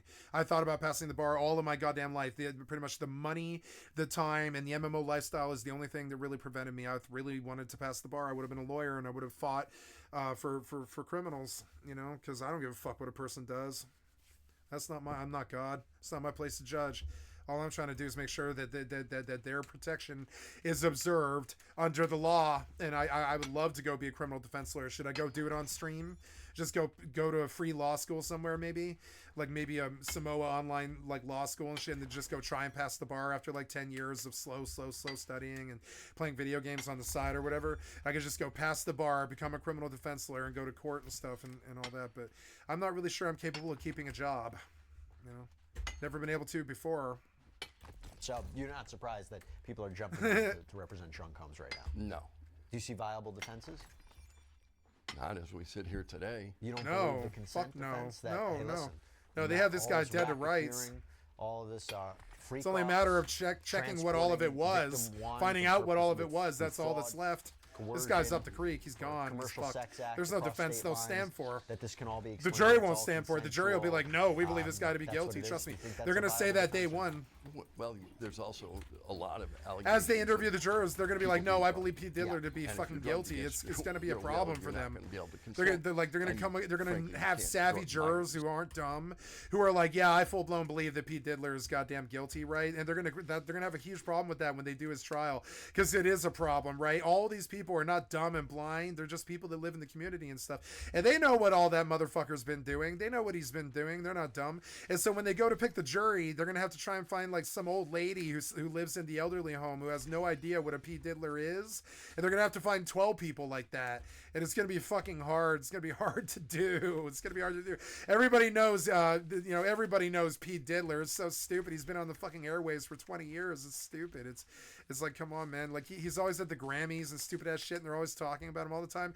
And the grandma might not know what he does or have ever heard his music before or anything, but she's gonna know what the freak parties are. She's gonna know what the freak offs are. She's gonna know what it is, because she's not dumb. And it's kind of funny. And so they're going to come across that. The criminal defense lawyers are going to have a ball trying to find a jury that won't convict him day one. You know what I'm saying? It's hilarious. When somebody's truly guilty in the public's eye, you can't find a juror in the land that'll actually stand for him. And this is a problem for judges and lawyers and stuff. It's actually hilarious. They think that they can somehow like shine their bright light through like the fact that the jury's not an idiot, but no, they can't. The jury's not a fucking idiot. They don't want idiots on the jury. They want people that can actually make, good decisions, who are in charge of their faculties and can maybe prevent a man's like death to the chair. So the people that they bring in are not stupid. I mean, they are the public, but they aren't stupid and stuff. And if there's a reason that the jury can't stand, they don't stand. So when you get to the good jury, they all know who Pete Diddler is. They're not stupid. They all know what the public calls him, and they know that the public's not stupid, and the public wouldn't call him that if he wasn't doing that. And so then they go in and they all struggle not to convict him in the court of public opinion the day one, but the trial's going to last like 9 months or something stupid. They're going to bring out everything that he did. It's so stupid. It's going to be like the whole Johnny Depp thing all over again. And Asmongold's going to be watching the Pete Diddler.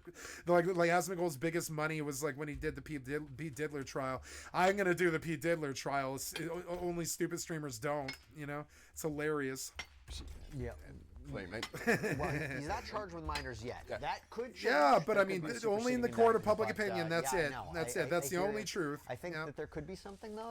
I think whether all this fire is, everybody was. I think the 1,000 bottles of lube. He's not charged actually specifically. All the blackmail and the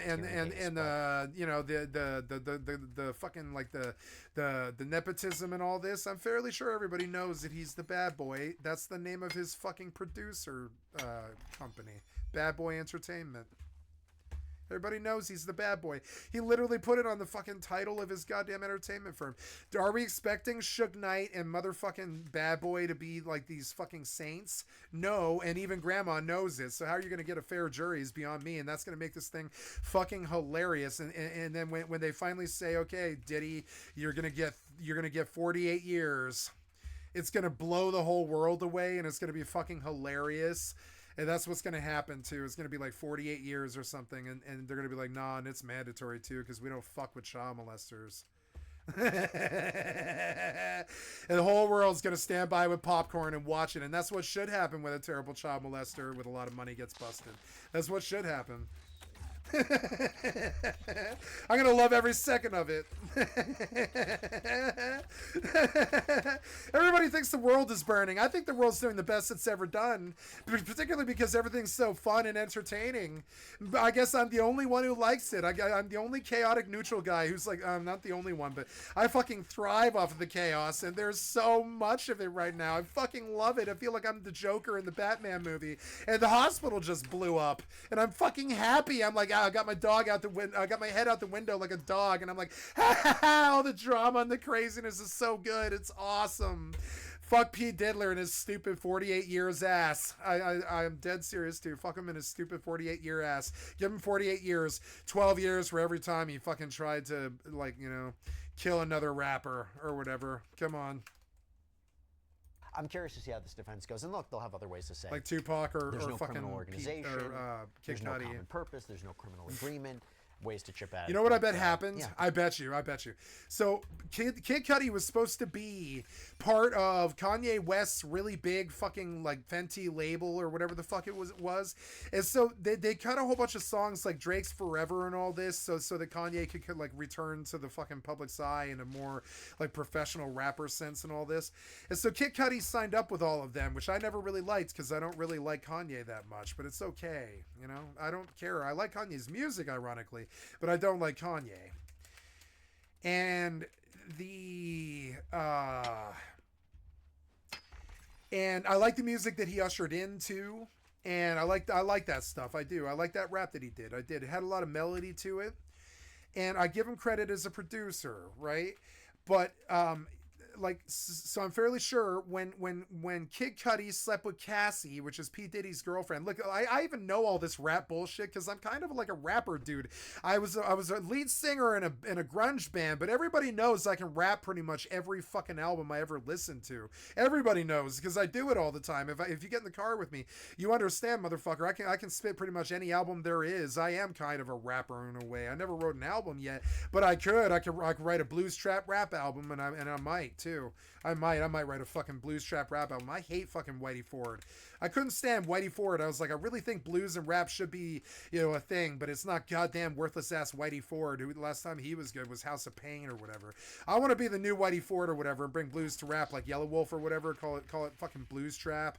But yeah, like, I mean, and I will do some rap, but I mean, I don't know. It's this shaky premise because then they just call you a rapper the rest of your life. I don't want that kind of label. So probably not, but we'll see. I don't know. You never know what the future holds and stuff, right? The bad ones are always rappers, right? So, but I know all this stupid drama because I really love Kid Cudi and everything he's ever done. I know every word he ever went. When I went through Kid Cudi phase, I really love Kid Cudi. I think he is like my second favorite rapper. He's the only Yellow Wolf ever reached me further. And I love Kid Cudi, and I think when he slept with Cassie, it ruined him because I'm fairly sure that bad boy went, or not bad boy, but fucking Pete Diddler, I'm fairly sure he went to Kanye and blackballed and blacklisted motherfucking Kid Cudi. Now, we knew this happened. We knew something happened. We didn't know this happened until now, but we knew that something fucked up Kid Cudi and took away a career of something like 12 albums. I thought he was going to be the new Stevie Wonder. I still think that. I think he kind of was for me. He was like the new Stevie Wonder. He was like really in a different fucking thing. He was in a different thing for me. He put Cleveland back on the map since Bone, and he was a really amazing fucking singer. I've always thought he was. And so, and I can't gush enough about Kid Cudi and stuff, but this Cassie bullshit with P. Diddler and shit, I'm fairly sure that P. Diddler went and blackballed Kid Cudi with every fucking producer in the goddamn industry. I'm fairly sure. This was incredibly damaging to rap in general, and that's another thing. That's why I make that joke about give him 12 years for every rapper he tried to kill. Because he did. He tried to kill like 4 big rappers' careers, and one of them I really love. That guy fucking sucks. It's not just the kids. It's not just the kids he's sleeping with. He also was destroying careers and fucking people around and all this shit. He was like really fucking asshole. But I mean, I don't know what you were expecting. He's bad boy entertainment. I don't think you were, everybody was pissed off about Suge Knight, but I mean, I don't know why you go around these gangster rappers expecting anything else but rape allegations and goddamn drug charges and racism and fucking, fuck the police and all the stuff that NWA did. Why are we expecting something other than that? That's what they bang all day. That's what they talk about all day. I'm not expecting any different out of a motherfucking hardcore gangster rapper. I feel like I could be a hardcore gangster rapper, motherfucker. I have banged Crystal on the motherfucking streets at a fucking gang level. You know what I'm saying? I could be a gangster rapper. I'm actually legit in a lot more than a bunch of these other white boys and shit. You know what I'm saying? So like, understand, like, I have something to say about this, and this was kind of fucked up. Like, this was a little bit fucked up. Like, not just the child rape. I mean, that's enough. Sink him for the child rape for the rest of his goddamn life, 48 years, and then a sex molester's elderly folks home, But like, give him 48 years because he didn't kill anybody. Give him 48 years, and let this be done. But I wonder sometimes if he's not liable for like damaging rap to the tune of like $200 billion or whatever it is. He damaged rap really fucking badly. His piece of shit all about the Benjamin shit, that fucked up America so bad. It brought in the bougie culture so fucking bad, and all these idiot kids from the fucking ghetto thought that they were gonna be fucking puffy. They thought that, so they were buying Sean John and shit, but they're living in the fucking Cleveland ghetto and shit. Kid Cudi knows all about that shit. And like, trust me, it's like, you know, it's, yeah, rapping is a lot about image and optics and all this stuff. Yeah, it's kind of image based a lot, and they're always talking about hoes and you got to be me and all this stuff. But I mean, like not all of us were like that, you know. I thought P. Diddy fucking did a terrible number on the fucking music industry in a way where I think he's liable for actual damages. I don't know what it is you could say he did, other than like basically like bullying people. But he like bullied the music industry so bad. We're feeling waves of it 15 years later, you know. He poisoned the radio. People like Ja Rule came from P. Diddy. It's fucked up. He poisoned the radio.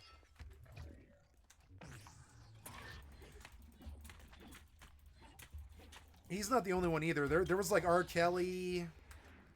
Fucking R. Kelly poisoned the fucking radio, I swear to God. And I'm more pissed at him about that than the child rape, because those aren't my children, you know what I'm saying? But the rap affected me personally all of my known adult life. You know, the music stuff I'm really pissed at Puffy about. Like, more so than even the child rape, because that's not my family's. Those aren't my children. I have a lot of sympathy for those people, and, you know, and I'm very sorry this happened and all that. But, like, honestly, that's not me.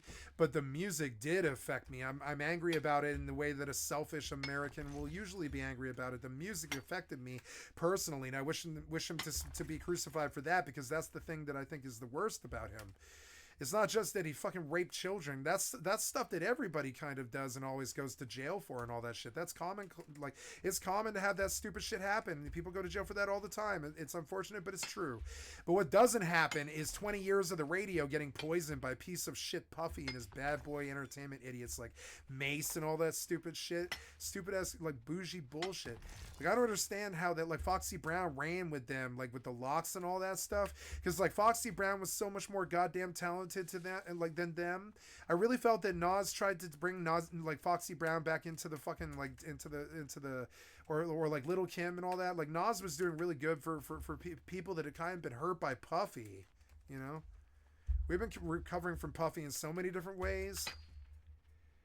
No, I'm curious to see how that shakes. The current. They should talk about the damage he did to the music industry. I guarantee it's something like $1 billion worth of. If the lawyers are smart, they'll go looking for him in ways that his bullying in the music industry killed careers, and then sue him for those entire careers. You could sue Kid Cudi. So Kid Cudi could sue him for essentially like not blocking his career, because Kid Cudi did make it, but definitely trying to retard it in a way that actually affected his life really horribly. And how much can you sue for that? That's got to be like $100 million or something like that. When you full blown like take a star that has reached the $1 billion level that they give specials on Amazon Prime to, when you try to erase their career and blackball them in Hollywood and music and all this stuff, and you set everybody against them and all this for what? Sleeping with your fucking wife? Come on, man. And so, yeah, I hope Kid Cudi fucking sues him for $100 million on top of it. And how many other people got ruined like that? Because that's the way that it affected me. They're not my children, so I feel very terrible that they were like teenage, you know, hookers, and they were sleeping with, you know, celebrity clientele. But that's their bodies, their choices.